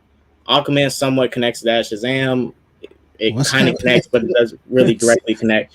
I'm saying for Wonder Woman 84, they let Patty do whatever she wanted to do, whether she had to care about continuity or not. Because we all know how most likely at Flashpoint they're going to soft reboot this and change stuff around. So I don't even think it mattered for Wonder Woman 84 to have to try and keep continuity with stuff that's going to be getting worked around soon. To keep continuity, because I was just gonna let Patty do whatever she wanted, and I knew she was gonna break continuity, because when you let somebody do whatever they want, and it doesn't really stick with the plan, they're gonna follow. They're not gonna follow the full continuity of the plan. They're gonna do what they want to do. What does continuity mean? The DC universe, the movie of universes where they're interconnected. DCU and stuff. It definitely wasn't consistent to many stuff in the DCEU, but I just let Patty do whatever she wanted to do. I knew she got to do whatever she wanted to do, because she had full creative control over all this. You can tell. Can I go next while I have some fresh in my head? Yes, Lunga. Please. No, no, Yellow. What I'm saying is, some people's criticism that she's broke continuity with stuff like BVS and those kind of. That was some people's critique. I mean, but it still could have been a good movie, even with her breaking. Even with her breaking continuity, it could have been a good movie. But Lunga, go on, and then I wanted to say something. I know. Yeah. Please, I'll just say, just because, to clarify, and Chaos Joke Brown says, I know Lunga says it's trash. I do. I did say it's trash, and I still say it's trash. But for my opinion, when I say a movie's trash, if it's a movie that if it's a movie that's trash, means if I'm only going to watch it once and I am never going to pick it up again. That to me, it's trash, because I'm not going to watch it again. It was that bad for me that it's just not. Even though those things I loved in it, it was that bad that it's like I can't watch this again. I just can't do it. That's how it is with The Last Jedi. I cannot watch The Last Jedi anymore. I can't. I could watch Rise of Skywalker more than once. I could watch Force Awakens, but I cannot watch The Last Jedi anymore. It's horrible. Yo, know what I have on loop right now? I have Luke throwing the lightsaber over his shoulder right now on loop. I love that. That is just a cinematic GIF. Just a GIF. Mastery. Just a GIF of it. Yellow, you like The Last Jedi? Absolutely not. But I love Luke throwing that lightsaber over his shoulder. I love it. And I think Luke and Rey's relationship was fine. Yeah. But yeah, the first Wonder Woman, spectacular, great. I didn't mind Ares the way Ashley didn't like Ares. I just didn't like that at the end he didn't turn into Ares. He was still, didn't he assimilate a bunch of like? But it was no, he just got some armor on him. Had the mustache. Right. Yeah, some of the mustache and the overbite. I love Ares. Right. Yo, you hating, bro? That's Remus sleeping. All right. Now, but that is a nitpick. That's not a big deal. It's not a deal breaker. It's just a nitpick of it. But the movie itself overall. But the movie overall was spectacular. I love the introduction of it. I love the way it flowed. I love how they showed her going. And as far as the flying thing, KDOS, they actually kind of when you connect the first movie and the Justice League movies and BVS, and then the second one, you see her progression. If she doesn't really fly, she's actually kind of like riding the lightning and floating on the upper air drafts. That's more what she's doing. Air currents. She's not really flying, but you see in each movie she gets a little bit higher and a little bit higher each time. You know what I mean? So they did that's actually covertly kind of built in, where you see her get to that point where she realizes she can ride the air currents. Yeah. Lunga, I'm okay with her flying, what? At the end of Wonder Woman 84, that last shot, she was flying. Like, she was which is straight up good. flying. Yeah, that was the Wonder culmination Woman of it. should fly. That Yeah, was no, the culmination of it. She was straight up flying. No, I she was was riding the air. You All could of tell those she was movies took place riding. before BVS. She was riding the air current. She wasn't flying of her own power. She was But using don't the you? air But currents don't to see. go See, forward. this is She what was I flying. say She wasn't though. using the lasso at the end in that last shot. She was like straight up flying. Yeah, no, Like, she at was. the end of the movie when she was yeah. flying away, she was Yeah, flying. she was flying at the end, but you know, people who say that she didn't fly at BVS. First of all, we didn't see how she got to that island. She didn't walk to the island. She didn't take the bus to the island where they were fighting. Well, she got the invisible jet. Remember? That's her name. I mean, she had to explain it. She had to explain it in Wonder Woman 84. Yeah, fucking. Well, no, I but so no, hated that's the jet. a joke. That's No, a joke. I know, Enosh. but That's a I hated joke. I the know, jet. but she got off the airplane, right? She got off the airplane, and then she was just there at the island. So she got there somehow. She didn't run there. She didn't, you know. I mean, so like I always She assumed could that have. she flew. She there. could have ran there. She could have swum there very fast. She could have. There's plenty of ways. But there's times where she jumps at Doomsday from great distance. So like I always assumed that she could fly. We just didn't see her full out. She kind of does need to the fly. Hulk. She kind of does the Hulk thing or the original Superman thing where he didn't fly. Yeah. He could jump the building in a single bound. So Well, that's more or less she what she definitely does. looked better. If she's doing the Hulk thing, she definitely looked better than the Hulk did in that Ang Lee Hulk movie. Now, in the comic book, that's a good. In the comic books, at least the more modern ones, she'd flies like Superman. Yeah. That's a given. But in the movie, you could see it was kind of a more of a and if it looks like she's flying, I think she's still using air currents to propel her more than she has that. She can lighten her body, if you will, to be able to do it because she's godly. But so the first movie was if we great. could all just use our minds to lighten our body. Yeah. It would be amazing. It would be amazing. But so the movie was spectacular. Now when we get to 84, there's lots of reasons why I think it's right. The acting, superb. Okay, Gal, Kristen Wiig, Chris Pine, all of them. Kristen Wiig, low key. We didn't talk about her, dude. Don't worry, I'm going to. And even though I hated Maxwell Lord in this movie, Pedro Pascal did an amazing job portraying him. Yeah, he was selling that bullshit they gave him. I'll tell you, he was selling that bullshit, bro. Yes, he was. But I want to touch all of them. All right. But it was great. Right. I believe you. But the major issues I have with it. I didn't think it was great at all, but okay, fair enough. The major issues I have with it, nerd, man. that people tell me I'm crazy is the same reason why I hate Bad Batch. Fuck that kid. Dude, 80 years, she can't get over this fucking dude. Okay. You're a goddess. Get the fuck over this dude already. 80 fucking years, you can't get over this guy? No, bro, he dead.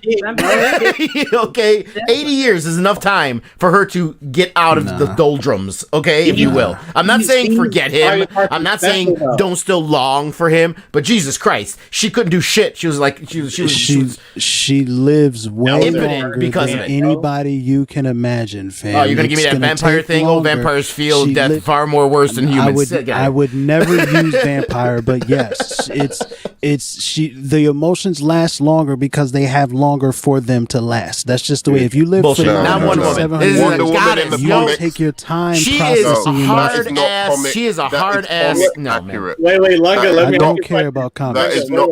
Okay, fair enough. You don't care about comics, but like the comic character is a better character, and it would have been a better character to see in the film. So.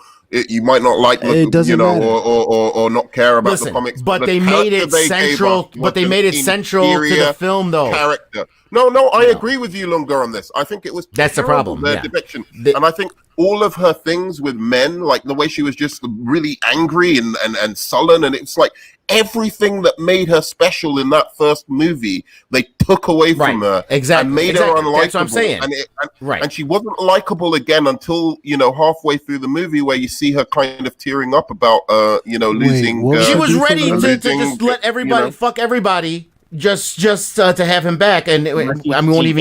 we won't even get into the low key rape scenario that was going on. It wasn't a rape scenario. Okay, it was not a rape scenario. But anyway, a miracle occurred, and she got to live with her loved one again. Okay. And yes, she was hesitant to give that up. What are you talking about? As much as I liked Pedro Pascal as Maxwell Lord, I think Maxwell Lord was just, as a character, didn't fit him in this movie. It was horrible. Completely pointless. Yeah. Okay, they could have just had Kristen Wiig be the archaeologist like she actually supposed to be have her find this thing, and have Maxwell Lord in the background be the one funding it for his reasons, and then have him be the man behind the curtain, and then he becomes a major villain in the next movie. You know what I mean? Do something like that. But I think they could have just stuck with Kristen Wiig. They could have just stuck with Cheetah as the main villain, made her be the archaeologist, so the Max Lord just complicated the things for me. That's it. The script just felt a little. And maybe let this the is the two Jeff women Johns be thing. the stars. Let one of It them felt go like- bad, and let the other one go back good, and let them contend with that being powerful themselves. Let It them felt do like that. Patty said they're writing it right. Her and Jeff Johns are writing. She's like, "Ooh, let's use Cheetah. I'd love to have Cheetah. They're gonna have a fight." And then she's writing it. She's halfway through, and then Jeff's like, "Why don't we put Maxwell Lord in there? That would be pretty interesting. Let's put him in there. have him be the bad guy behind everything, and let's do all this and that." So it feels like that's why I think that it wasn't all her. I think there was with Jeff Johns, possibly some kind of alpha influence that changed the direction of this movie somewhat. I mean, I wanted to just say one thing. Like, I got a question. And then I want to get to Pickle because I don't know if Pickle's still here. He hasn't said anything about. Well, he's got Yell in there. She looks pretty happy in that one. he's getting ready to mock Gal Gadot, like with the cow line.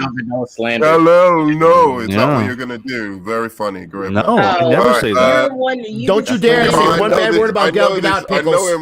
I know him well. I will find you, Pickles. If you talk bad about Gal, I'm gonna come after you. I'll find you, Pickles. I will. So find you. I think Gal Gadot was fantastic. Nerdman calls you Lungberg. I think Gal Gadot was fantastic in Wonder Woman 1. I think.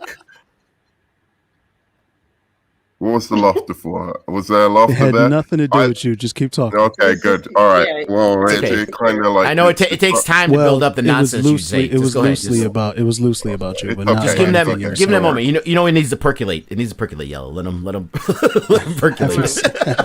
Come on, nerd No. man, get to it. Okay, yeah, Wonder Woman 1 is one of my favorite movies in terms of like comic book movies of all time. I think it's at least in my top 10, maybe top 15, something like that. I echo pretty much everything like Enosh said about it. I think in a lot of ways it's a simple movie, but it's deceptively quite an emotional ride as well.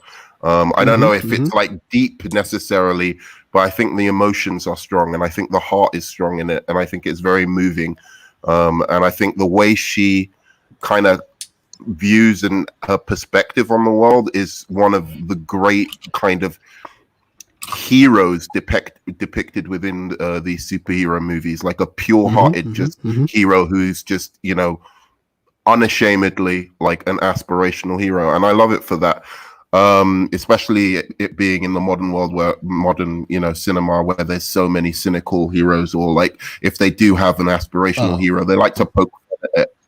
This one was just pure. But anyway, regarding 1984, one thing I'll defend about it is this.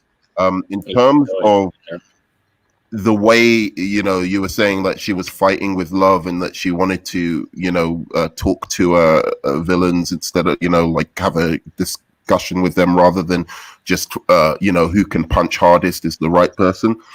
Bear stare. I actually think that Patty Jenkins executed that terribly. I thought the speech at the end was ridiculous. I thought it was badly written.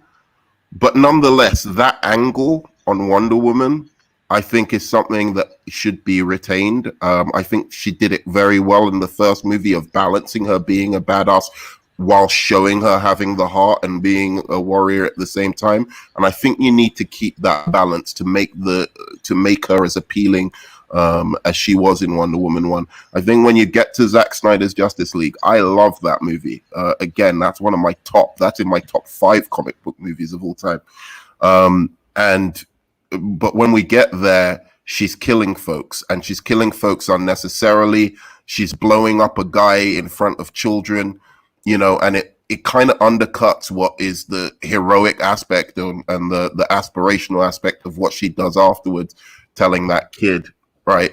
I know you can show me her with the chopped heads. That is not for me what Wonder Woman represents. Like she doesn't walk around. She doesn't take glee. She's not a saint. In Injustice, she does. In Injustice, yeah, well, that's an and Zack Snyder used a lot of Injustice stuff in his thing too. I mean, it was but played in general, I liked Zack Snyder's depiction of Wonder Woman. Again, I just like Batman, I'm very consistent. I just don't think they kill. So I think somewhere between Patty Jenkins and what like Zack Snyder's doing, I think you've got the perfect balance for a good. What is that? For a good continuation of Wonder Woman. That's all I have to say. Canon, her holding 3 decapitated heads? No, that's what Zack Snyder wanted to do. Yeah, before Patty Jenkins came over. Right. Yeah. So, Pickle, what did you think that was his original concept of her having come here into the world of men during the Crimean War, not World War I or World War II, but during the Crimean War. And the thing is that, you know, and this is, I guess this would be the last thing I say on Wonder Woman, but Wonder Woman is a Themyscirian warrior. She was raised to be a warrior. She was raised among warriors. I don't know why we want to. I don't know why anybody would want to downplay that. That's in her nature. No one's saying downplay that.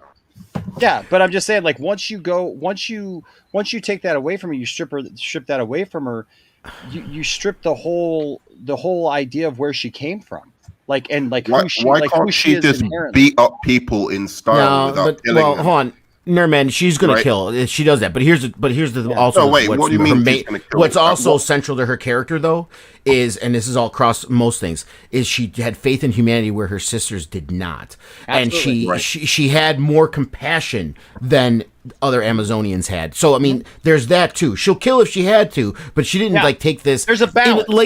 Since the New 52, they've kind of made her this like Conan the Barbarian almost kind of woman, where she doesn't care, and that's the New 52 take on it, and not everyone's happy with that take. And I'm not a big fan. I'm not a big fan of New 52, to be quite honest. Right, but that's the take where they got that from, and Injustice, because Injustice she cuts off Mara's head. I mean, she just flat out. Yeah, but Injustice that's a different thing. No, doesn't she kill Mara in Flashpoint? She kills Mara in Flashpoint. Yeah, but that Flashpoint one also is used in Injustice. They still okay, all right, yeah, fair enough. It's still an alternate. Right. Universe or I don't want to get into a huge debate about Wonder Woman, but like, yeah, she's a warrior, but she has the compassionate side to her, as you're saying, Lunga. And when her kill code is really about like if she absolutely has to, whereas Superman, Batman, they really always will try and find another way. If it's like Wonder Woman is like if it's between innocence and there's somebody who's going to kill them or something like that, or it's a serious threat, then she will kill if she has to, not just out of like, oh, I'm just a Adis who's going to go around like murdering everybody who does anything bad. She doesn't take herself as judge, jury, and executioner like that. That's all I'm saying. The first Wonder Woman was absolutely amazing. It's the best movie coming out of the DCEU.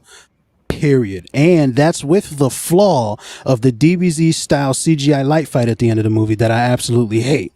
Don't like it. Including that flaw, it's the best thing to come out of the DCEU. It is one of the best comic book movies ever made, right? The way how they handle hiding Gal Gadot's inability to act because she can't act. But in this movie, her performance was incredible. The way they hid her inability to act behind the fish out of water stuff, fucking master class. You understand what I'm saying? They did it a lot with Arnold Schwarzenegger. They made us love his terrible acting. I think they did a similar thing with Gal Gadot. It was amazing. And she also brought an authenticity to some of the heartfelt moments that Nerman was talking about, specifically when she first, the fish out of water heartfelt moments, when she first showed up in London, I think it was Steve Trevor, and they're having a conversation. He's talking about these very serious things, and she just happens to notice a fucking stroller, and it's the first time she's ever seen a baby. I wholeheartedly believe a baby. I fully was sold off that. I was a full-blooded mark on that joint, fam. There was no way for me to accept it any other kind of way. It was perfect, and it was true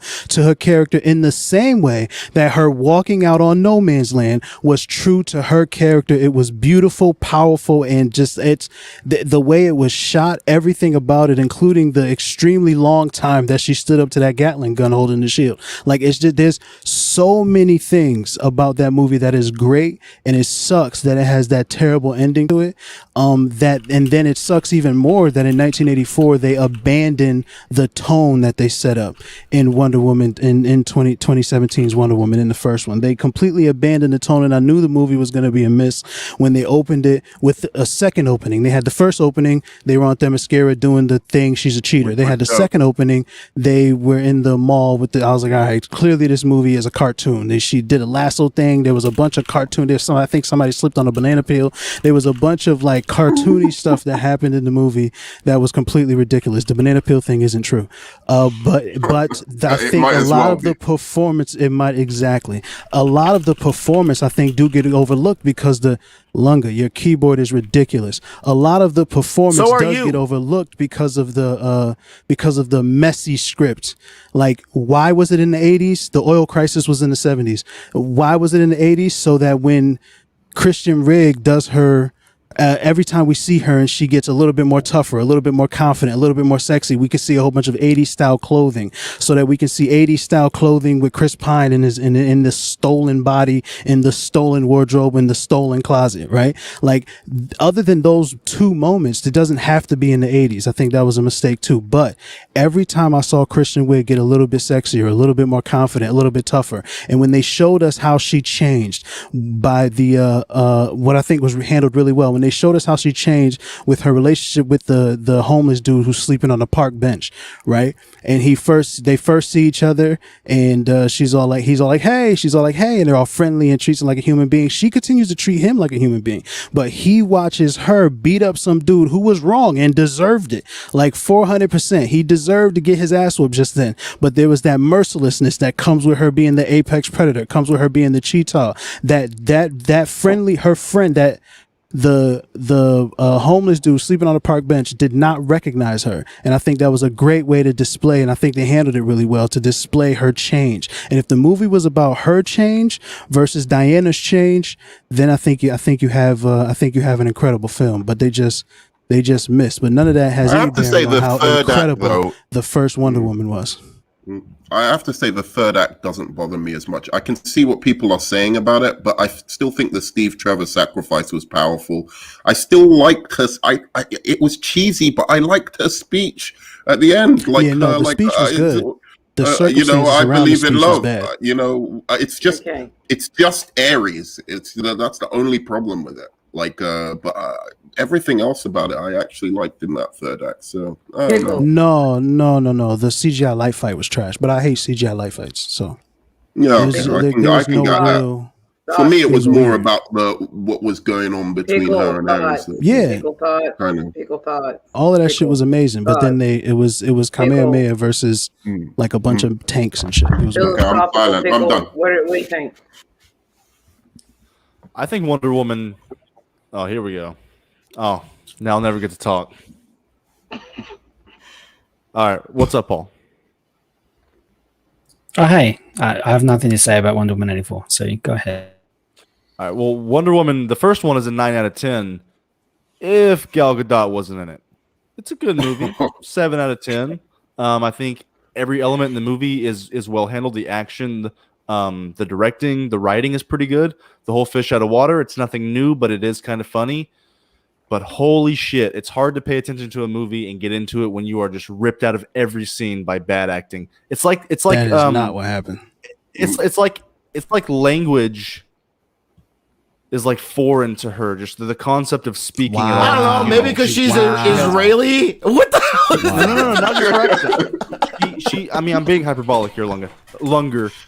Dude, her accent is hilarious. She is so bad. She is so incredibly bad. I cannot believe anything she says. She can. I believe her as a yes. That's natural speaking accent. That's her natural.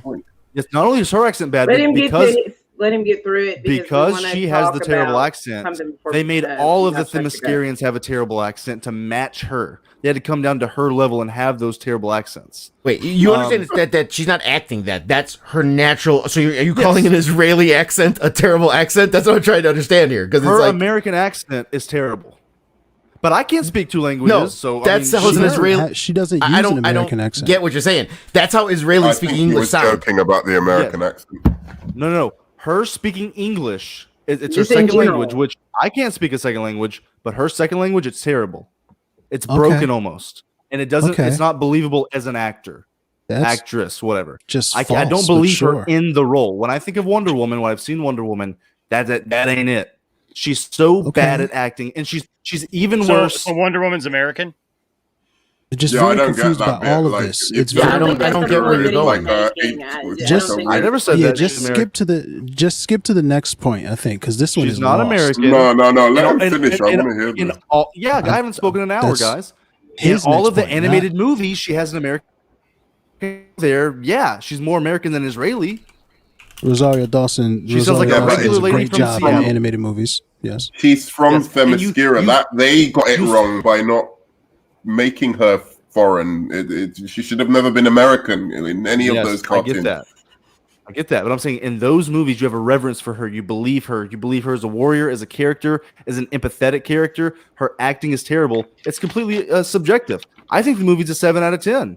I can't like pinpoint. It's an intangible thing that I just don't like about her acting, and I think she's even worse than Zack Snyder's Justice League. We'll get to that.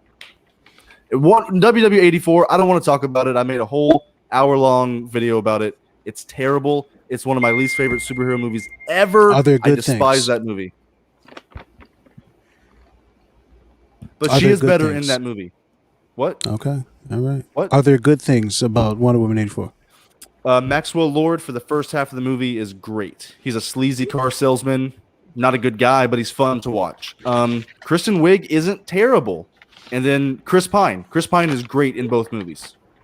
Okay. So you don't like women? Gotcha. That's He right. said he liked the cheetah.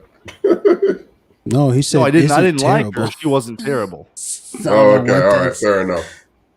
She's the worst part Viola of the Davis movie. can act. Okay, I Gal do Gadot. want Is to muted. now. Lunga, you are What? muted. Turn your microphone down. You sound ridiculous. Shut up. I do got to point out one thing though. Again, you keep saying her accent is horrible, which is really doesn't make sense when you're using it that way. Yeah, that's a weird There's either she speaks English badly and has broken English, or she speaks English with an Israeli accent. It's one of the two. Now, if you're saying she is speaking broken English and doesn't comprehend the English language, there is absolutely nothing in those movies Yeah, I or know, anywhere that says she has broken English, dude. She Yeah, I speaks feel English like it's pretty very clear well. that I think it's So if- pretty so clear if- that. so that what you're part was saying ridiculous. is people with Her an English Israeli accent. accent is a stupid accent. And that again has two answers. Either an Israeli accent is just stupid, or an Israeli accent is You're not gonna stupid get for Wonder Woman because she's Greek.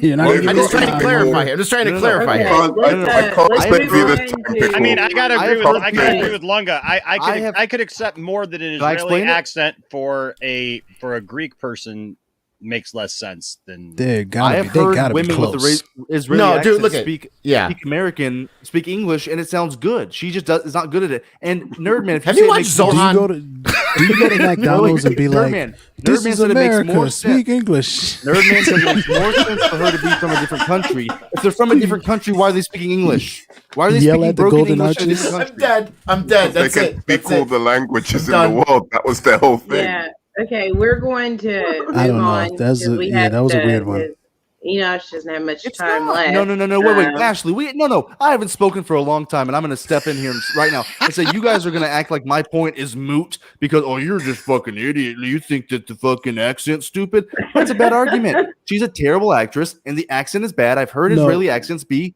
good. Hers isn't. It's just I you keep know, saying I her get his Israeli point. accent is bad when that's her regular. Her Like, Israeli I don't- English Her accent. her speaking English. Her speaking English is bad. She didn't Again, speak. quantify that. How? What is bad about it? Because she, first of all, she's reading a script. When she And opens she's her reading mouth every and word that is a well-written sentence in that movie. So I'm Like, still trying to understand what is David bad Thewlis- about her David English. Thewlis. David Thewlis has a British accent. It's so believable. He speaks Her English. accent- Wait a minute. Wait, hold on. Do you wait, okay, understand? wait, stop. Wait, It's the same wait, language. please, wait, stop, wait, Longer, But please it's stop, British. wait, please, It's wait. not So American. Is Nerdman's This accent is so silly. unbelievable or Okay. believable? Nerdman has a fantastic accent. I don't think he would be a good actor though. She's also Okay. she sounds like a robot when she Thank speaks. you for She has that, by model the way. face. It's the delivery of her lines Okay, Yes. and the accent combined. interesting. But that still doesn't mean bad English. That those I two feel that's sentences what don't I'm saying. It's jive. her. I She's kind of fantastic in the movie. I don't know what anyone's talking about. But I Zack really don't. Snyder's Justice Yeah, I don't get it League, either. Zack Snyder's Justice League, because we're not going to be able to get through all of this because you all misbehave so much. You know, I need to put all of and y'all in coming from timeouts. being Sicilian, Just the use people in the the chat are Greek. kind of going back and forth about the Greek and Israelis, and they don't sound. Bruh, listen, I'm Sicilian, and Greeks and Israelis. I'm telling you, if you hear an accent, a lot of times they'll sound alike. That is Mediterranean. If people keep thinking Israel like they think Middle East, and it's like they're Mediterranean guys. That's what Exactly. they're by. It's My only so the comment, languages are I similar. agree with you. I agree. My only comment about that was I could accept him saying that he didn't believe her accent As an actor. as a Greek, being Israeli, more than I can just accept. She just doesn't have a good Linda Carter? Yeah, that's just confusing me. I don't know. But at least I wasn't part. At least see here at the end, the focus wasn't on me. No, it's not because Thank you, pickle. Is their Pickle. number Remember, one language. Why are they speaking it with an Israeli accent? okay, stop. There you go. And you're saying it on purpose just to poke people. Now listen. Remember what I told you a long time ago? I knew what side you're on, and I could tell where your leanings are, right? Which I don't judge. tried to say That's that what you was believe. wrong. That's what you believe. No. Here's the thing. What you're circling around and don't want to say because it sounds bad is Wonder Woman's Greek. She should have a Greek accent. And that's what it should be, because that's what you're dancing around. Because her English A is not bad. Certifiably, you have given no proof, and no one in their right mind is going to believe she's speaking English badly. Well, we can't show she's clips not. because WB will take them down, but I could show 5 or 6 clips off the top of my head where she has terrible acting. She makes Henry Cavill hold look on. like fucking Thank you. Marlon Brando. Wait. Terrible acting and can't speak English are two completely different things. But that's If the you- reason her acting is bad, because it's not believable. Because she can't. Because English is not her first language. That's why her English is bad. That's why her acting is what bad. about Oh, Zack don't try to say Snyder's I'm a Justice League? conservative longer. No. That ain't I'm it. trying. No, I don't. I'm trying. Listen here, cucumber. Okay, I'm trying to tell you is that what you're saying doesn't make sense. You keep saying she can't speak English, and then you say she's a bad actress. Well, which one is it? It's one or two, because she obviously speaks English, it could and you're be trying both. to use her English, which is not bad, as an excuse to why she's a bad actress, because you have no other reason to explain why she's a bad actress. That's Yeah, one this of has the been reasons. going on for too long.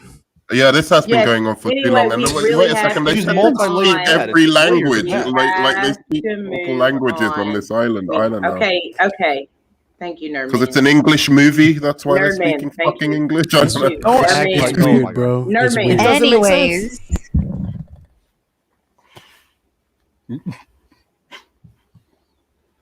We have to move on to Zack Snyder's Justice League, okay? Because Enosh doesn't have much time, and we have something else that we have to do, in the next few minutes. So we have to get to this so we can wrap it up. It's a 4-hour movie. How you Why? gonna do No, that? wait. What? Why are they speaking English on Asgard? Oh my gosh. Stop Why it, are we stop going it. to... She's gonna kill you, dude. They're gonna find you dead out in Leeds or wherever you're at. Okay, just I'm gonna Okay, go. I'm sorry. I'm sorry. Zack Snyder's Justice League is way I'm too so long. sorry. I'm so sorry. And I just, 40 I had minutes to of the say it. movie Please, is that was those the weird last looking thing. white ladies singing at Aquaman. What? There I'm you go, talking yellow. to Nerdman.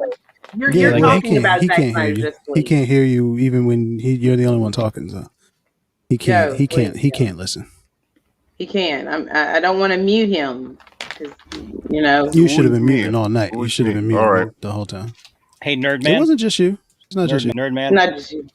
Would you like a Werther's original? It's my grandpa's buttery candy. It might calm you down. listen. Werthers are underrated. Okay, people They are talk too much just- shit about I would love Werthers. They are But disgusting. talk too much shit I about think Werther's. I Ashley brought is enough. trying Okay. to. I brought enough. Zack Snyder's They have Justice boom League is candy. what we're gonna They have talk about. boomer candy. That's what they Okay. are. Ashley So I knew speaking, Grandpa guys. loved me. Ashley speaking, guys. Yellow. What were you saying? about Zack Snyder's Justice League, while it's League? while it is a much better, like it is an actual good movie. by comparison to that Justice League, right? Like we can all agree on that. The tyrant of Tinseltown. The tyrant of Tinseltown. But like, I don't know. There's a lot of times it's like what the Zack Snyder's Justice League felt like to me was like a reunion tour. It was like, let me just squeeze in all of my greatest hits into this one concert. The people who love me will love it, and the people who came here to to hear one or two things will probably leave early. It just was too much happening in the movie. It could have ended a half hour early. And it didn't seem like there were any stakes the whole time. There's a bunch of scenes that could just be cut out of the movie, like whole cloth, in its entirety. There are scenes that last way too long. There are characters that serve no purpose. Martian Manhunter could have easily been a Green Lantern. We all wanted to be a Green Lantern. Still would have served no purpose, but at least then you get fan service, right? I think it was just a mess. It's like, did Captain Ahab ever actually catch Moby Dick? I think this is what you would have gotten if Captain Ahab caught Moby Dick, actually caught him. I think this is what he would have like made. It's just not. I don't know. I don't think it should have been. I think it should have been made the first time, and it should have been cut down by a studio to say, okay, 4 is too much, 3:20. Fine, let's do that. Or just 3. I think you could have got away with 3 hours on that movie, but whatever. I don't know. It was really cool when Superman stood in front of Steppenwolf's axe, though, and it hit him. I was like, oh, that's a strong guy. No wonder we try to bring him back to life this whole movie. But ultimately, it doesn't really mean much. And I do think Wonder Woman absolutely should have cut Steppenwolf's head off at the end of the movie, because he was definitely going to come back. And it's a message to whoever else was through that portal who also didn't really play a part in the movie. We not fucking around down here, so y'all gotta relax. I feel like it was a necessary message to send. I don't know, man. It just wasn't good. It just wasn't good. There's a lot of spectacle, and I think the Flash doing his running, the way they depicted the Flash running the time trap, I thought that was really cool. But again, I didn't care about it at all. There was no real reason to care about any of it. Okay. We did not need the Injustice League anthology, whatever that thing at the end was. What do they call them? A prologue. The nightmare. All of that. We did that shit was entirely stupid. I thought that was the weakest point in the movie. It was.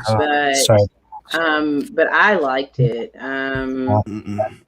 was long.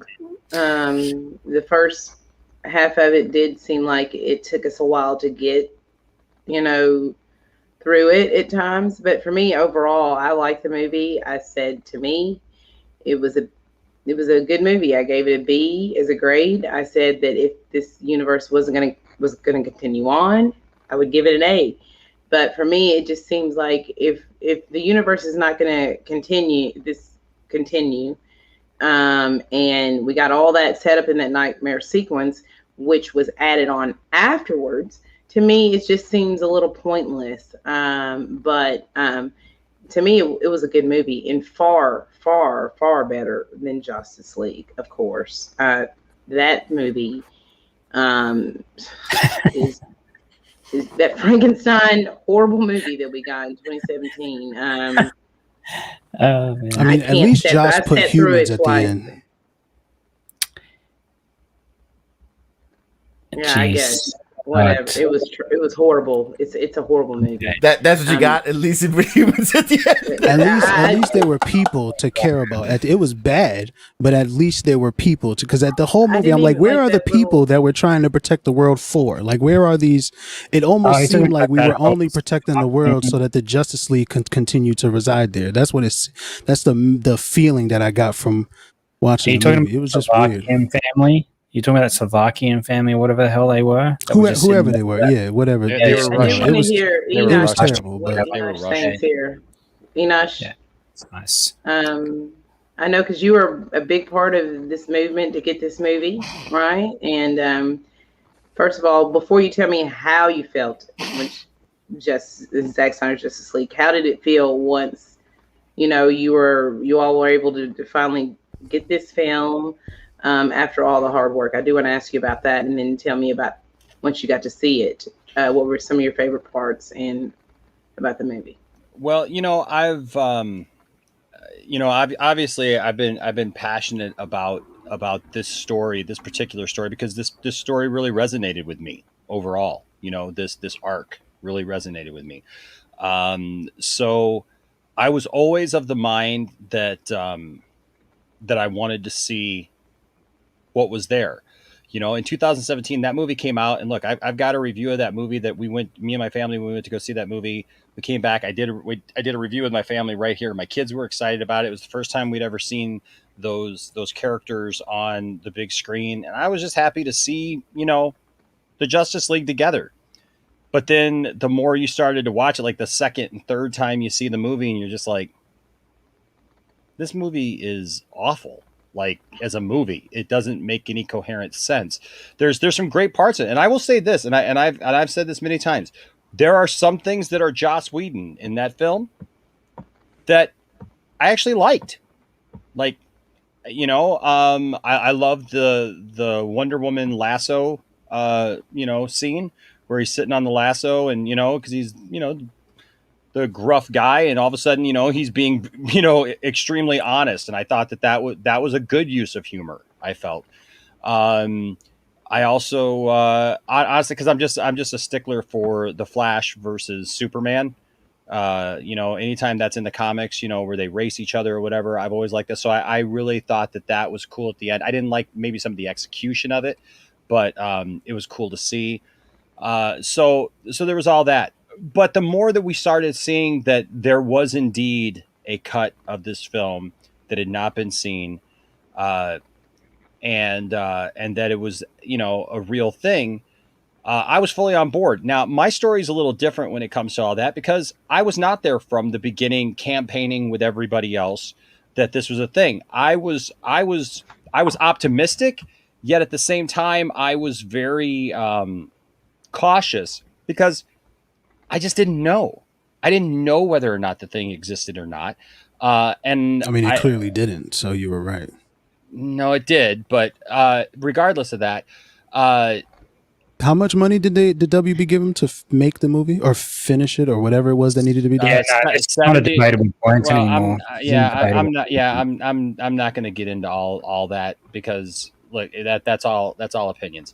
The reality is that I've had discussions with people. He absolutely did have a cut of the film. It needed to be finished, obviously, and then there were things that obviously needed to be tagged on. It was not a finished film. I've never been a proponent of it was an absolutely finished, ready to go film. Right. Okay. Because that's the issue, because it clearly wasn't finished, right? So they had to finish it.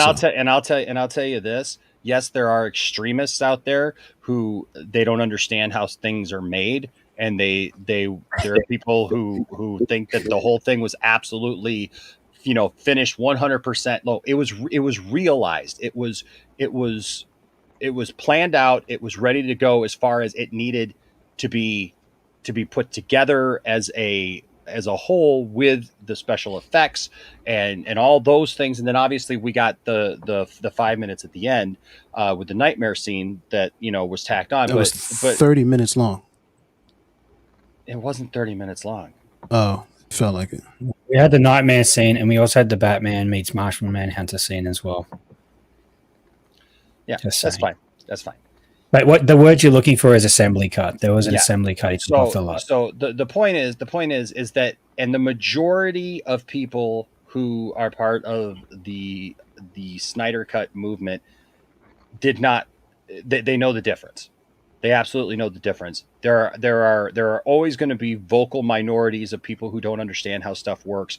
That look, all they heard was Zack's got a cut. Well, they don't understand what a cut means. Okay. As a musician, as somebody who has shot things before, I understand what those things are. It's just like being a musician and you record a song and you get a rough mix of the song. The song is not finished, but all the parts are there, and they have to be put together, and then the thing has to be mastered. It has to be mixed. It has to, have the effects applied and all those things. And if you don't have that, you just have a rough cut.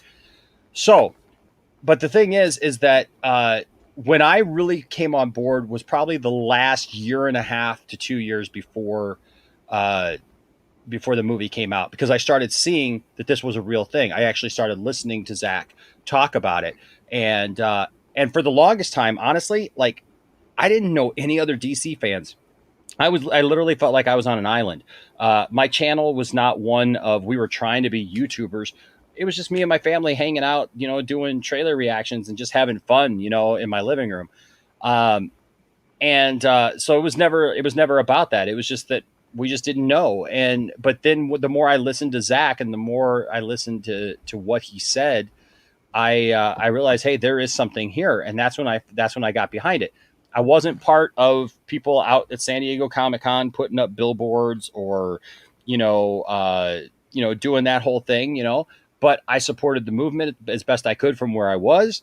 But I didn't know anybody. I didn't have any influence in the thing. I didn't have any, connections in the thing. I just felt like I was this lone DC guy going, hey, I want to see this thing and I'm a fan of DC.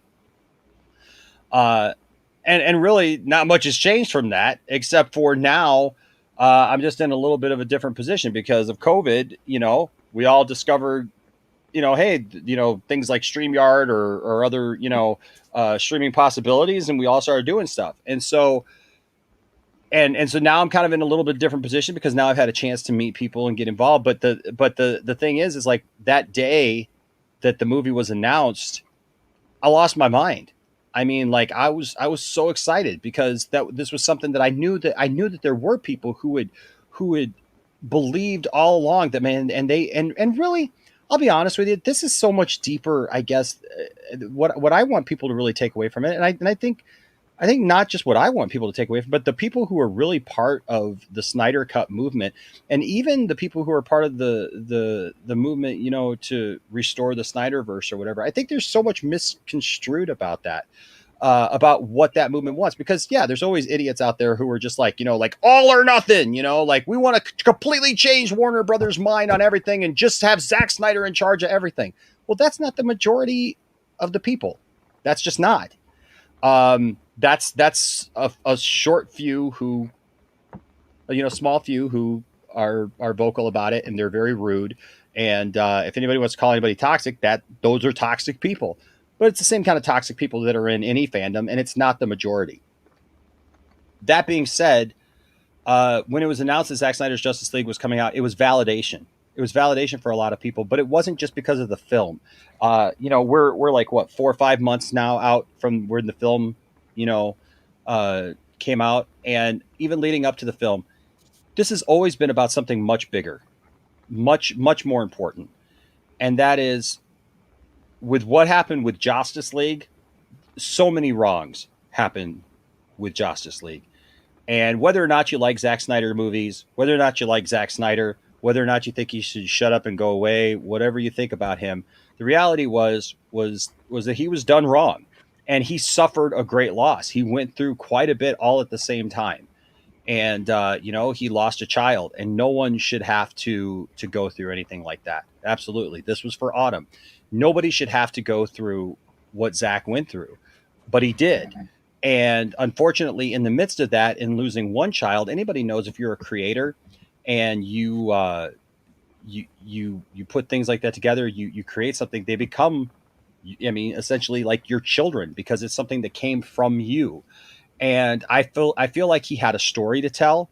He had an arc. He did have a plan from beginning to end. Now, you can argue whether or not you like the plan. You can argue not whether you like the characters in that plan or whatever, and that's fine. But he did. He had a plan for what he wanted to show, and unfortunately, that kind of got cut short. Now, with the Snyder Cut, what was great was that he was able to go in, finish his film that was there, and then shoot a little bit more. And he's explained that, like, as far as like the nightmare scene and putting the Joker and Batman together, it was important to him, and he did it and he has said this on record. So he said that he wanted to give the fans a little something special because we had not seen this Joker and this Batman together, and that was important to him, and he wanted to give that as a gift to the fans that had stuck with him, that had fought, that have raised close now to $1 million for suicide prevention. who cared about him and his family. And so that meant a lot to him. And I loved what he even said before the film came out. He said, listen, if nobody even sees my film, he says, if something happens and the whole thing falls flat and nobody ever sees it, and it still gets, the kibosh, it's not about the film anymore. This is about the people that came together and what they did and how they supported me and my family, helped us heal, and are doing things to reach out to others to help them. Yes, there are always toxic fans. There are toxic fans within this fandom. There's infighting, just like any other fandom. I mean, it just is. I mean, you got DC, you got Marvel, you got Star Wars, you got Star Trek. There's always people who are going to fight about what they like and what they don't like, even within the fandom itself. But this was about something greater than us. And that's why it was something special to him. And that's why it was something special to us. So when it was announced, I lost my mind. I did a video about it that day, just excited. I could barely contain myself because it was something that we felt like was there, but we may never see, because stuff like this just doesn't happen. You just don't see these things happen. There really wasn't any precedent for something like this to happen in entertainment. And it happened, and I'm very glad that it happened. And I was very happy with the film. When we watched the film that week, it was funny because the day that it was supposed to come out, we got the screener for it, and it was supposed to come out at 6:00, and it got delayed because that was the day Google had some horrible I remember that thing that happened. And so we were supposed to see the movie at like 6:00. So we were planning on being able to see the movie at about 6 p.m. We were supposed to receive an email and watch the film. And we waited and we waited and we waited. We waited, and then like nobody was hearing anything. And so a lot of people who were part of that were starting to communicate. We were starting to communicate with each other, and we didn't know what was going on. And there was no communication from Warner Brothers. There was no communication from anybody at first. And then all of a sudden we got this thing from Warner Brothers that said, was it Google? I think had a meltdown that day. Their servers went down or whatever. They reset their servers, and it was horrible timing, and it was all out, and they were working on fixing it, but we didn't know. And so we waited literally 6 hours sitting around waiting for the film to come out. And my son and my wife had taken the next day off of work. And so then at midnight, I was just kind of like, oh, well, I guess it's not going to happen tonight, and so like I was gonna do another stream, and then all of a sudden the email came at like 12:30, and I looked at the family and we all said, let's watch it, all 4 hours of it. Let's watch it right now. Put it on. And we did. And the feeling that I got watching that film, especially compared to Justice League, it's almost a religious experience for me. Because even though there are some similar beats, the way that they're handled are much better. I love it because that movie is a redemption for each character, and not just the characters. It's a redemption for Zack Snyder.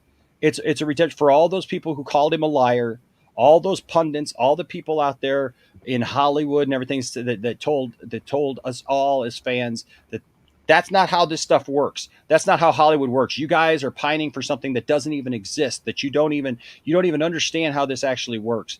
Well, guess what? Now I've got a copy of it in the other room, and no one can ever take that away from me. And and you can go back through time, but those people were on the wrong side of history, because it did exist, and it's there, and it's tangiable, and nobody can ever take it away. It's not quite how that works, but the fact that WB fucked him so hard, and then he got. But the fact that WB fucked him so hard, foul. And the fact that he got to create what he wanted to create, beautiful. Love it. You hire a creator to create something, let them create it, right? Don't try to chase this. Don't try to chase these pipe dreams and catch up with the MCU and then fuck up and hire the guy that they got rid of already to try and make him. Don't do that. You fucked that up. WB. The reason why the DCEU doesn't work is because WB didn't have a plan. But the fact that he got to create what he wanted to create, amazing. Yeah. Well, and on that, but it's also a redemption for all the characters. I mean, you look at the characters in The Flash. The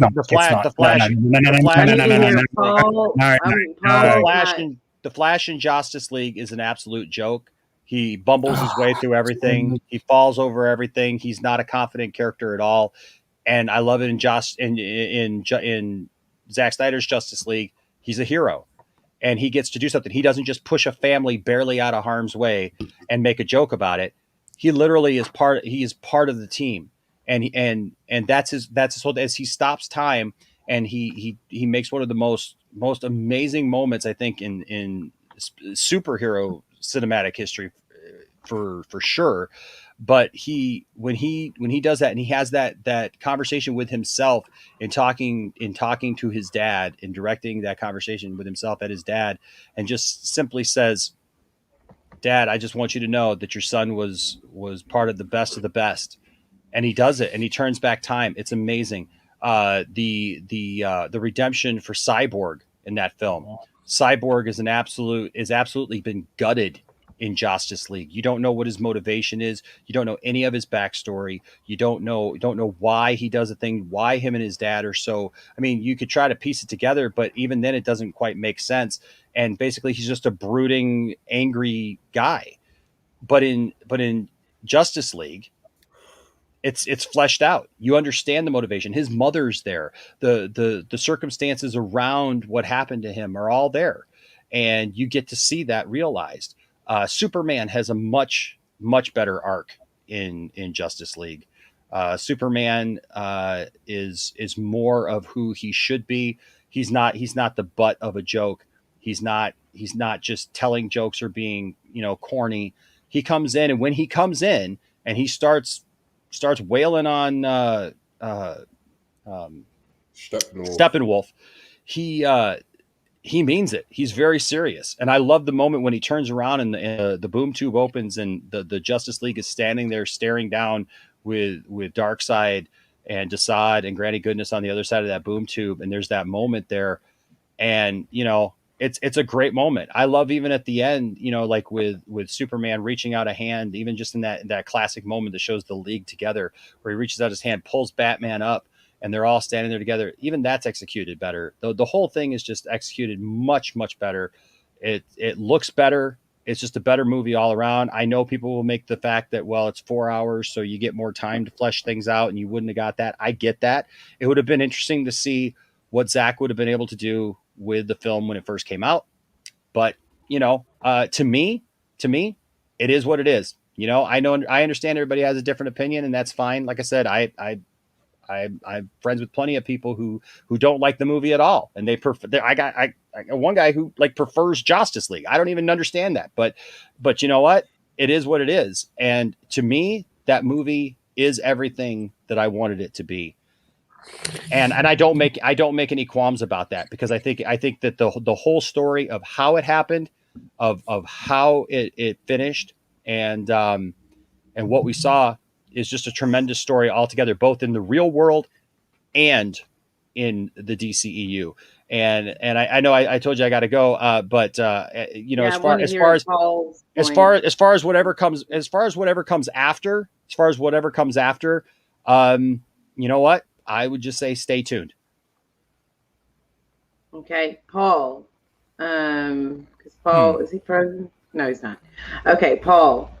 I would like to hear your take, because we do actually have to wrap up ourselves, because we have a epic watch party. I don't know what everybody in the chat's doing. If you have time, or we've got a great stream that we're going to be going to on our great friend Master Swag King's channel right after this. I know Lunga and Yella have some things they have to do here later, so they have a watch party. Enosh, do you have a stream as well coming? No, I'm not doing a stream. No, that's why I got to get going, because I got some stuff. But I do want to hear Paul's take on Zack Snyder's Justice League, and then we're going to wrap up after that. Everybody else can give their little points as they say, their channel name, with their thoughts, and then we're going to wrap it up after that. So please, Paul. Let's get out of the way firstly. Justice League is a dumpster fire of a movie. It's half a movie and half of a studio-made movie. Let's be honest about that. Zack Snyder's Justice League, for one, it should have been cut down to 2 hours. It shouldn't have been 4 hours. He didn't need to put every single scene he shot into that movie. It's just ego at this point, and that's proven in Army of the Dead and the way that he's carried on after that. Frankly, after I like Zack Snyder's movies, Sucker Punch, 300, Watchmen, but after Army of the Dead, he's just proven that his ego knows no bounds. But that's aside. Justice League itself, there's problems. New 52, basing something on the New 52 universe, is dumpster fire. Everyone knows New 52 is a trash dumpster fire arc for DC Comics. It's why they did Rebirth, because they were losing sales. I agree, Paul, about New 52.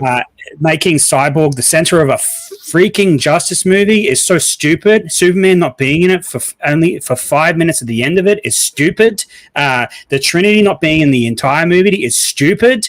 Flash having blue lightning is stupid.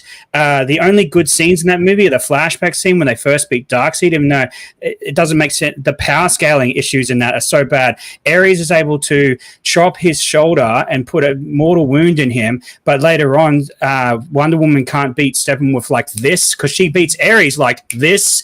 So this is a problem with the power scaling in Zack Snyder's universe, because we are considering Wonder Woman as part of the DC universe. The other only good scene, and I agree with Enosh, is the Flash scene. Although, again, zoom lightning, not actual Flash lightning. I don't care about creative vision here. Stick to the comics and be comic accurate when you're using comic book characters. I'm so sick of this creative license. No, and I go this way for the MCU as well. I'm so sick of it. I'm so sick of it, and it ruined that movie for me. Doing that stuff is just stupid. The Flash scene where he saves Iris is so stupid. The fact that he slow-mode a Sesame Street falling to the ground and he used time on that instead of more Superman time is garbage. Superman coming back at the end was the coolest part of the whole movie, when he's like ice blows on the axe and smashes it, and then we have 5 minutes of that, and then them looking on. Enosh, come on, they're looking on through a boom tube, and we've seen the animated movies. He comes through the boom tube all the time, and he's like, "Nah, I'm not gonna go. I'm gonna do it the old way. I'm gonna fly there over 1,000 years." What? Have him come through? They could have used that. Though all those slow-mo scenes that they used throughout the movie, they could have danced all those down and had Darkseid jump through the boom tube and fight Superman, and it would have been epic end to that trilogy. And guess what? Again, it plays into Zack Snyder's ego. He thinks, "Oh, Warner Brothers come give me money, and they're going to let me continue the rest of the trilogy." And it's like, no, they will not. They're done with you, man. And he decided to not end his trilogy. He decided to have a maybe I'll continue it sort of thing. It's just egotistical. It's like the same as the Army of Dead stuff. I'll tell you, if you give me money, I'll tell you about the mechanical zombies, and I'll tell you about the alien zombies that I put in the movie. If you give me more money, I'll do a prequel. It's so egotistical. It's egotistical filmmaking. Make a complete film. Don't make continuations at the end that you know that aren't going to actually transpire, and it's done with you. There is no freaking HBO Max series coming his way. He's done with Warner Brothers. They're done with him. Enough of it. It's done. What ruins this movie and to complete this is that they could have had an epic battle. He even did it in the trailers, and his stupid Twitter feed built up Darkseid as some big dude in this movie. He does nothing in the movie except look on through a boom tube. That's what he does in his whole movie. Nothing. It's stupid. He hype beasts him up for weeks before, and in the trailer he has Dark Knight's freaking tank. That's never seen in the movie at all. And then you have the worst epilogue scene in all of history. "Hey, Batman, I'm Martian Manhunter. I just let the world almost end, but next time I'll be there to help you." And then we have, "Oh, what are you going to do? Give you a reach around? I'm the Joker. We're not even filming together, so it looks disjointed. Done in the backyard."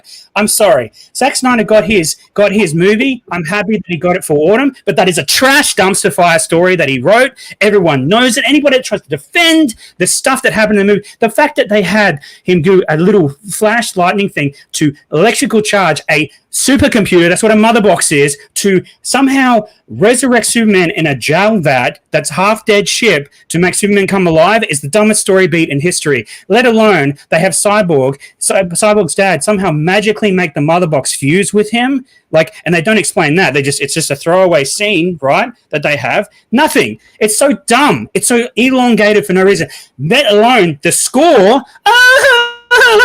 Every time Wonder Woman comes on screen, instead of the Fire Hans Zimmer score, where's that? Nowhere. It's women crying in the background, and then you have the woman that sniffs Aquaman's jacket, and they sing some Nordic song for half an hour. The first half of that movie is so boring, so contrived, so contrived, look at the wonders of my visual entertainment. Like Wonder Woman literally blows out half of a museum in the start of that movie to stop one guy that doesn't have any bullets left in his gun.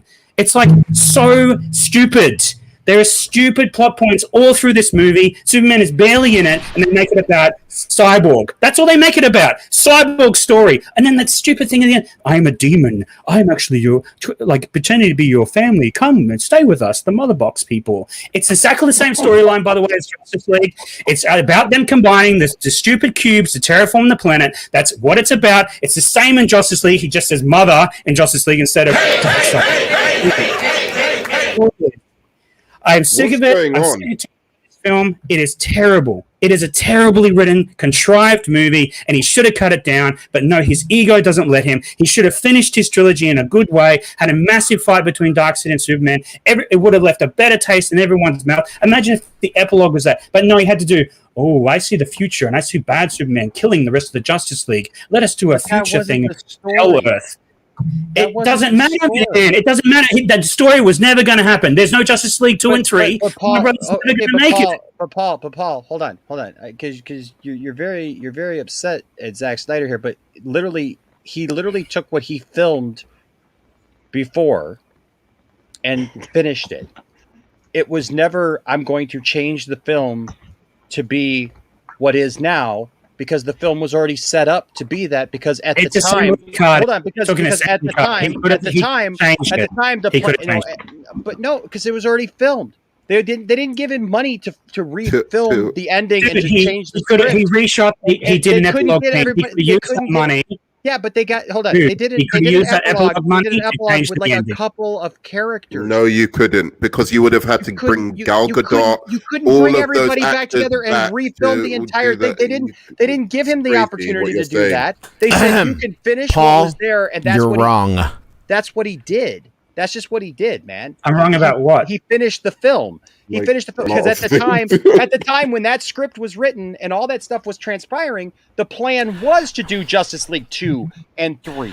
And so that's where the story was going. I want to say this before I end. Everyone can say what they want. I don't hate Zack Snyder, although I didn't hate Zack Snyder before the Army of the Dead. That film is the worst film I've seen in a long, long time. It is one of the most piece of crap films I've ever seen in my life. But I didn't hate him for that. I like Sucker Punch. A lot of Zack Snyder people that went for the Justice League don't like that movie. Become a true Zack Snyder fan and actually like Sucker Punch.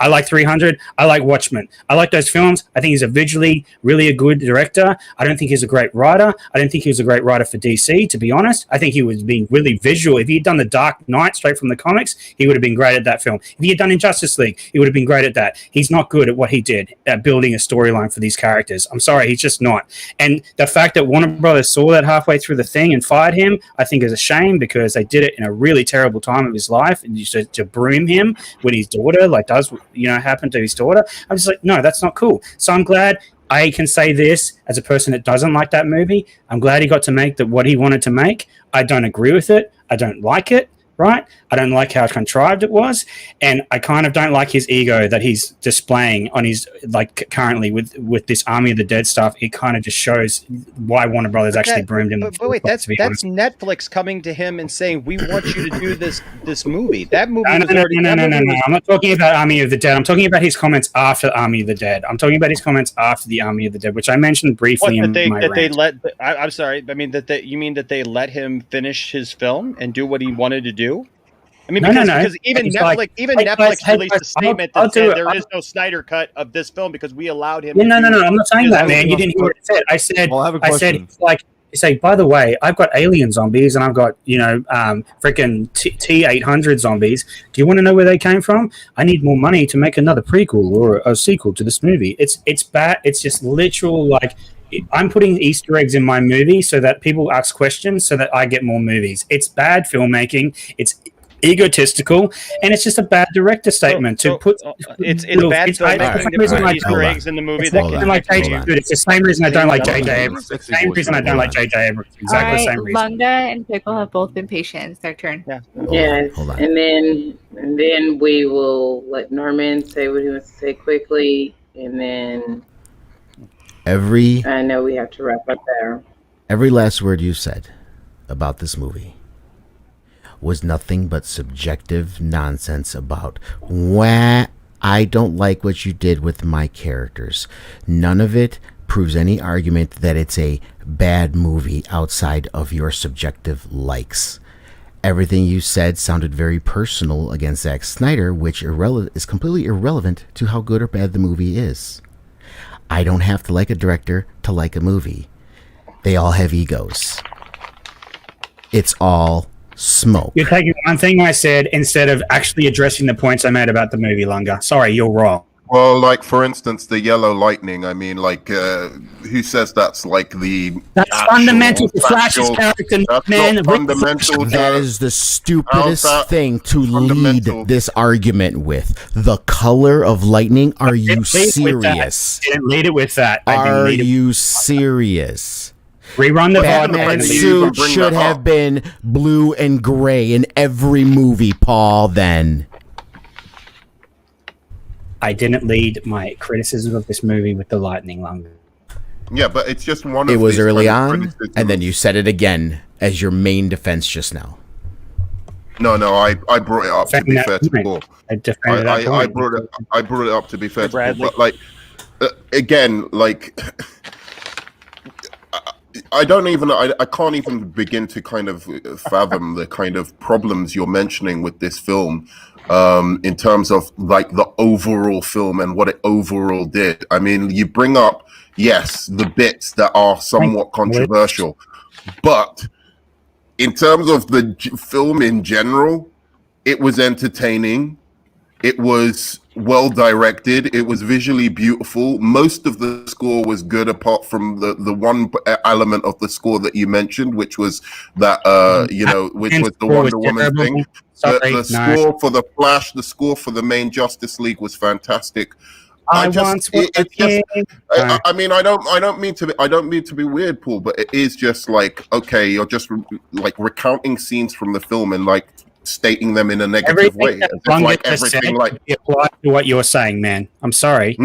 Everything you just said, everything Lunga just said could be applied to what you're saying right now.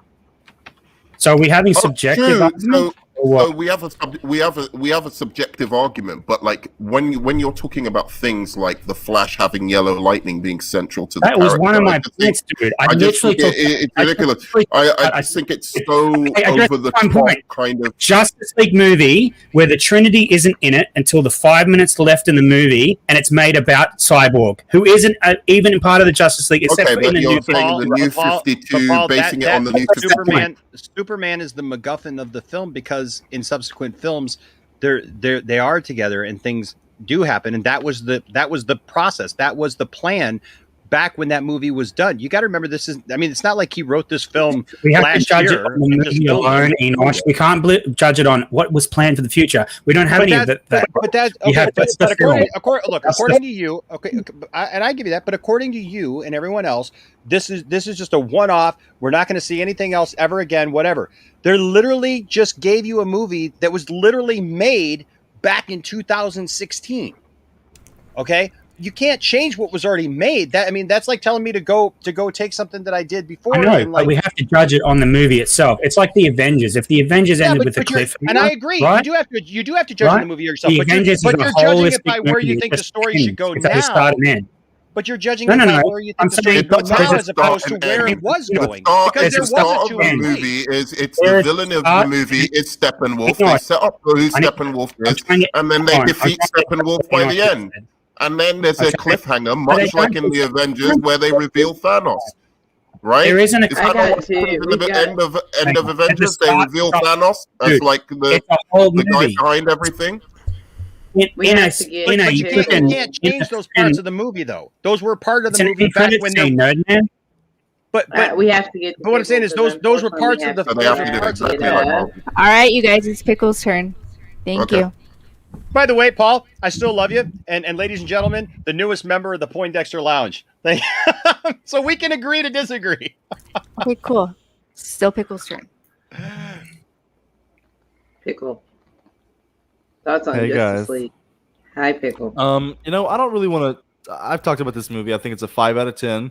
It's right at average. I can't convince Enosh that it's bad or average, nor do I want to. I don't even want to right now. What do I want to do? I forgot what my point even was. Paul has literally melted my brain cells. That's what he does. Mm-hmm. If I can remember what I was going to say, I'll bring it up. Okay, well, I want to say thank you for all of you all being here. Thank you, Enosh, from Poindexter's Lounge. Subscribe to his channel.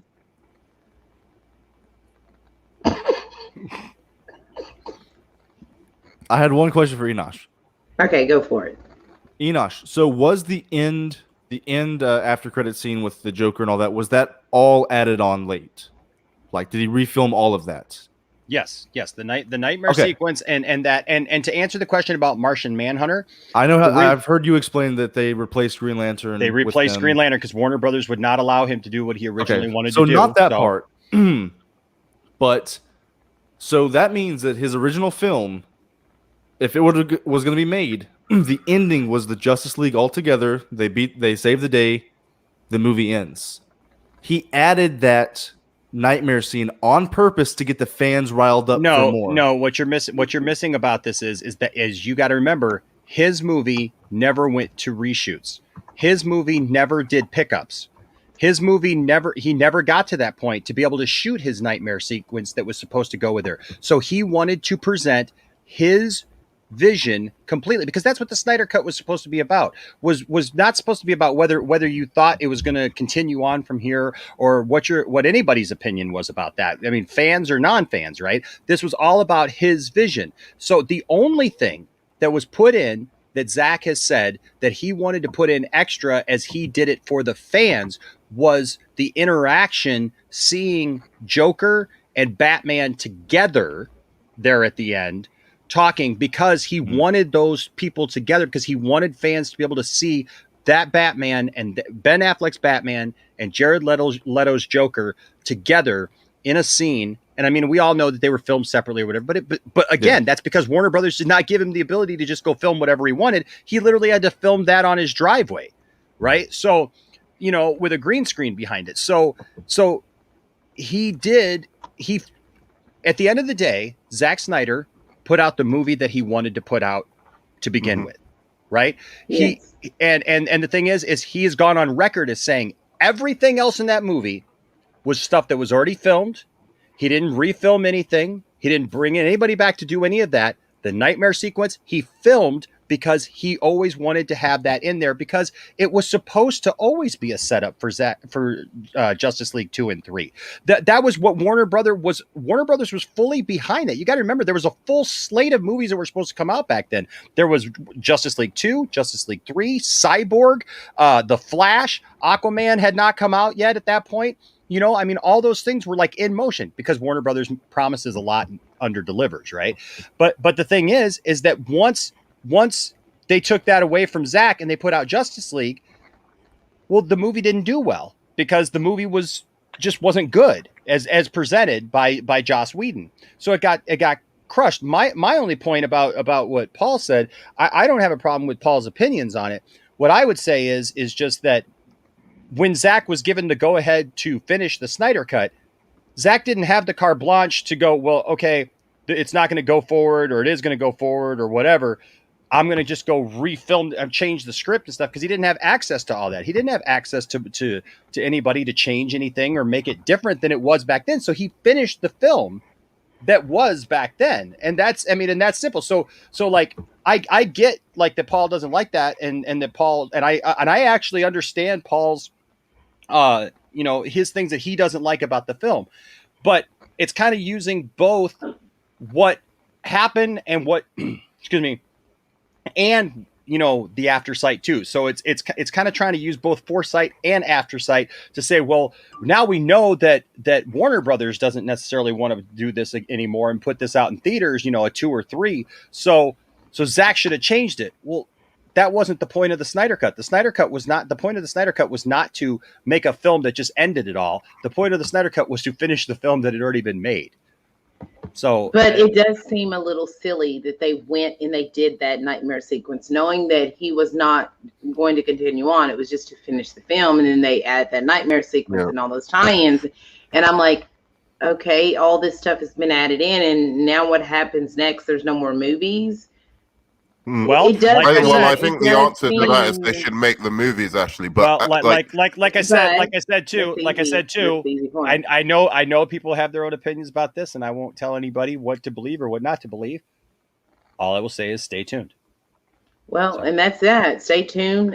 We didn't even get to talk about Restore the Snyderverse, but this was fun. I would like to say thank you, Enosh, for being here. Again, Enosh, Poindexter's Lounge mods, as I'm wrapping up, concluding. If you could link everyone's channel, subscribe to Enosh at Poindexter's Lounge.